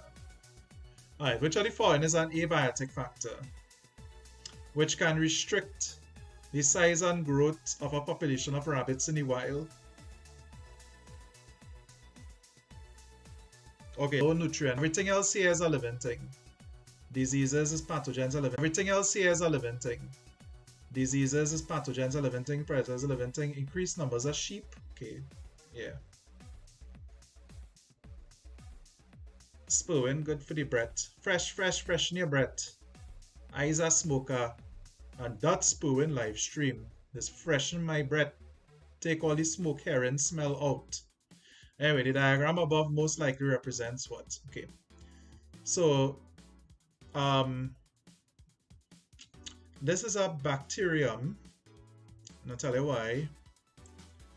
Not all bacteria have a flagellum. There's like a tail that allows motility, but they do have plasmid DNA, like not in the double helix form that humans and more complex animals would have, but they have a circular form, and so they have a cell wall.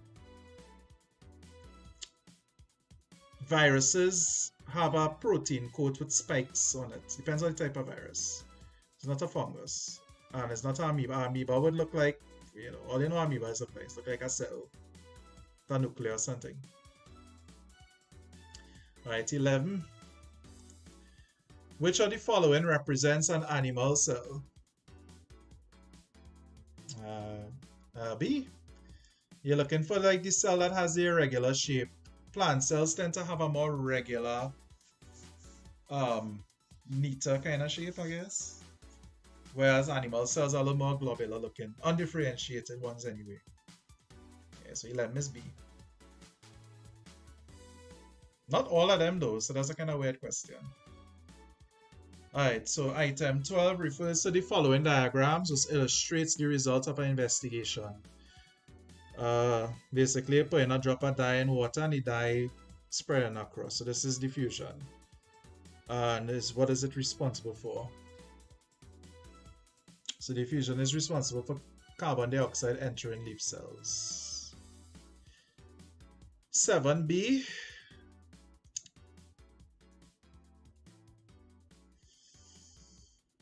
No, not necessarily. Not necessarily. SEM would be B. Because decomposers, energy does flow through them. But this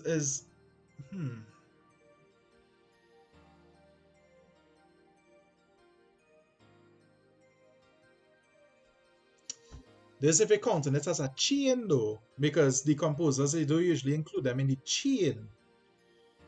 You might include them in a web, or you include it in a linear energy flow chain.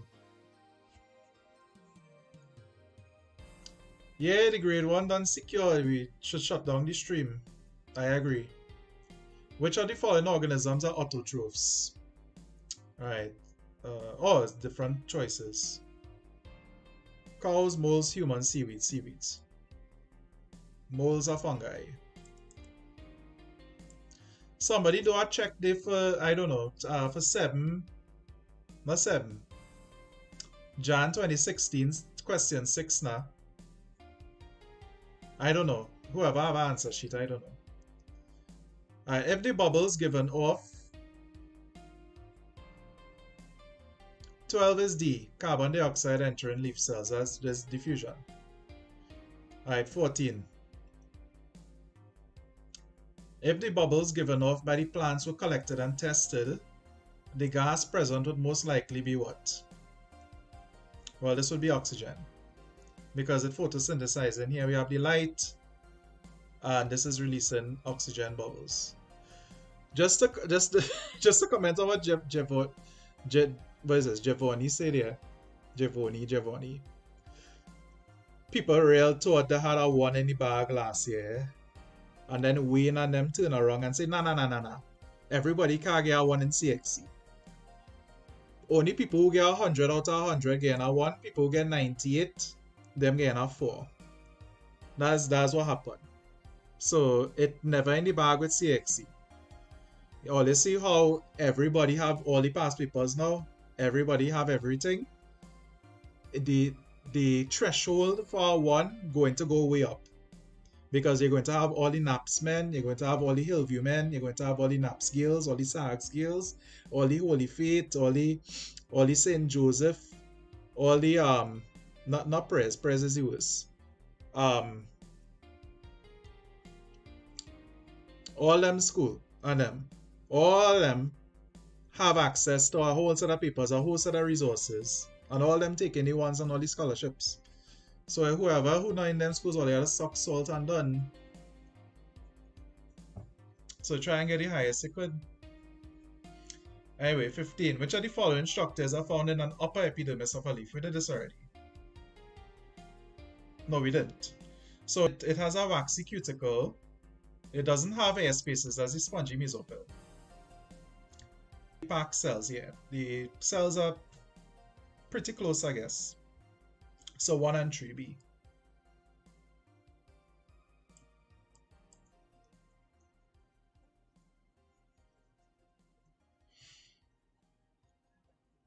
Okay, 16. The process involved in the reaction shown above is what? Okay, so you have a solution of non-reducing sugar. So it's like sucrose. Heat with a few drops of acid. Solution reducing sugar. Oh, okay. Basically, a sucrose breaking its bonds to become like glucose and fructose and thing, right? So this is called hydrolysis. Basically, using water molecules or water-based molecules to break bonds. Is the opposite of a condensation reaction. Condensation reactions basically release water. Like if 2 glucoses was to bond or something. This hydrolysis. For real, and the guard outside the hospital, which was the most powerful in the Caribbean right now. 17. Glucose glycogen balance in humans. Where in the cycle would the hormone insulin be needed? Okay, glucose into glycogen, because glycogen is the stored form of glucose. So we're looking for glucose to glycogen, so that's B. Yeah, so 17 is B. You know, I was looking at something, some kind of stats there, and there's like Jamaica. Only 3% in the population vaccinated. Something like 3 or 4%. I thought Trinidad was behind, but Trinidad still have a good 17% or something. Jamaica like real behind. And Haiti is 0% because them say them can't store no vaccines. I was kind of surprised. I thought Jamaica was a little ahead of me. It seems like Jamaicans and them have it easy. Anemia may be caused by the lack of what? Okay, so iron and vitamin B. Iron is used as a constituent of hemoglobin.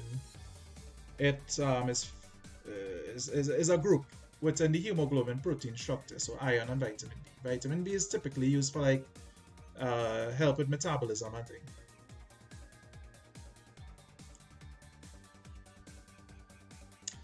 Alright, 19.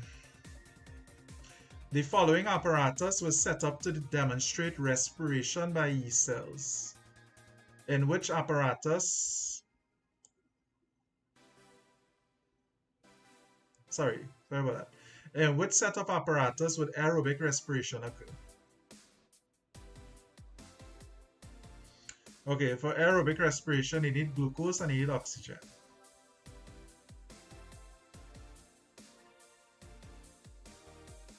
Okay. Yeast sugar mixed in boiled water. Yeast sugar mixed in unboiled water. Sugar in unboiled. Okay, so it could be C. Because the boiled water with the nature, it would actually kill the. Because remember, yeast is a living thing, eh?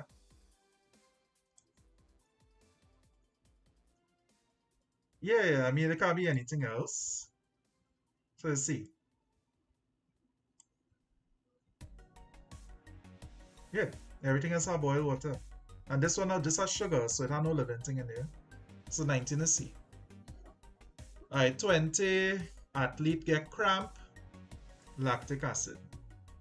21. Which of the following is not a type of substance carried by the transport system in an animal?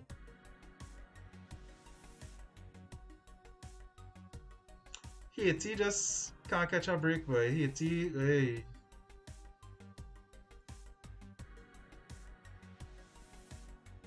Anyway, this is solid undigested food. Oh, wait, question. Which one is not a type of substance, crime? Yeah, solid undigested food. Yeah, okay. Digestive food is like glucose and thing. Metabolic waste is like urea. Alright, 22. The blood vessel that supplies blood to the brain is the carotid artery.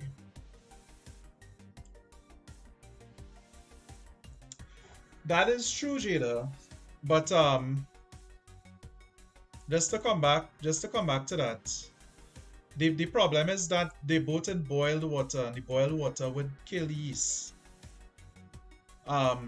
Yeast is a living thing, and it's kind of like if you boil bacteria and water, get dead, or protists or yeast. So we have to look for something that's not boiled, and I still have a yeast sugar mixed here.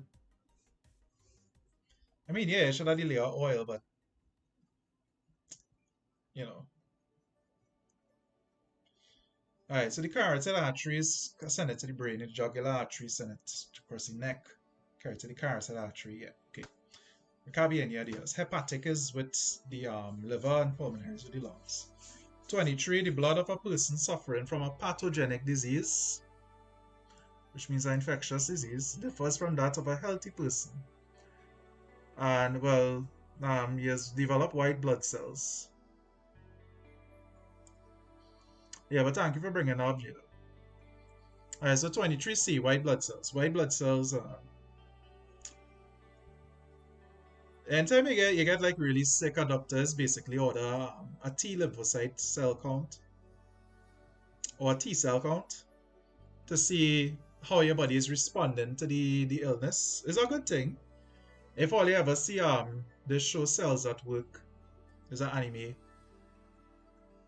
Somalia, I think I mentioned it already. It really good. It actually tells the story of how the body responds to illnesses. It tells it really well.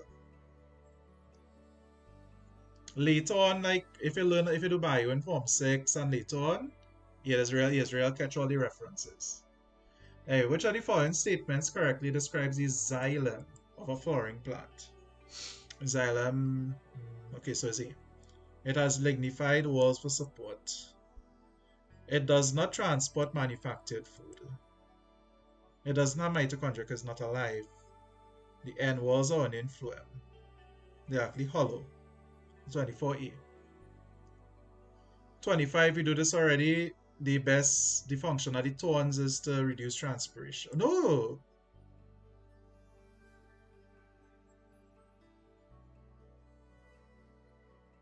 Look at herbivores here, yes? I'll tell you what happened. Let me tell you what happened. Warding off herbivores is correct. But what actually happened is CXC realize they mess up. Because warding off herbivores is correct. Remember, this is Jan 2016. The one that had warding off carnivores was a later year than this. So there's like, oh no, we messed up. We have to change it because what they probably end up doing this year is they end up having to get both answers correct. Because thorns do prevent herbivores from coming into contact with it. So the answer is C though, because it looked like in later iterations of this question they changed herbivores to carnivores.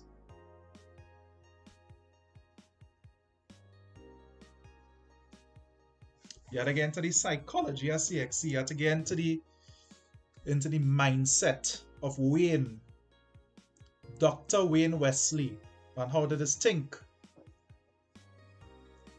Alright, in answering items 26 and 27, match each item with one of the options above. Each option may be used once, more than once, not at all.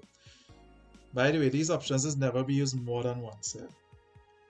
Okay, so sieve tube is an effluent. Offers support, transports water. So it does transport sugar solution. It doesn't necessarily transport water. It does transport like solutions, but it does offer support because it's part of the root and the stem. So I think it will be C.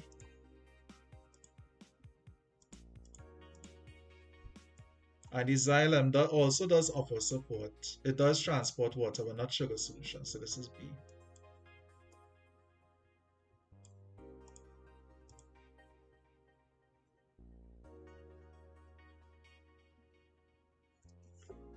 Onions store food mainly where? Okay, I had this in the Kahoot. A lot of y'all put roots.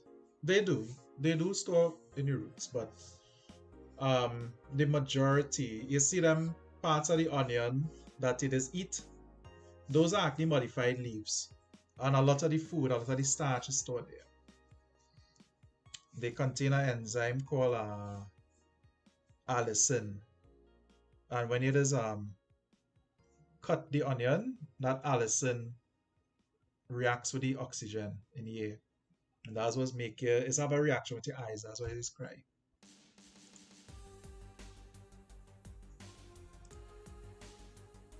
So there's leaves.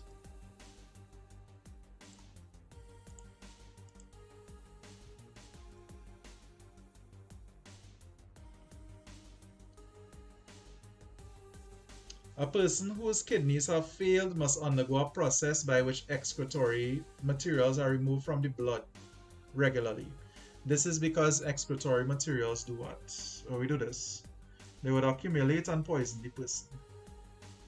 The ureter carries urine from the, so the ureter is what's connected to the kidneys. It carries urine from the kidneys to the bladder. The problem with the ureter is that it sounds a lot like urethra, and urethra is basically your pee hole. It's what's take urine out of your body. So the boys one will be on the tip of the penis. Well, not on the tip. Well, coming out to the tip of the penis, coming through the corpus cavernosa, and going from the bladder to that. The girl zone would be above the vagina. I know some fellas just think that girls urinate out of the vagina, but that's not true. The urethra is slightly above the vagina. It's two different holes.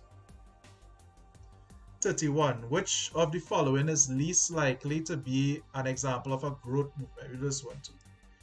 Alright, so this is A. The closing of the leaves of a sensitive plant is not a growth movement, that's a sensitivity thing. Which type of joint is found at the elbow? Alright, so where the humerus connects to the radius and the ulna, that is a hinge joint because there's only one plane of movement. The ball and socket joint would be like where the shoulder is, where your humerus connects to your scapula. 32B.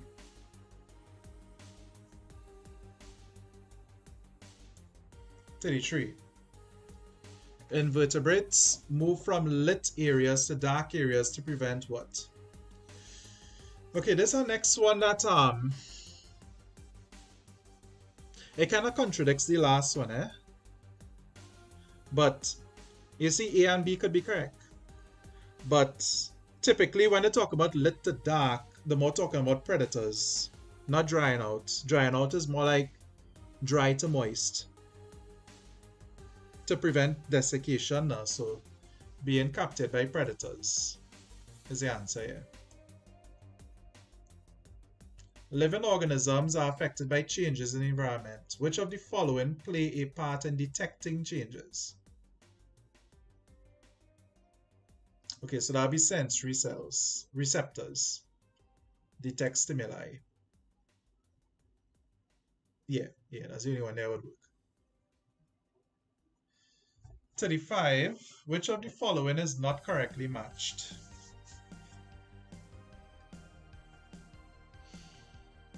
Okay, that'll be D.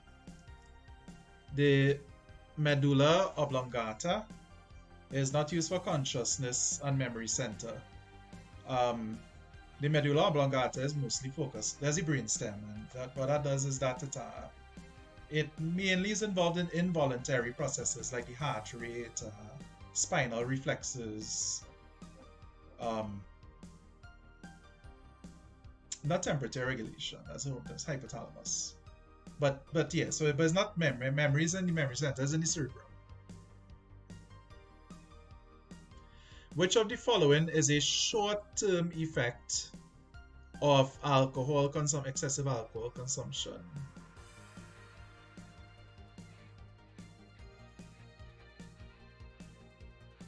Okay, here's some weird answers here.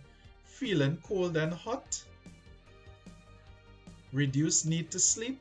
To me, drunk people just fall asleep all over the place. Increase blood pressure. No. Alcohol is a depressant, so it's decrease. Increase urination leading to dehydration. Yeah, so it's D. Because alcohol disrupts ADH secretion. So that's why they just pee so much. You know, when they're drunk. Alright, 37. Which of the following diagram shows the correction for short-sightedness? Okay, so short-sighted people tend to have their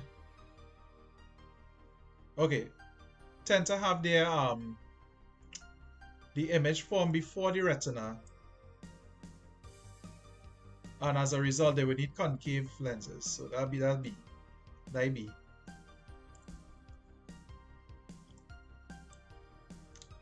38. Which of the following skin structures would be involved in temperature control? Sweat glands, yeah. Capillaries, yeah. Fat deposits, yeah. Control, though, I suppose.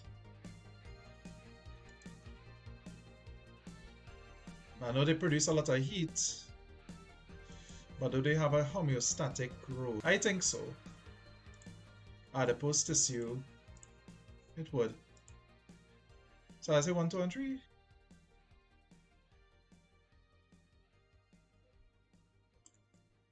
Could I have hair or something there, but fat deposits, yeah, I guess so. Fat deposits play a role in warmth here.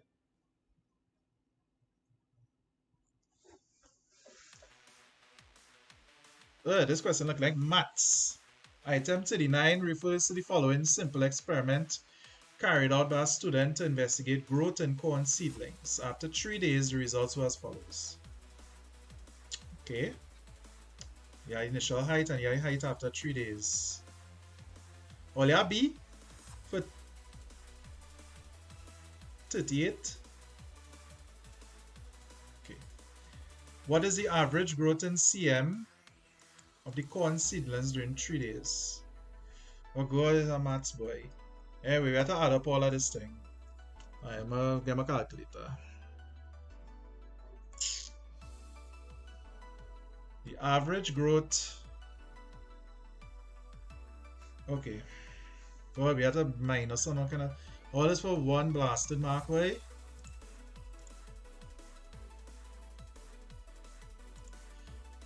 Okay. So we have to 2.5. 2.2, 2.1, 1.4,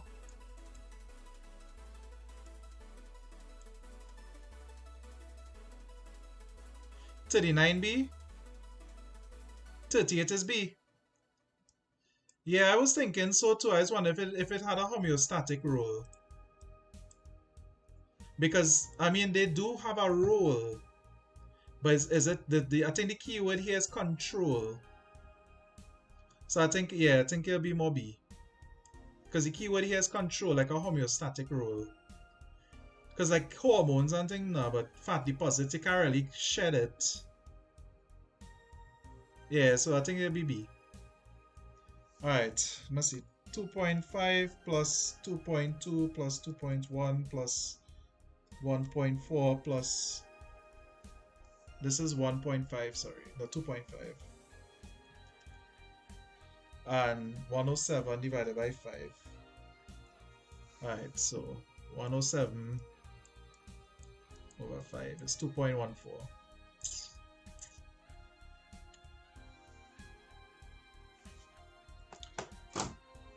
I think 38 would be, I think, taking fat out, because it's not like, I mean, what I was thinking about with 38 is, but it's not short-term regulation though, but you know the Inuit Eskimos now, you know how they living in Arctic regions, and it is feed on blubber to build up fat reserves, and that is give them the warmth. But is that temperature control though? Probably not. I think they're talking about like a physiological role, so I think it'll be B. CX, it is making you be philosophizing. Which of the following is not necessary for germination of all seeds? Light. Ain't you burying the seed under the ground, you don't need no light. The reason why, by the way, you don't need light is because the seed has an endosperm, it has a food storage already. But when that food storage running out, which it does because it uses the glucose and the amino acids in it, it needs to form, it needs to germinate, release the cotyledons, and then the true leaves form to photosynthesize. So, but you don't need. Which of these structures are genetically identical to the parents? Okay. So this is out. Wait. I think they're looking for things that are. Oh, okay. 4 is pointing to a pollen grain, and 2 is pointing to a seed. Okay, then it's 1 and 3. They're looking for things that are asexually reproducing. So it'll be 1 and 3. You see, the seed and the fruit is a product of fertilization, and the pollen grain is a product of meiosis. So those are not identical to the parent.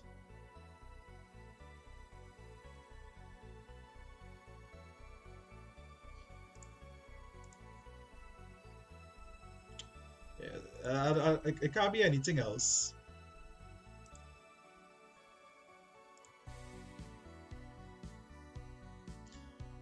Alright, 42 and 43 refers to the graphs of estrogen and progesterone levels in the blood over a period of 1 month. Alright, there's the estrogen, and there's the progesterone, this dotted one. At which point is uterine, like olega menstruation for paper 2? If not, expect to see plenty menstruation and thing. Plenty thing with babies and amniotic sac and them kind of thing. Anyway, at which point is the uterine lining being repaired? That'll be A. Because what progesterone does, progesterone. Wait.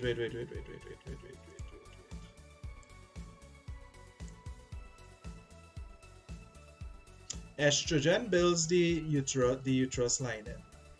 Progesterone helps maintain it. Yeah, okay, no, it'll be B. At which point is ovulation occurring? Ovulation is occurring at A.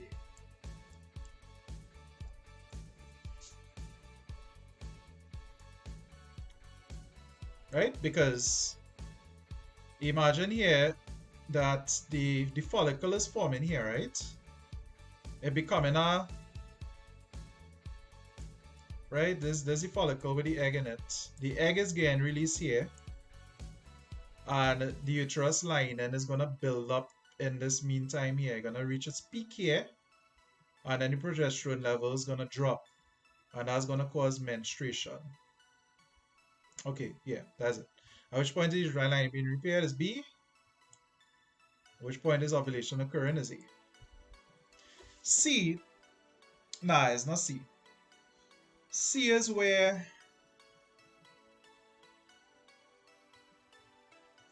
it's not being repaired at C. What's happening at C is that it being proliferated at C, which means that it increasing in mass.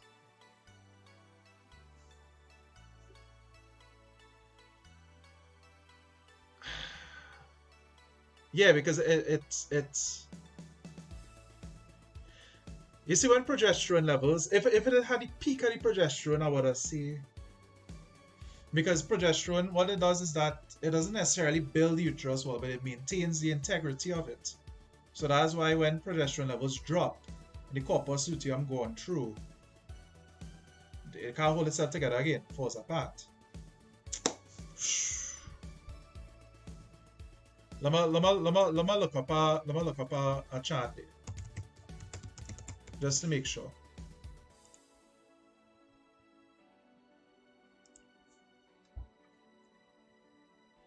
Let me see.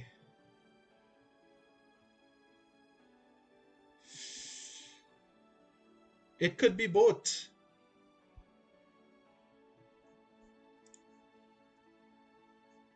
Maybe they're looking for C. Because the start of it would be at B. Let me put C. Because I think the way it's correlated to the hormones. Check now. I myself am sure because both, I mean both of them correct. But I know later on, right? Nah man, it's B. Later on, you just call it the proliferation phase. The luteal phase now. And that would be where C is. I mean, at CSEC, you don't really learn proliferative phase and thing, but I think it's B. C is like the maintenance, the proliferative phase. B is the actual building up. Nah man, it's B. Alright, 44. They should have made it a little more, they should have worded it a little better. Anyway, a flower which blooms at night and has white petals is most likely pollinated by, well, a nocturnal animal, that'll be bats.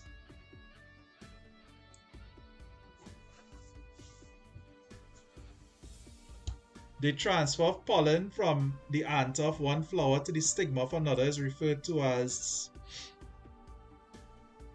one flower to the stigma of another, that's cross-pollination.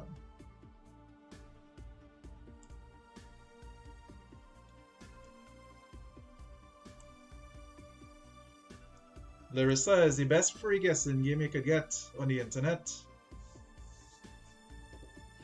The problem is this.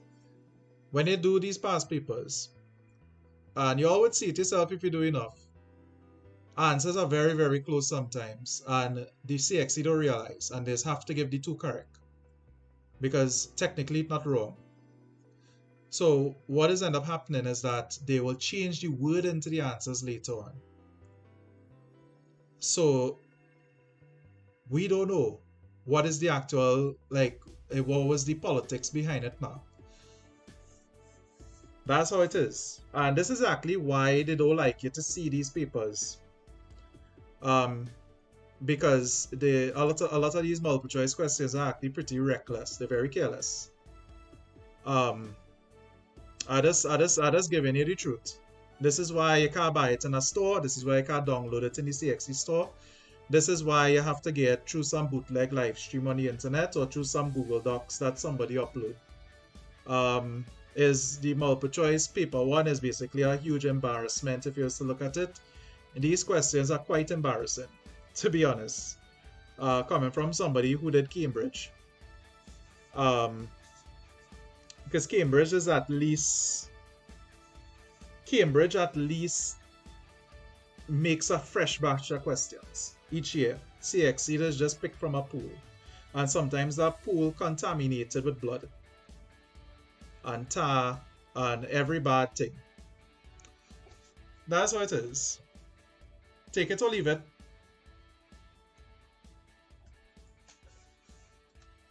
Alright. A fruit has 8 seeds. How many ovules are most likely present in the flower from which the seed is formed? Alright, so C, 8. It's also the reason why I don't mind doing this. Because, I mean, forget CSEC. To hell with them. Who tell them to have exams in the middle of a pandemic? Everybody else have no exams? Them special? Which of the following may be caused by pathogens? So which of the following are infectious, communicable diseases? Like COVID. Pathogen is like a bacterium, a protist, a virus, or a fungus. One method of controlling the population of mosquitoes is by getting rid of all stagnant water. Which stages of the life cycle does this method control? Okay, everything except adult. To answer your question there, Andrew? Yes. Once you do Form 6 chemistry, you will realize everything, a lot of things taught to you is a lie. I can tell you one major one in biology is that you thought that the female gamete is the ovum. This is not true. The female gamete is something called the secondary oocyte, which occurs due to something called oogenesis. Oogenesis is results in oogonia, which forms primary oocytes, and all of those are formed before in the fetal stages. They form during Graafian follicles and so on. So what happens is that the it starts there, but the meiosis phase gets arrested in prophase 1, and then that continues until puberty, where there's FSH and LH being released along with estrogen and other gonadal hormones like progesterone. Gonadotropin releasing hormone gets released as a result, and that actually stimulates the continuation of meiosis, which continues until metaphase 2. Metaphase 2 ensures that primary oocyte becomes a secondary oocyte, and it actually lets out something called a polar body as a result. The polar body acts as a dustbin for the extra 23 chromosomes that occurs. That polar body can undergo meiosis a second time, and you get two polar bodies. That secondary oocyte then gets ovulated due to the stimulation of estrogen and gonadotropin releasing hormone, and as a result, when that gets released into the oviduct or the fallopian tube, and the spermatozoa end up encountering it, and the acrosome really has a cortical reaction with the cilia of the egg cell. What happens is that the acrosome ends up digesting a pathway, and you end up with something called capacitation occurring, and the two sets of chromosomes end up combining, and as a result, what happens there is that the nucleus of the sperm cell goes through the zona pellucida and the corona radiata, and what ends up happening is that when those two fuse into one cell, right, that is what is called an ovum, right? So an ovum actually occurs post-fertilization, which is weird because an ovum is usually taught here as an egg, which is not true. An ovum is a post-fertilization structure,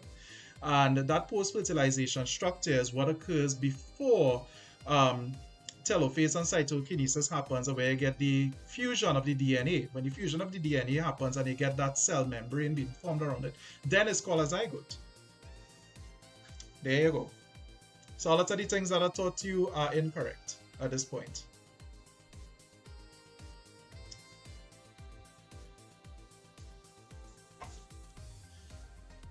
Trust me, I wasn't reading anything there. Anyhow. Item 49 refers to the following graph showing the number of deaths due to AIDS. The total number of persons who died from AIDS in 2010 is... Well, this is just how to read a graph. Well, men is... You're gonna understand it if you're further in biology though.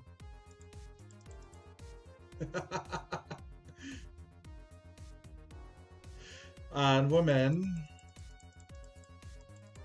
Alright, so 22,000 men and 13,000 women. So that's 35,000.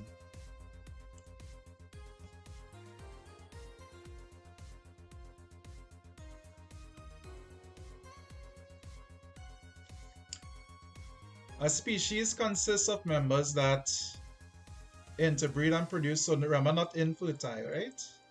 Natural conditions.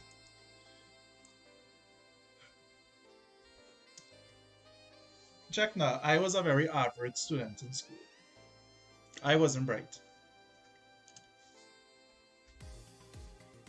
I'm bright now, but I wasn't bright back then.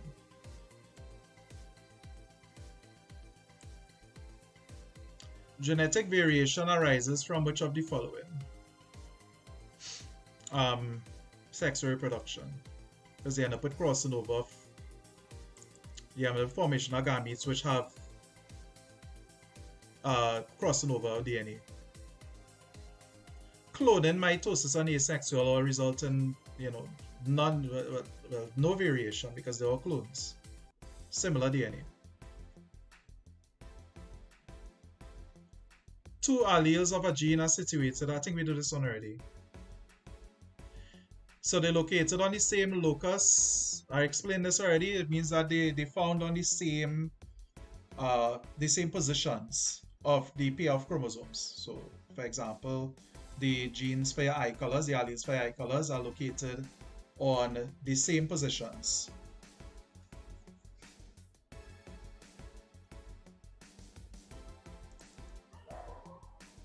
Oops, sorry about that. Nah, no, true talk. I real waste time. When I was in Form 5 and thing, Form 5, Form 6, I real waste time. It's only like when I reach universities when I start to study. Cell division, my mitosis occurs in humans when... Well, mitosis is where, again, is not forming, so it had nothing to do with gametes, right? So this would be the embryo developing.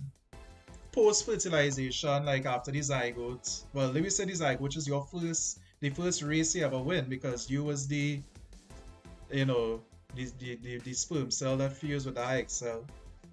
And the zygote, which is one cell, divides by mitosis to form a blastocyst, and that keeps dividing to form an embryo.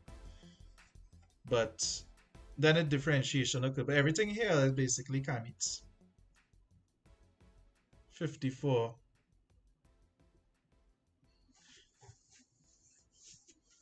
We teachers never used to come to school.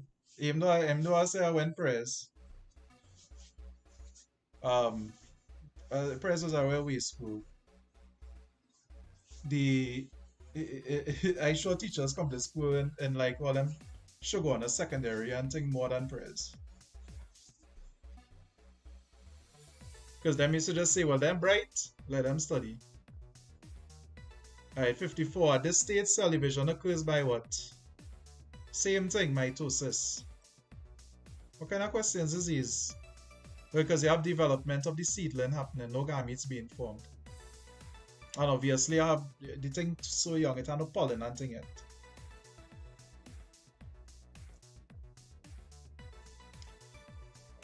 I think I realized that when I say slacking, slacking is probably not so much slacking. Because when I just hear about trend today, I'll be like, nah boy, I'm on a different level of slacking. I think I get lucky because I didn't have social media back then. If I had social media and Instagram and thing, I real going through, you know. All I had was 28.8k internet. Take half hour to download a song, and you could have just talk to girls on MSN.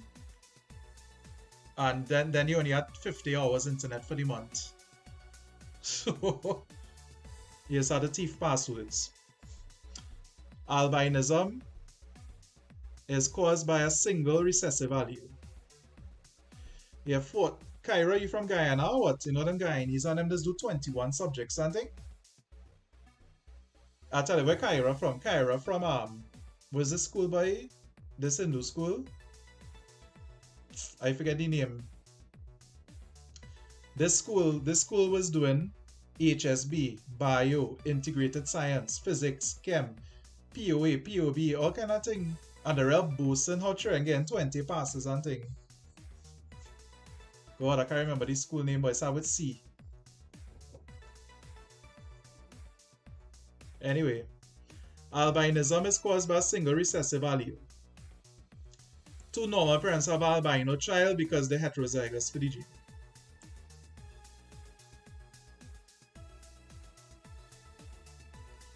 $55A. Or there was a school in Central, the one that started with C boy.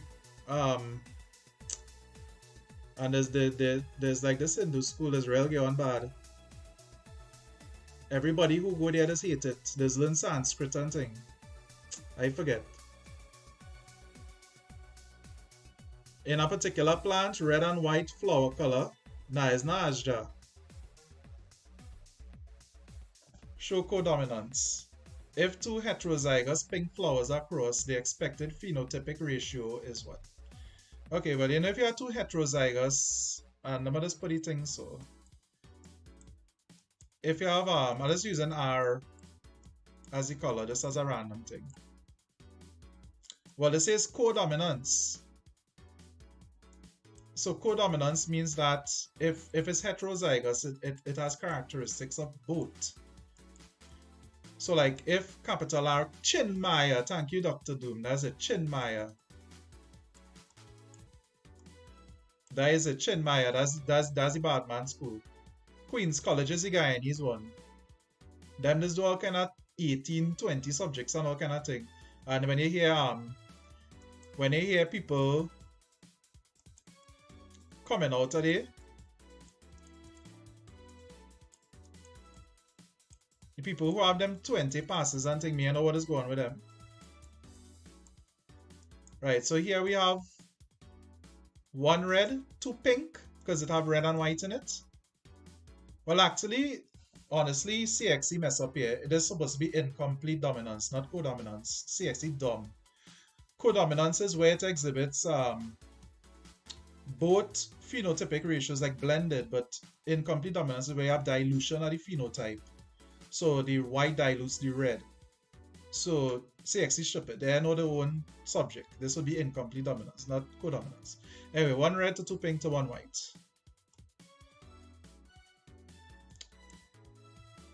57. Modern species of farm animals bred. We do this one. Of farm animals bred for food are quite different from their ancestors. The best explanation for this is that they... Oh, you would think it's B, but it's not B. Okay, so it's C. They are the result of artificial selection to bring good qualities together. Good meaning desirable.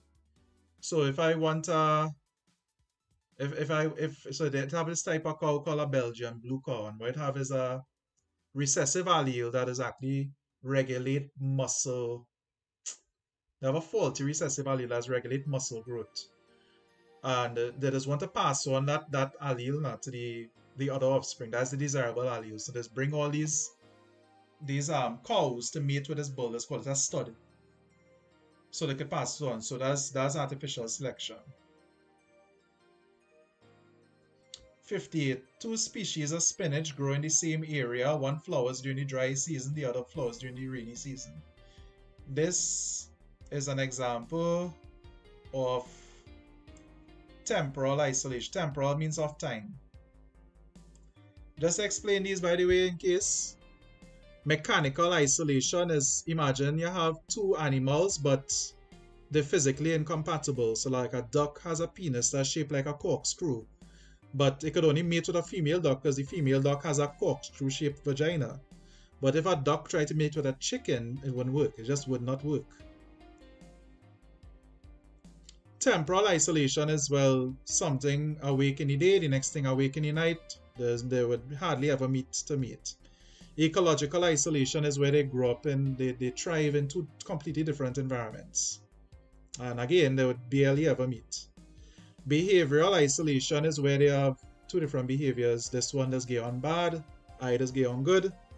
We wouldn't mesh. Well, I mean, that's a bad example because bad is like good. As a one bird singing a song, the next bird singing a next song wouldn't mate. Wagyu beef? Nah, but it's expensive though. I would like to try Wagyu beef at time. Honestly. Alright, natural selection can be defined as the process by which natural populations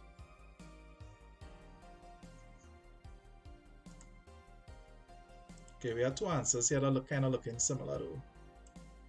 But I think the better one is A. Yeah, if you Google duck penis, you'll see what I mean. Alright, compete with other populations. Okay, so I don't think remain well adapted to the habitat. Because natural selection is really what, like when it's overcome pressures, it's overcome these selective pressures like climate and predators and things. That does keep you well adapted, but I think A is probably the better answer.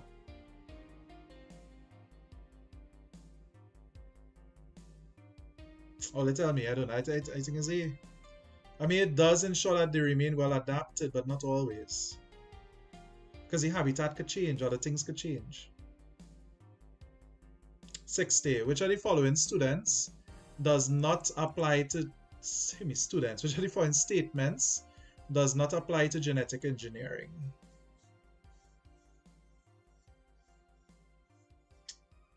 Okay, so I think determining the parentage of a child, genetic engineering don't really have a process called electrophoresis, but you don't really do that with genetic engineering. So yeah, C.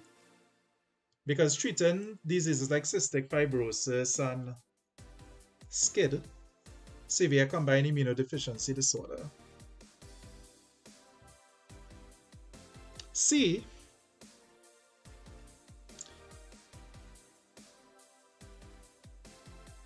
C. Okay. Well, I think for 59. 60 is definitely C. 59 looking like A or C. But it's like survival of the fittest. So I mean, this one is true too. Hold on. Number Google actual natural selection. Definitely. Let me just see what they have here. Organisms better adapted tend to survive and produce more offspring. I guess it don't necessarily have to be competition, you know. It's just the ability to survive. Alright, so I feel probably C then.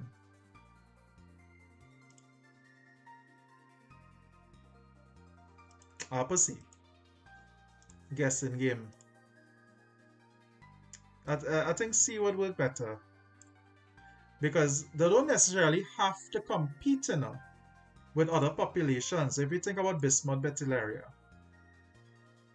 Bistum betillaria, sorry. Which is the peppered moth. No, it's not B, it's not B. Because they don't have to mutate in order to survive. Mutation might help, but I think it's C. Because if you think about Bistum betillaria, they don't necessarily have to compete, you know, with other populations. They just had to dodge them birds. Yes, I think C. If you think about antibiotic resistance, that don't have to compete with other things. They just had to survive. So, okay, yeah, C is the better answer. A could be correct, but C fits all situations. So, C. Alright. I'm gonna look for our next one. No, they don't have to mutate the beneficial features. That's not necessarily true. Mutation helps, but they don't have to. Let me give you an example. The antibiotics. Okay, let me use that as an example. But let me look at the finches. The finches in Galapagos Island. They didn't have to mutate enough. They just exhibited variation with the beaks. And the ones with short beaks fed on nuts and seeds and things. The ones with long beaks fed on insects. They didn't have no mutation there. They end up dividing up into different groups, and that's how that's how they end up with speciation. Is because they learned to overcome pressures, but they group up and they had isolation. So you don't necessarily have to be mutation. Mutation does help, but don't have to be.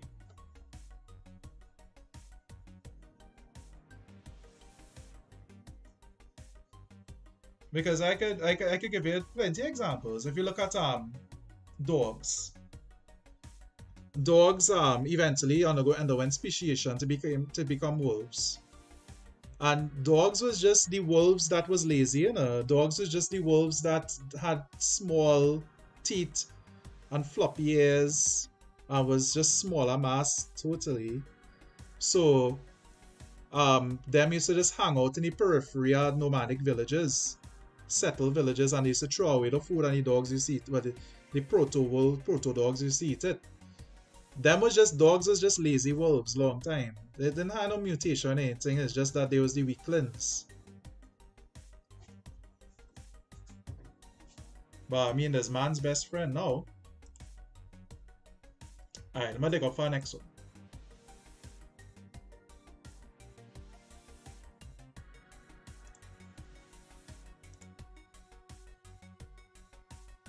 I'm gonna look up for one other more recent.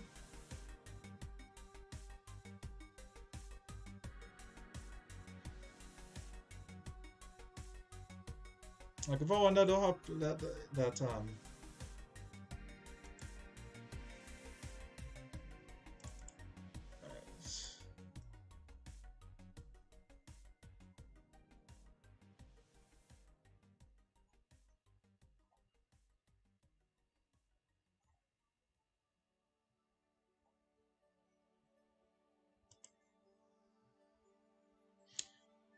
okay.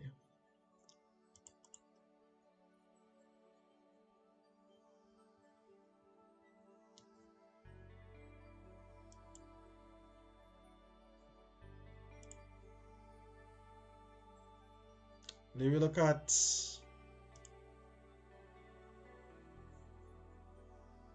the thing about bio, I'm trying to find ones that don't have so much repeats.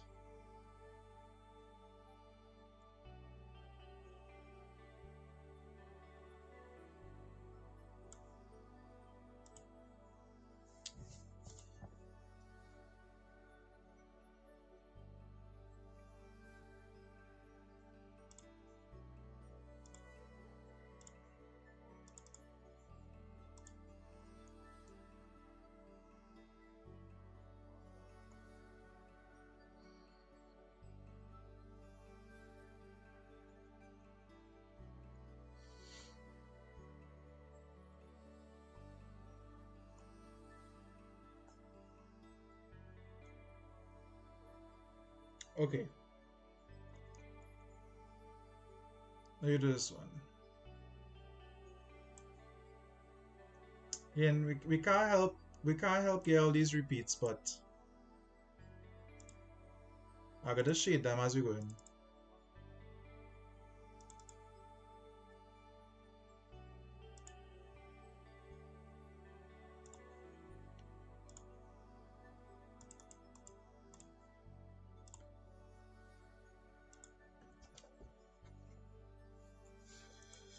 Kahoot. You wanna do a Kahoot? Alright, well, let me do a Kahoot and then we go wait, let me set it up. And then we'll do our next one.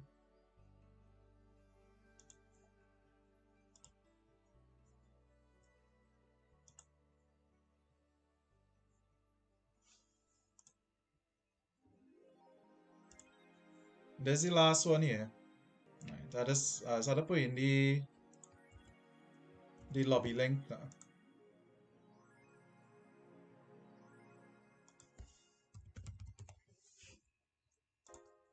All you feel all you going with this. Yesterday everybody tap out by 10 o'clock. There's only so much multiple choice you could do, yes?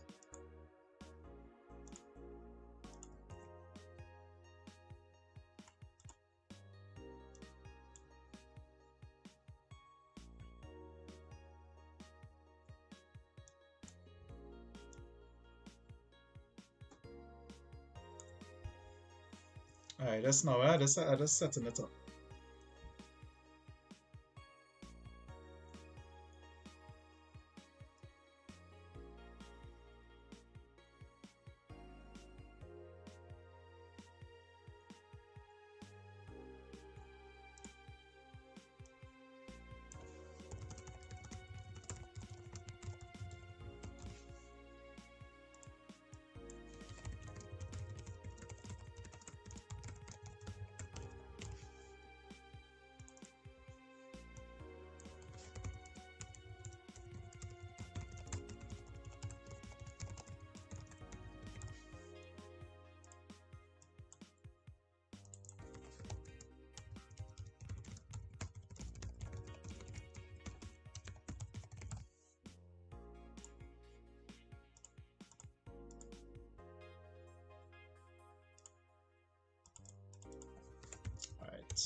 Alright, just because I have something there.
Check it out, people get all correct and come 10 times together.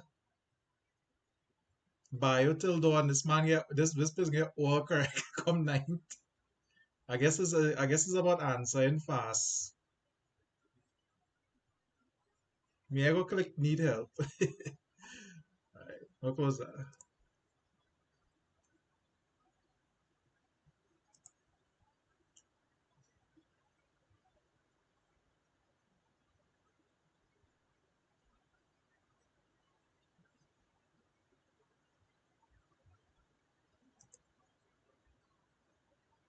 Okay, let me take a small 3-minute break and then we go just to ease we mind now. And then we'll start the next one. 3-minute break.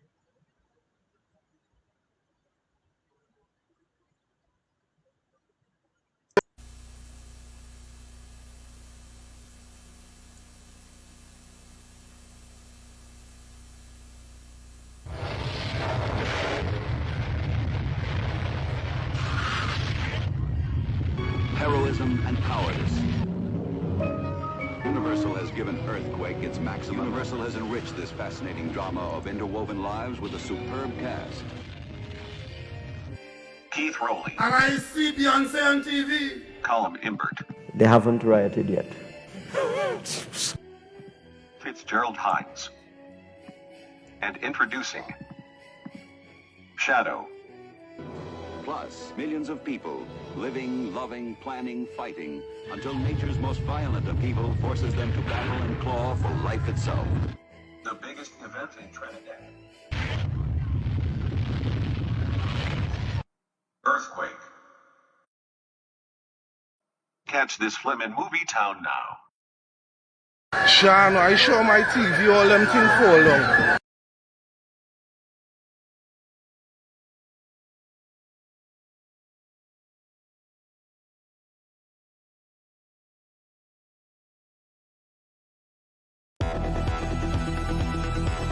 Jesus, exam thing. Hey. Who's that, me? Yes, you. Fix that face now.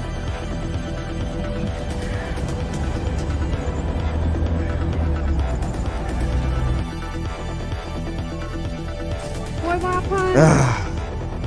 Another red man. Not the red man I'm looking for. The rain is way harder and the wind is...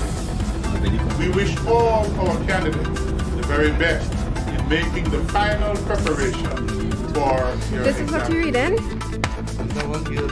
Jesus, exam thing. Just right.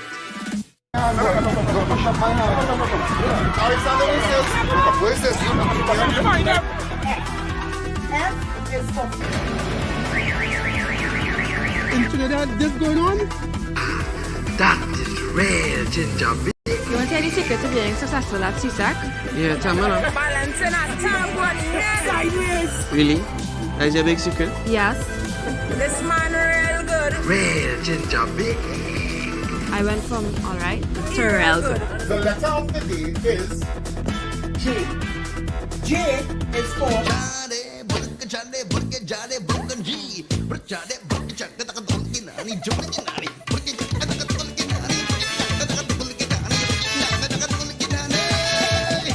Jesus, exam thing. Plenty people dying, but we can't do nothing about that. If it's dead, they go dead. Correct.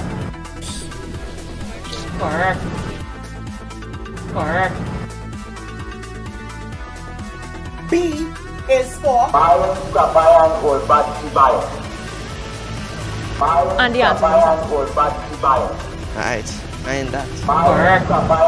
Wait, you wanna help me study later? Study. Study the Guardian CSEC practice test. Jesus, exam You will do well. May God bless you richly.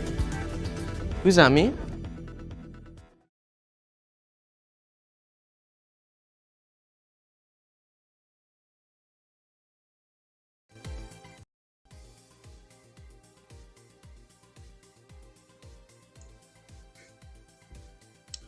Alright. This June 2011, I'm going back a little bit. They won't have too much repeats when they go back. Because some of them newer ones is plenty of the same thing. Alright.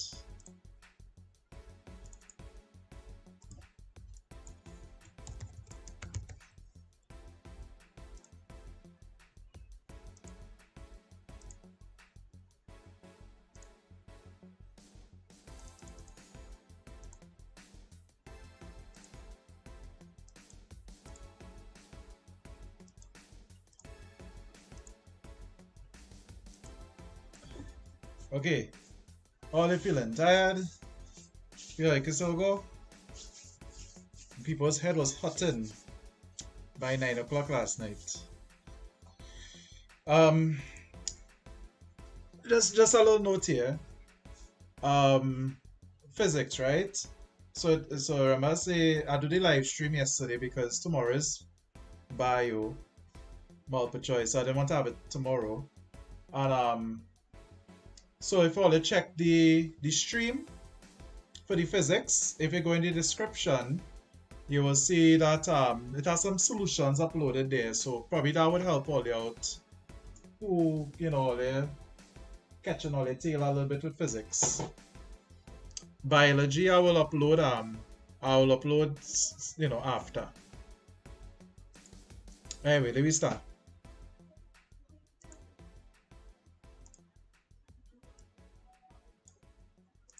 So I just looking through and seeing which ones do how much repeats now. Okay, so let me look. I think coming down to the end, we'll just go through the ones that have repeats. And I'll just do the unique ones. Anyway, item 1 refers to the following food chain, which shows the feeding relationships in a freshwater habitat. The organism to which the least is a large fish, right? So this B. I think we do that one already. The one at the end of the food chain is the one that had the least energy. I have no idea what kind of animals this is. There's like a sausage beetle, a bow-winged beetle, and a protractor insect. I don't know. Anyway, item 2 refers to the following animals which were classified using the visible characteristics listed below.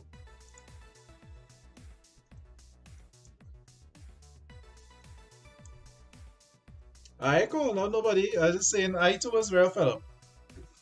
Multiple choices, Resh. Especially when again, the same thing and similar things over and over. Anyway, which characteristics to be divided into 2 groups? Sorry, let me see. Shape, no, because there are 3 different shapes. Number of wings, yeah, because assuming these are wings and not devil horns. Because this has 2 wings and this has 0 wings. Number of legs, no. Because all of them have 4 legs. Number of eyes. It looks so because they look like all of them have 2 eyes. Number of antennae, yeah. This one have 2 antennae, this one have none. So 2 and 5. That's the answer, yeah. Okay, B.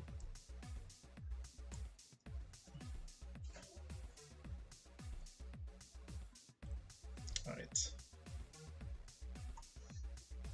Well, Wayne probably make them drawings, honestly. This before they could hire artists. Honestly, you should prefer these drawings to what is given in English.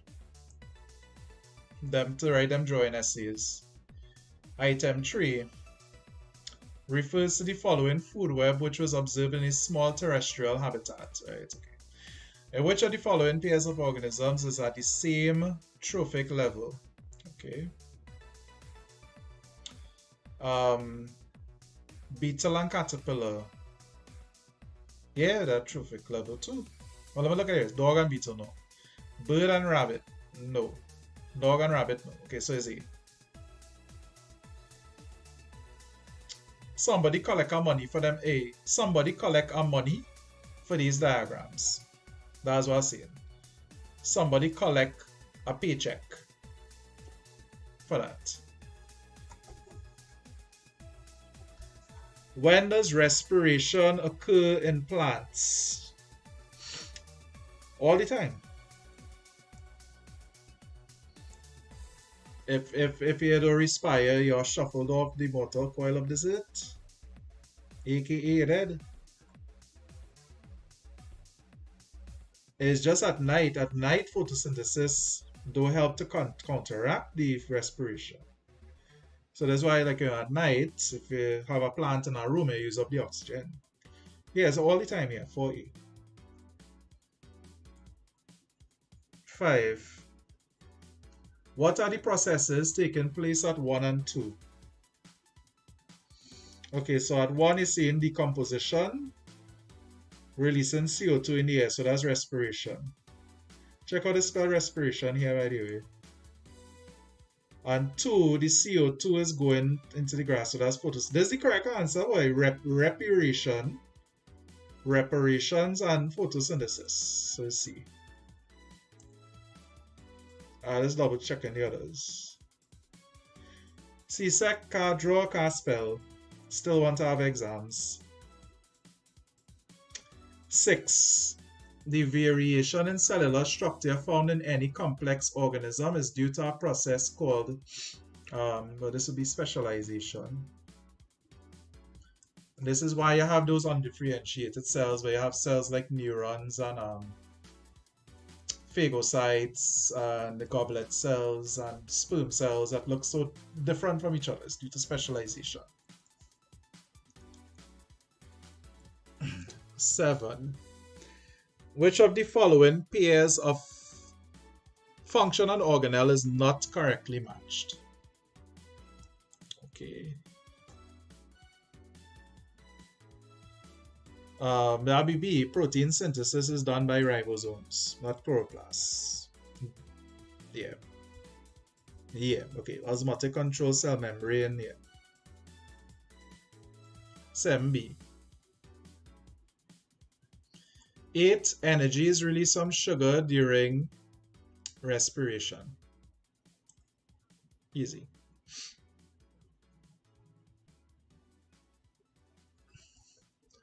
Item 9 refers to the following diagram, which shows a cross-section through a dicotyledonous leaf. Okay, 1 is pointing to the palisade mesophyll, 2 is pointing to the spongy mesophyll. Which of the following is not true for the cells labeled 1 and 2? Okay, 1 makes most of the food, that's true. 1 has a relatively larger surface area. Yeah, because double layered.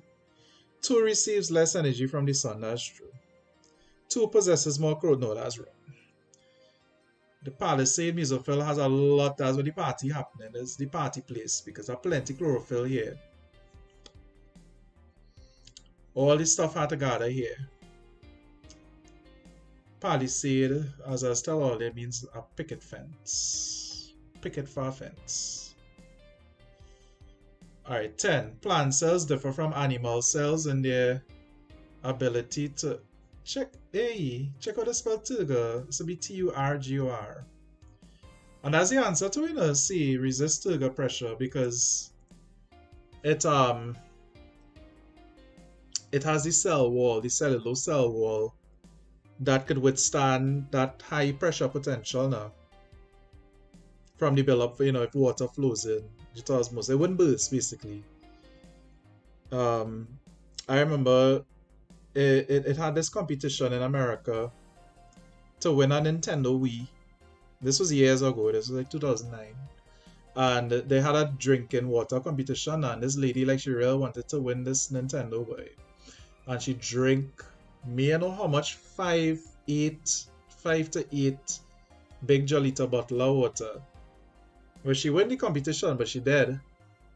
The next day, all she organs underwent lysis, all them red blood cells and things explode. Anyway, that's because animal cells don't have a cell wall, they only have a cell membrane. It's psychological tactics. It is do this. Captain Jack Sparrow say this, that's the wrong answer. It's the correct one.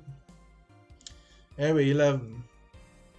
After 20 minutes, okay, so item 11 refers to the apparatus below which was set up in a schoolyard on a sunny day. We have green pawpaw with epicap, the skin removed. It distilled them waist up. Anyways, a green one.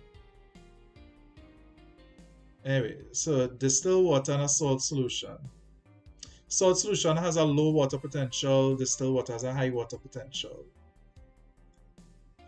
After 20 minutes, movement of water should have occurred in the direction of what? Well, the distilled water going to move in. And while it's not covered, it's a sunny day, so I guess it will have evaporation. But it's definitely not 3. 1 and 2. It is out and out sunny days. 11B.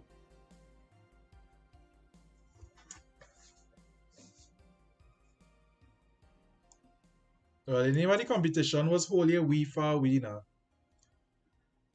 Oh, they get it. Well. It had these things called the Darwin Awards. And pretty much, if you're dead in a real stupid way, is win a Darwin Award. It had this man who soak up alcohol and stick it up his anus, basically, so he could get drunk real fast. But since it didn't pass through the hepatic portal vein and thing, the man basically get alcohol poisoning and he dead. But the good news is he won a Darwin Award for it. Which of the following structures found in the leaves of a flowering plant contain chloroplasts? Alright, the mesophyll layer for sure. The guard cells. The epidermis, not really. There's be transparent. They might have some, but not a lot. Veins don't. So 2 and 3.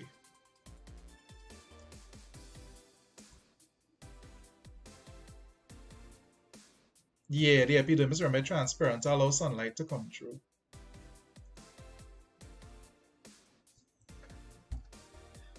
Alright, which of the following teeth would be most suitable for peeling cane or removing tough meat from bone? This is easy. There's the canines. Canines are the ones, you know, beside the incisors. It's a tear, flesh, and easy. Children can answer that. The part of the gut into which bile empties is the bile comes from the liver, flows through the bile duct, and it ends up in the duodenum, where it can mix with pancreatic juices. The bile emulsifies the fats. Basically takes the fats and breaks them as small droplets. Alright, 15. West Indian cherries are rich in vitamin C. Which of the following best describes the benefit a boy derives from consuming West Indian cherries every day? Well, vitamin C prevents scurvy.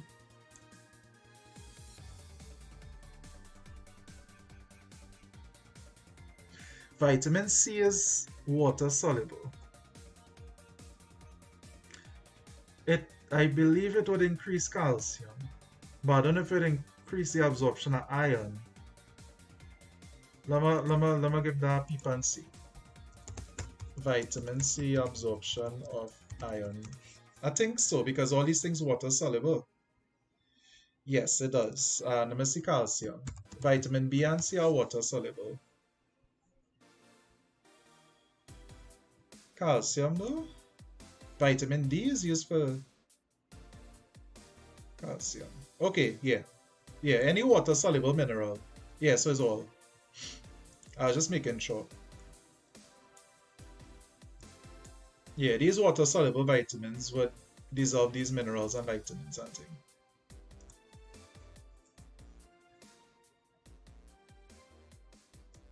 Well, I just googled it to make sure that's what it say. If CXC think different, but I know it is used to absorb minerals and things. But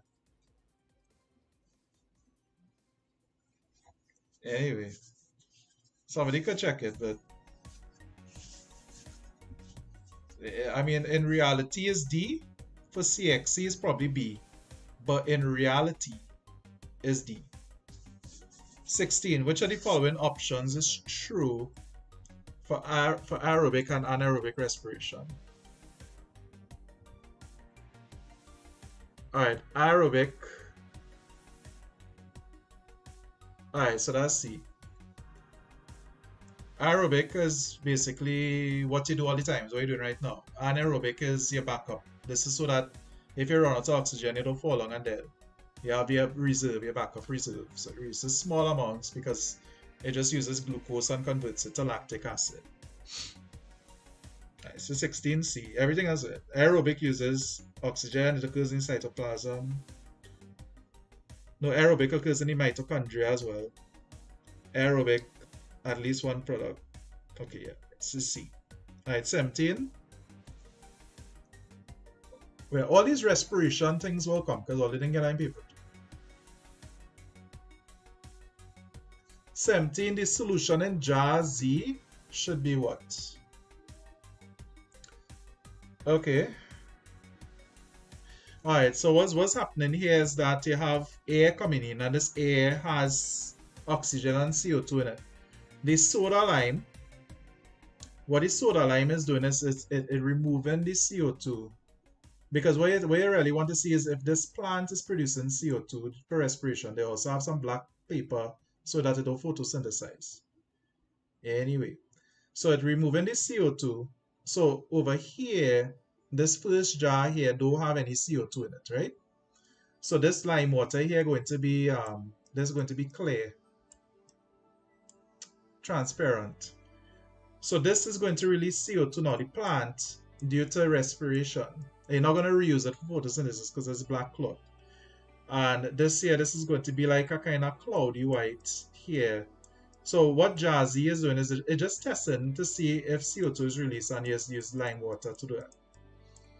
So it's the same thing. So lime water, you're just testing to see if it releases it. It's just the test to see if this living thing releases CO2.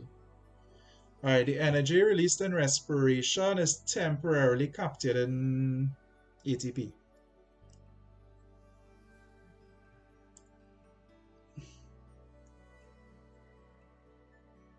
Yeah, and ATP becomes ADP, and that cycle of removal and addition of the phosphate is what gives the energy.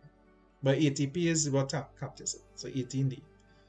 The site of gaseous exchange is the alveolus. So which one is the alveolus?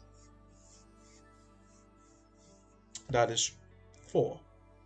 One is the, looks like the trachea or the larynx. 2 is like a ring of cartilage or the trachea.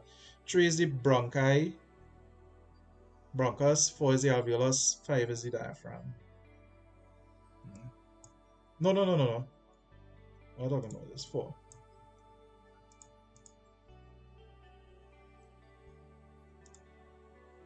Entah man boy.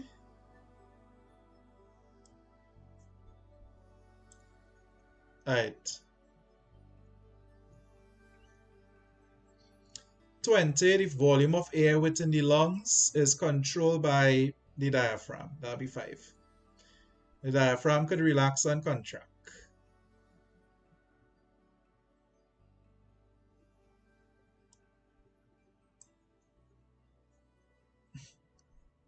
Okay.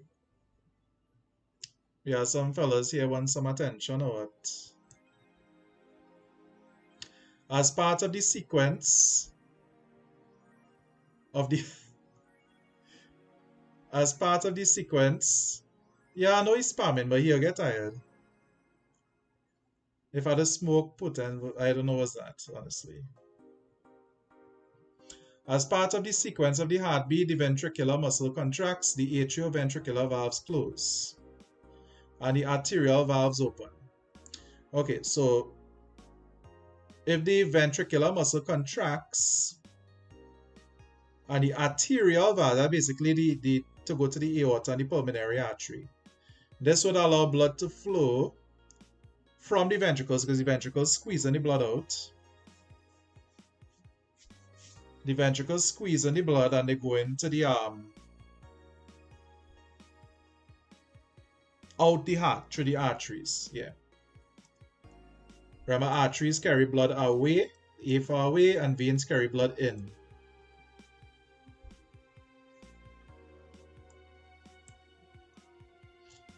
Which of the following organisms has the least need for a transport system? This would be an amoeba. Amoeba basically could use simple diffusion. High quality kush. Nah boy. Yeah, no, as I Indian, no, I drink real rum. Human red blood cells are normally okay, so they biconcave, so they're disc shaped and they don't have a nucleus. This allows for more hemoglobin. A whole plant has its roots submerged for a few hours in water colored with red ink. In which part of its leaves does the ink first show up? Okay, well, the xylem is what's going to take it up because there's water moving through it, right? Through transpiration. And that will show up in the veins.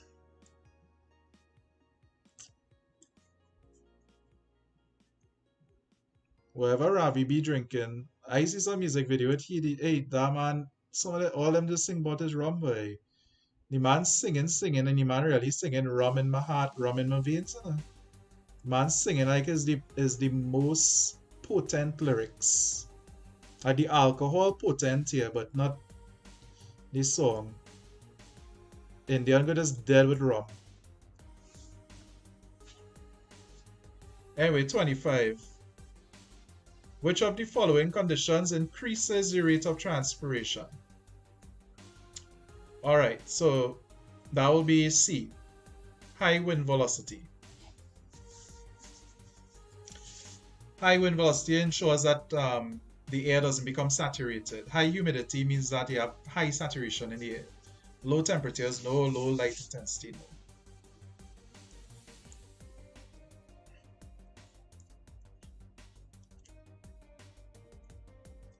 Alright, 26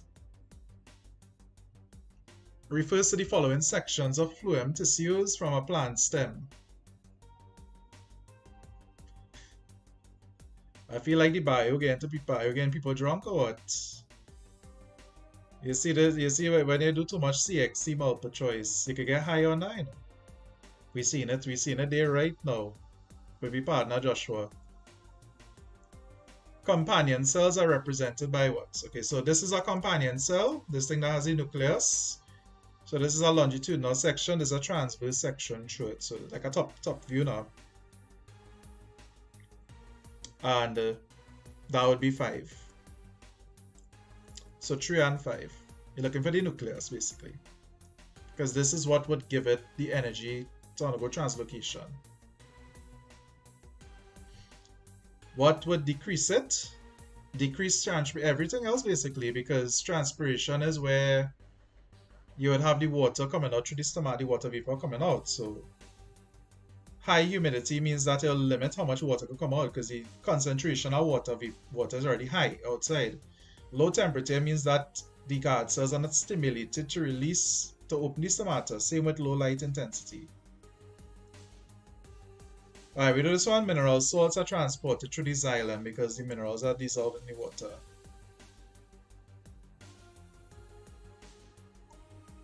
Alright, look at this kidney one.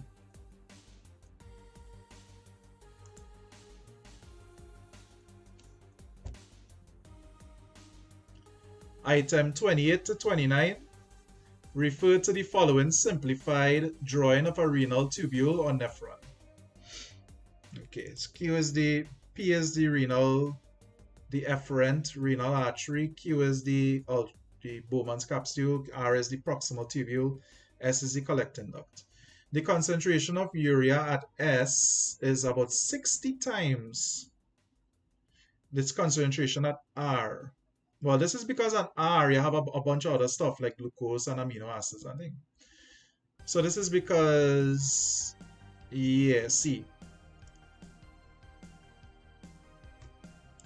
Most of the fluid in the tubule is reabsorbed before reaching S. Because by the time it reaches S, there's only 3 things really. Is water, is mineral salts, and urea. All the glucose and things not gone. One component present in the fluid in P, not P as in urine, but where P is located, but not in the fluid at Q. Okay, let me see. Where is... Alright, so...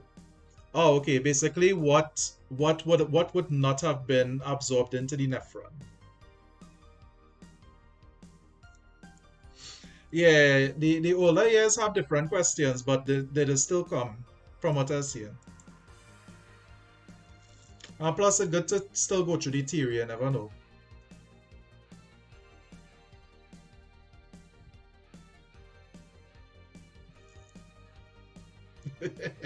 Anyway, the things that wouldn't go into it is blood proteins. Blood proteins, which includes hormones, by the way, those are too big. Those won't even enter the nephron. Excretion is important in living organisms because metabolic waste products can poison living organisms. That's the best one. They are toxic.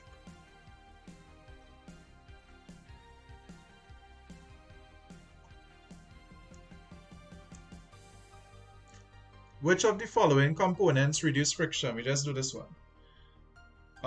This is the cartilage and the synovial fluid, 1 and 4.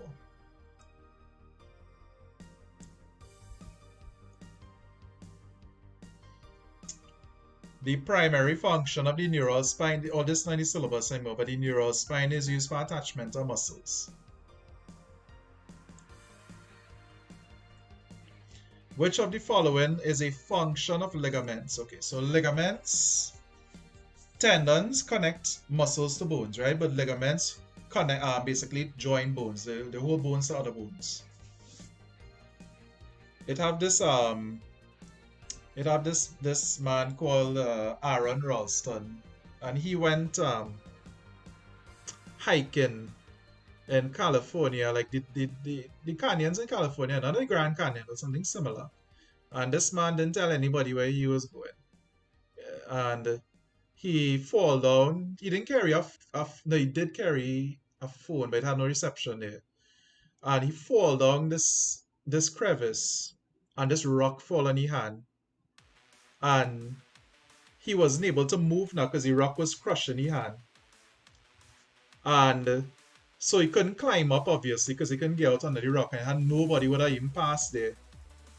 And he had to take like a little pocket knife and cut through his hand and cut through the ligaments too. But he had to take a next rock and kind of bash all the ligaments, because the ligaments were so tough now. And but then so basically he had one hand at that point. But now he had to climb out. So he had to climb out the crevice now with one hand. And because of this, well, what happened now is that the man get lucky because rain started to fall now. Rain started to fall, and he was able to actually swim out. I mean, with the one hand, but I mean it better than climbing. So he started to fill up the crevice. Yeah. They made a movie out of it called 127 Hours, because that's how long he was down there. Alright, so you don't really get this you don't get these vertebrae questions anymore, but here you see a thoracic vertebra, and they're asking you, they're saying here, they're asking you where would nervous tissue be found. Nervous tissues be found, so if you imagine it, the spine does actually be passing through this area here. This canal, this neural canal. So it's true, but all you won't get this. Alright, 35. For several days, light reaching some seedlings was limited to one side. The seedlings bent towards the light. Which of the following best explains the response? Alright, so phototropism. 1. Uneven growth of the cells at the node of the stem. Uneven growth of the cells at the region behind the growth of the stem.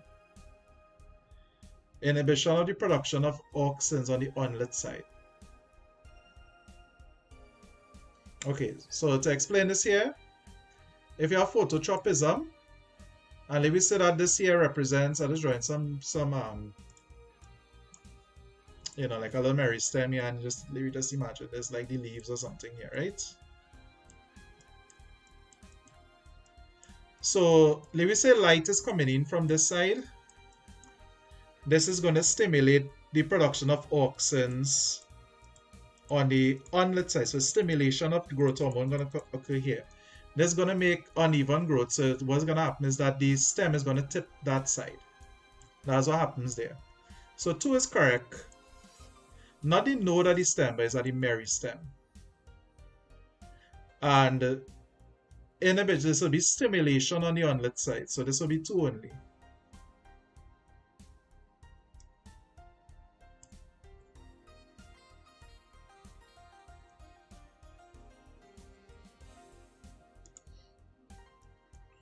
Alright, here we have some eye questions. Again, I get absolutely nothing with the eye in paperwork too, so. At what point is vision not possible? Okay. Well, I think all of this will be pointing to like regions of the retina. Okay, so I mean, what one pointing to? This pointing to the sclera. 3 is the fovea, the macula. But for here, this area here, this is called the blind spot, because here's where the optic nerve is, and here you don't typically have any cones or rods here. So this will be for the blind spot.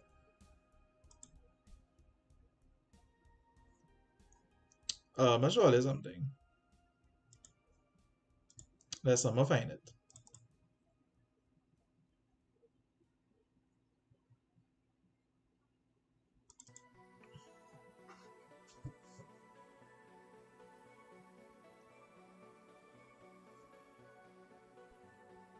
Alright, that's now, eh?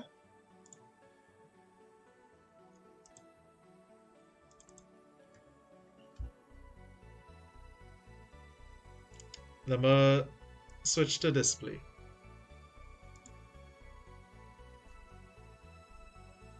Alright, check this here. What color is the address? All you know this already, eh? What color is the address there? I actually have a pretty good explanation for it.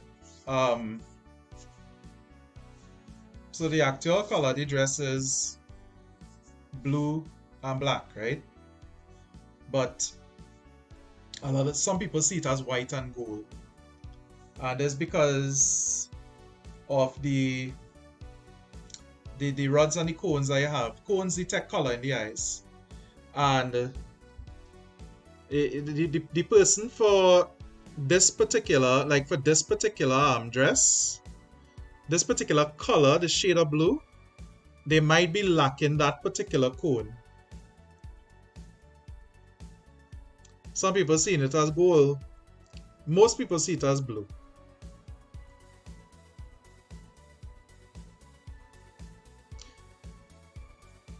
Some people see it as white and gold. And that's why. It's because they have a problem picking up that specific shade of blue.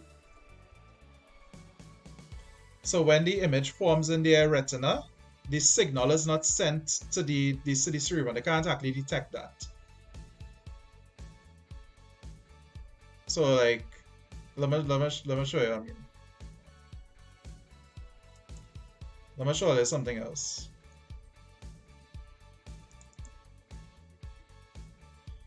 Check this picture here, right? Look at the dot. Look at this dot here, and keep your eye on it.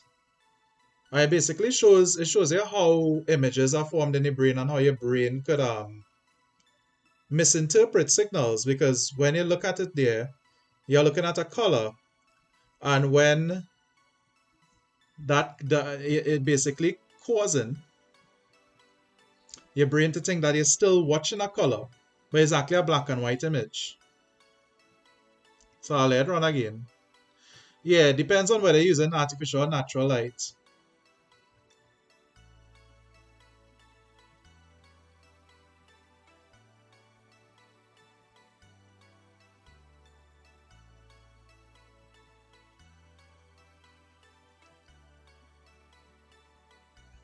Soundboy, who are you talking about there, boy? I know this channel is much different from other people on.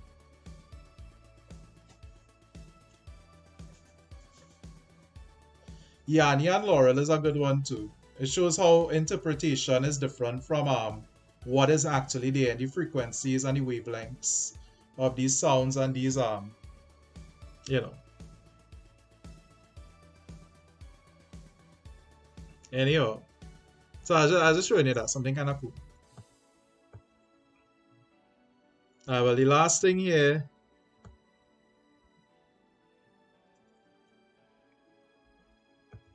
well, I'll show some people this already, but there's actually a real good example of it. And basically it's saying, there's one of the most famous examples. A and B are two same colors because of the presence of the shadow. It really has to do with it's brain games now. It's brain games kind of thing. It shows how you interpret colors due to the contextualizing the environment around it. Anyway, there we go back to the past paper. That is just to break up the past paper fatigue now.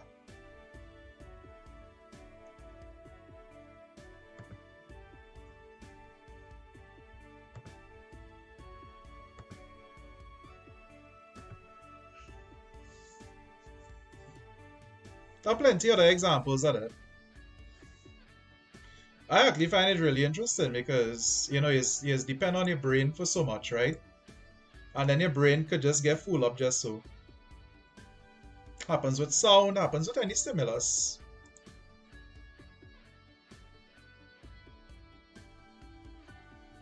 Okay. There you keep going. Alright, so here we have what causes the appearance in 1 and 2 to be different. Okay. So here we have a pupil in bright light. We do this one already. Okay, so let me see. In bright and dim light, it is wrong. These first two wrong because they're antagonistic. In dim light, the circular muscles relax and the radial muscles contract. In bright light, the radial muscles, yeah. So this is the correct one. So if I was to draw here, alright, let me just say that represents the eye. So what happens in bright light is that these circular muscles that here, so these circular muscles kind of close in. And these radial muscles that come out like spokes, these relax, so they lengthen. Alright, right, so that ain't looking too good, but for the 37C. 38. When the skin of the hand touches a hot object, the sequence of impulse flow is what? We did this one already. Alright, so it's going to flow from 2 to 3 to 1. Alright, 2 to 3 to 1. That's an easy one.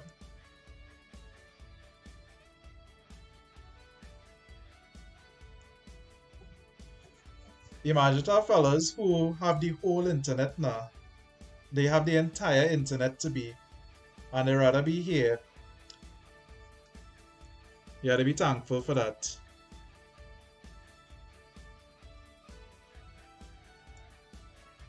It is never a thing funny than people trying to flex on the internet. Alright, 39, the numbered structures are, okay, so 1 is a motor neuron. We did this. 1 is a motor neuron, 2 is a relay neuron, and, sorry, 1 is a motor neuron, 3 is a relay neuron, and 2 is a sensory neuron.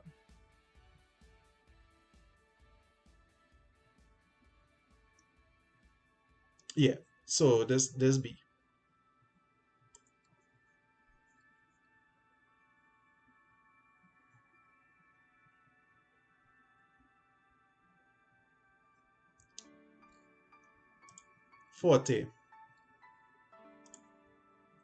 Item 40 refers to the following graph, which shows changes in the dry mass of embryo and endosperm during germination. From the graph, it is true to say that what? Okay, so if you look here, the dry mass of the endosperm is going down because what's happening is that they're using the nutrients for growth of the embryo, for the growth and development, at least until the cotyledons could develop, until germination occurs. So from the graph, it could be said that as the embryo grows, the food reserves are gradually depleted. Yeah, okay, so 40 is A.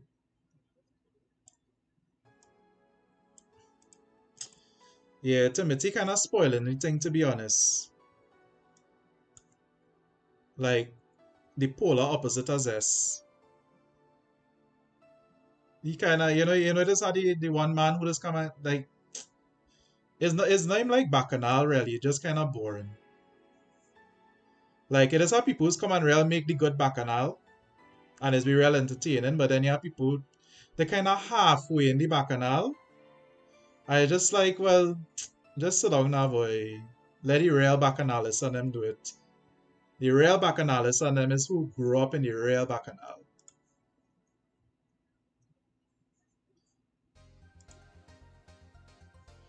Alright, item 41 refers to the following diagram of a vertical section through human skin. Which structures above will be involved in temperature regulation if there's a decrease in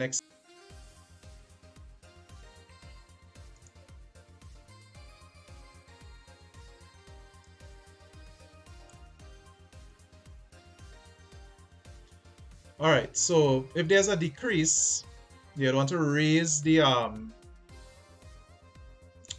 temperature back to the norm, right? So if there's a decrease, the ones that I'm going to this diagram, boy. Alright, so the ones that will be involved here are the capillaries, because those will undergo vasoconstriction, and the hair muscle.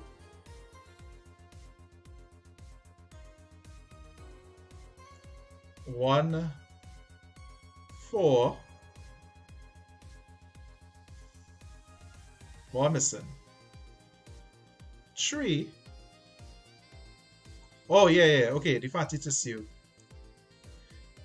Look, you see what happened in here? The last question, they had fat deposits as a thing. And they had that as a for temperature control. And we talk about temperature control, but all they're telling me, all they can detach and reattach the fat, which is true. But here to talk about temperature regulation, people can't make up their mind, yes? Timothy is small thing, but he doesn't enjoy the thing now. I am speaking on behalf of myself. I'm speaking on behalf. People seem to be annoyed with you, so I'm speaking on behalf of them. That's how our democracy does work. Not saying that this live stream is a democracy, far from it.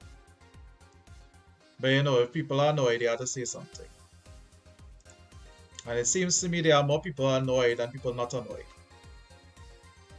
Me personally, I don't really care. Alright, item 42 refers to the following diagram, which shows the position of some endocrine glands in humans. In which of the following glands is follicle-stimulating hormone produced? So FSH is a pituitary hormone. So of course this is secreted by the pituitary gland. So that'll be 1. Thyroxine is secreted by 2. Insulin and glucagon is secreted by 3. And 4 would be estrogen and progesterone. Right, so 42 is 1.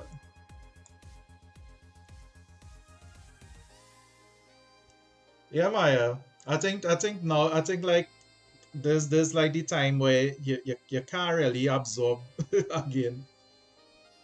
That is fully understandable. 43. Which of the following are true about the production of gametes in humans? Okay, males produce more gametes than females. This is true. Males produce about 300 million sperm cells per ejaculation. And a female only produces 1 egg cell, well, mature egg cell per month on average. So this is wrong. Females don't produce more gametes. Males produce gametes for a longer period of their lives. That's true. Literally, if you have a 100-year-old man and he could still do the thing, he could still have children. 100-year-old woman can't. So 1 and 3.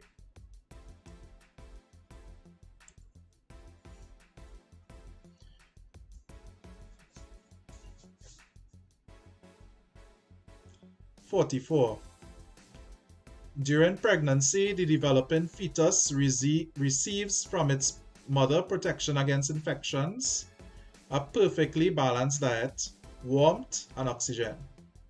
Which of the following can a mother no longer provide for her newborn infant?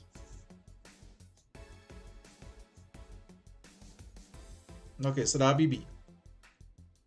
The mother cannot provide oxygen anymore. Still provide food in the form of colostrum, breast milk, warmth, and antibodies, yeah, but not oxygen.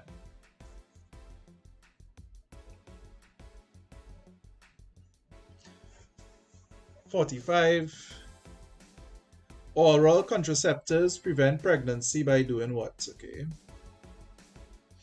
Oral contraceptives prevent ovulation. Most of them. they decrease, it depends on the pill, but they usually decrease estrogen and progesterone. So ovulation don't occur. 46. You have found a flower which has a long style, and a feathery stigma, long filaments, no corolla means no petals, very small sepals. This flower is adapted for what? Okay, so this is a wind pollinated flower. So pollination by the wind.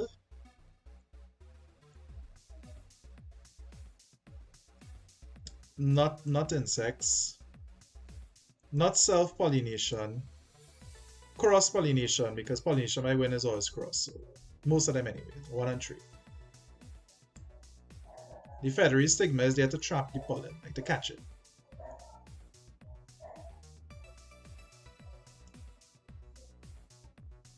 Fifth, 47. Seeds from the same pod were planted under the same conditions.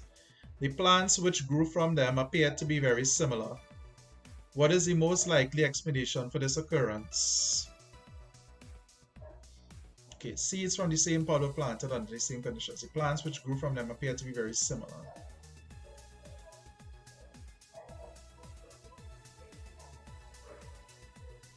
It could be that the plants had been self-pollinated. A and B is out. Because seeds wouldn't come from asexual reproduction or vegetative propagation. The same pollen grain had been responsible. I don't think so. It looking like D.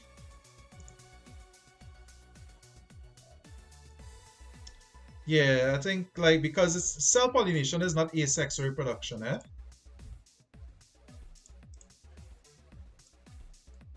So they won't be exactly the same, but they'll be similar. Yeah, birth control pills. Alright, look at this one. Some fowls called ruminant fowls, that's like the ones that kind of black and white, or like they say, have black and white feathers evenly distributed over the body. A breeder crosses 2 of these fowls and finds that they are pure white, pure black and ruminant amongst the offspring. What would be the ratio of, I was going to say 1 to 2 to 1, but it's not, they say black, white and ruminant. So again, 2 heterozygous. Well, ruminant is like codominant, right? So I'm just using C for color. So of course you're going to have, and if we say you're gonna have 1 black, 1 white, and 2 ruminant, right? But you're going to be 1 to 1 to 2, not 1 to 2 to 1, then because you immediately would just think no, I talked about it yesterday. Me had no problem with the man.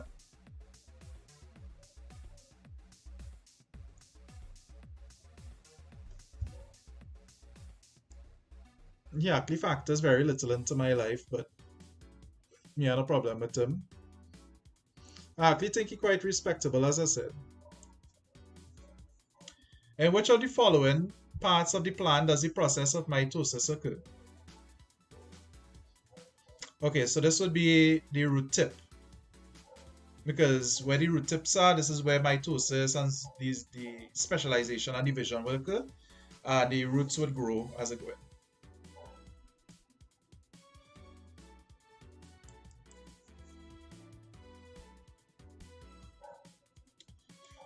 I feel this one is the last multiple choice because I feel people kind of going through. But don't worry, I'm gonna link up. What I'm gonna do is when this done, I too want to go and watch Netflix. When this done, I'm gonna link up a Google Drive. I'm gonna put it in the description of the video. I'll link up a Google Drive with some of this stuff because I did some already. As I said, I'm just doing these on stream, but I did some before. And I'll link them up and you can download them and look at them tomorrow morning or something before your exam. Anyway, 50. X and Y can both be used to show different kinds of what? Okay, so this is basically continuous variation This could be like height or something. Height or weight. Or not so much skin color and thing, but like a good one for height. And this one could be one for blood type or something. But this is continuous variation and discontinuous variation.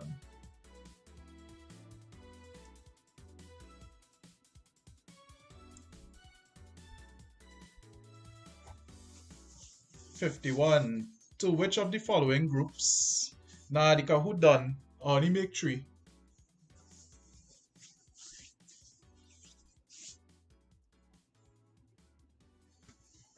To which of the following groups does a disease caused by pathogen belong? Infectious. Get that one already. Which of the following is not one of the ways the body is natural? Like I Bepinol too. I have Bepinol, but my brain gets scrambled. Which of the following is not one of the body's natural ways of defending itself against infection? Alright, vaccination, of course. That's an artificial way. It's a good way. It's an artificial way. 53. Which of the methods listed below could help to reduce the spread of diseases caused by insect vectors?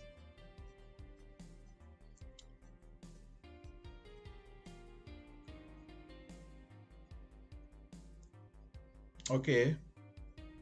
Insect vectors, though. Sterilization.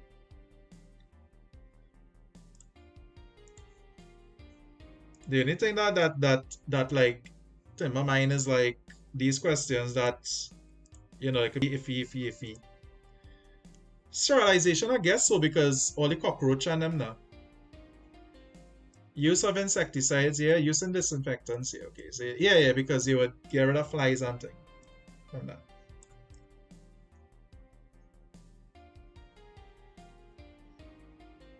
Imagine being vaccinated. Imagine being in online school for 1.5 years, boy.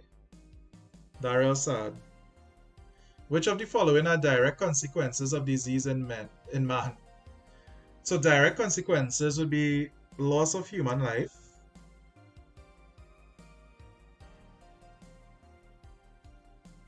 loss of man hours and productivity, yeah. Loss of livestock and crops is not really a direct consequence. That would happen as a result of the loss of productivity and life and things. So that'll be 1 and 2.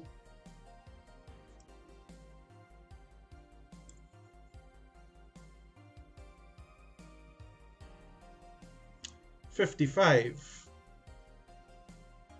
The following statements were made by a number of drug users. I drink strong coffee every hour. The caffeine keeps me going.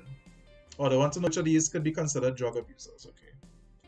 I drink strong coffee every hour. The caffeine keeps me, yeah. Okay. Drinking coffee every hour, yeah. I have to inject myself with insulin twice a day. No, that's not a drug abuser. I know alcohol is not good for me, so I only have 3 drinks. Okay. Yeah, definitely. I take antibiotics regularly in case okay, this person's stupid because antibiotics can't cure cold. Antibiotics only could get rid of bacteria. So 1, 3, and 4.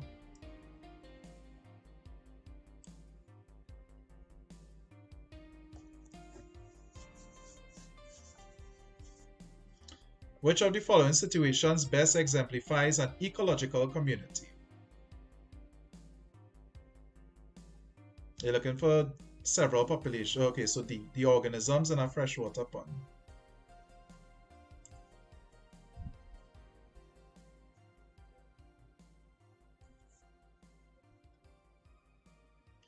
Which of the following statements is true of inorganic fertilizers? So we get one with natural fertilizers, inorganic. So inorganic fertilizers, those that kind of least have a lot of chemicals in it. So why they use them is because they could deliver stuff quickly. They're not really good for the soil. They're not really good for retention of water or anything like that. And they could actually affect the pH of the soil. So the best answer here is C.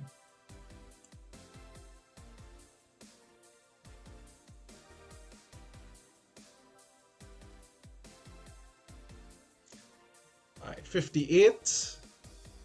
Replanting trees on a bare hillside is an example of, well, this one popped up already, reforestation and restoration.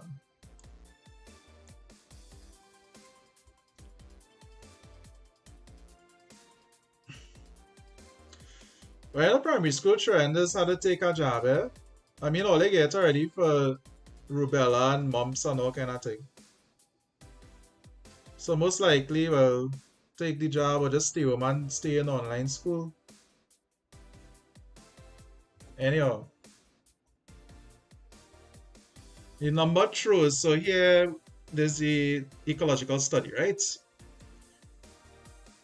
Oh, I thought we had to calculate something. Anyway, the area in which the quadrant on the third throw most probably where. So if we compare it, we see that we have a lot of different organisms here except S. So like if I place, I would have plenty of organisms.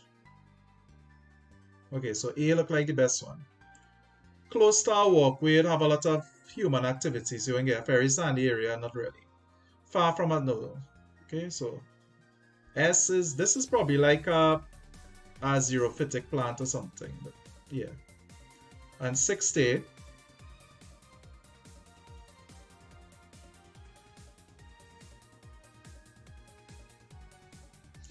What would be the best method of investigating the range of organisms found between the low tide mark and the high tide mark of a sloping rocky seashore? Okay, so you won't throw quadrats for that because the thing will literally fall off the cliff.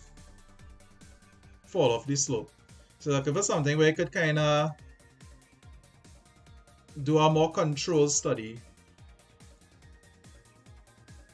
So it'd be A, using a line transect, you could run the line and then lay down the quadrat you know, at specific lengths along the seashore.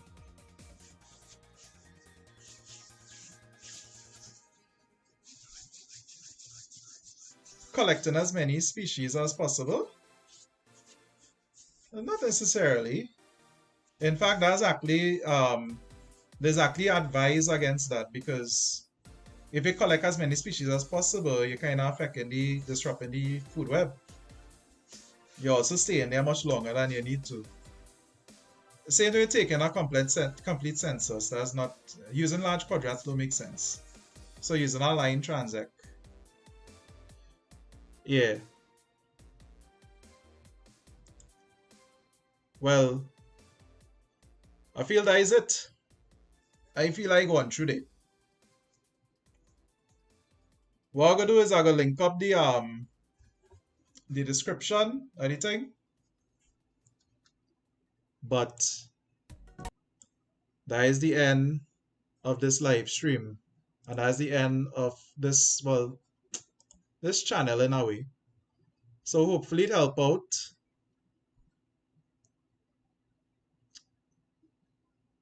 With all you. And good luck. So now Sperwin going to dead.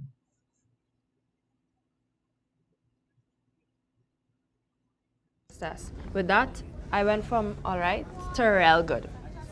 Okay. So when can I get it? You could get English on Mondays, Maths on Tuesdays, and the answers on Saturdays. Alright, I ain't that.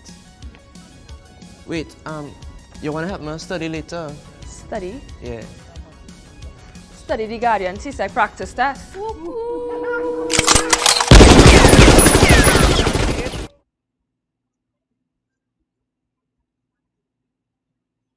The letter of the day is S. S is for Sperwin dead. Sperwin finally.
you say, stand up for me, stand up, stand up, stand up. Very good. And sit down. And stand up, stand up, stand up. And sit down, sit down, sit down. Very good, very good. Please stand up, stand up, stand up. And swim.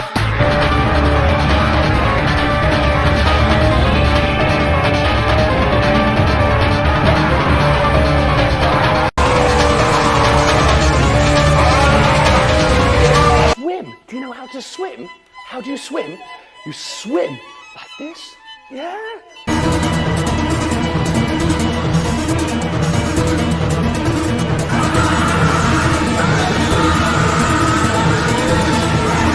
Can you show me how to walk? Do you know how to walk?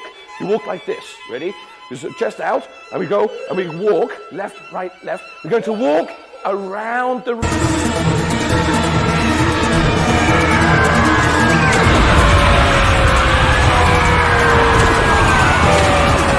Walk, walk, walk, walk, walk, walk, walk, walk, walk, walk, walk.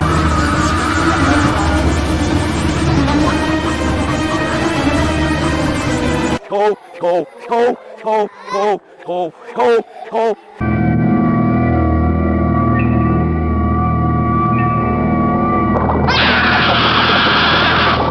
Walk, walk, walk, walk, walk, walk, walk, walk, walk, walk. It's a magical place to be, 'cause I know you love sperwin live streams. And sit down.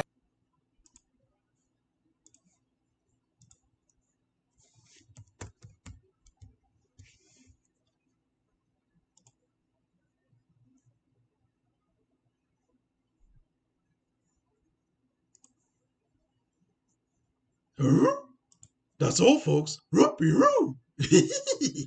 Later, Zolly. Good luck.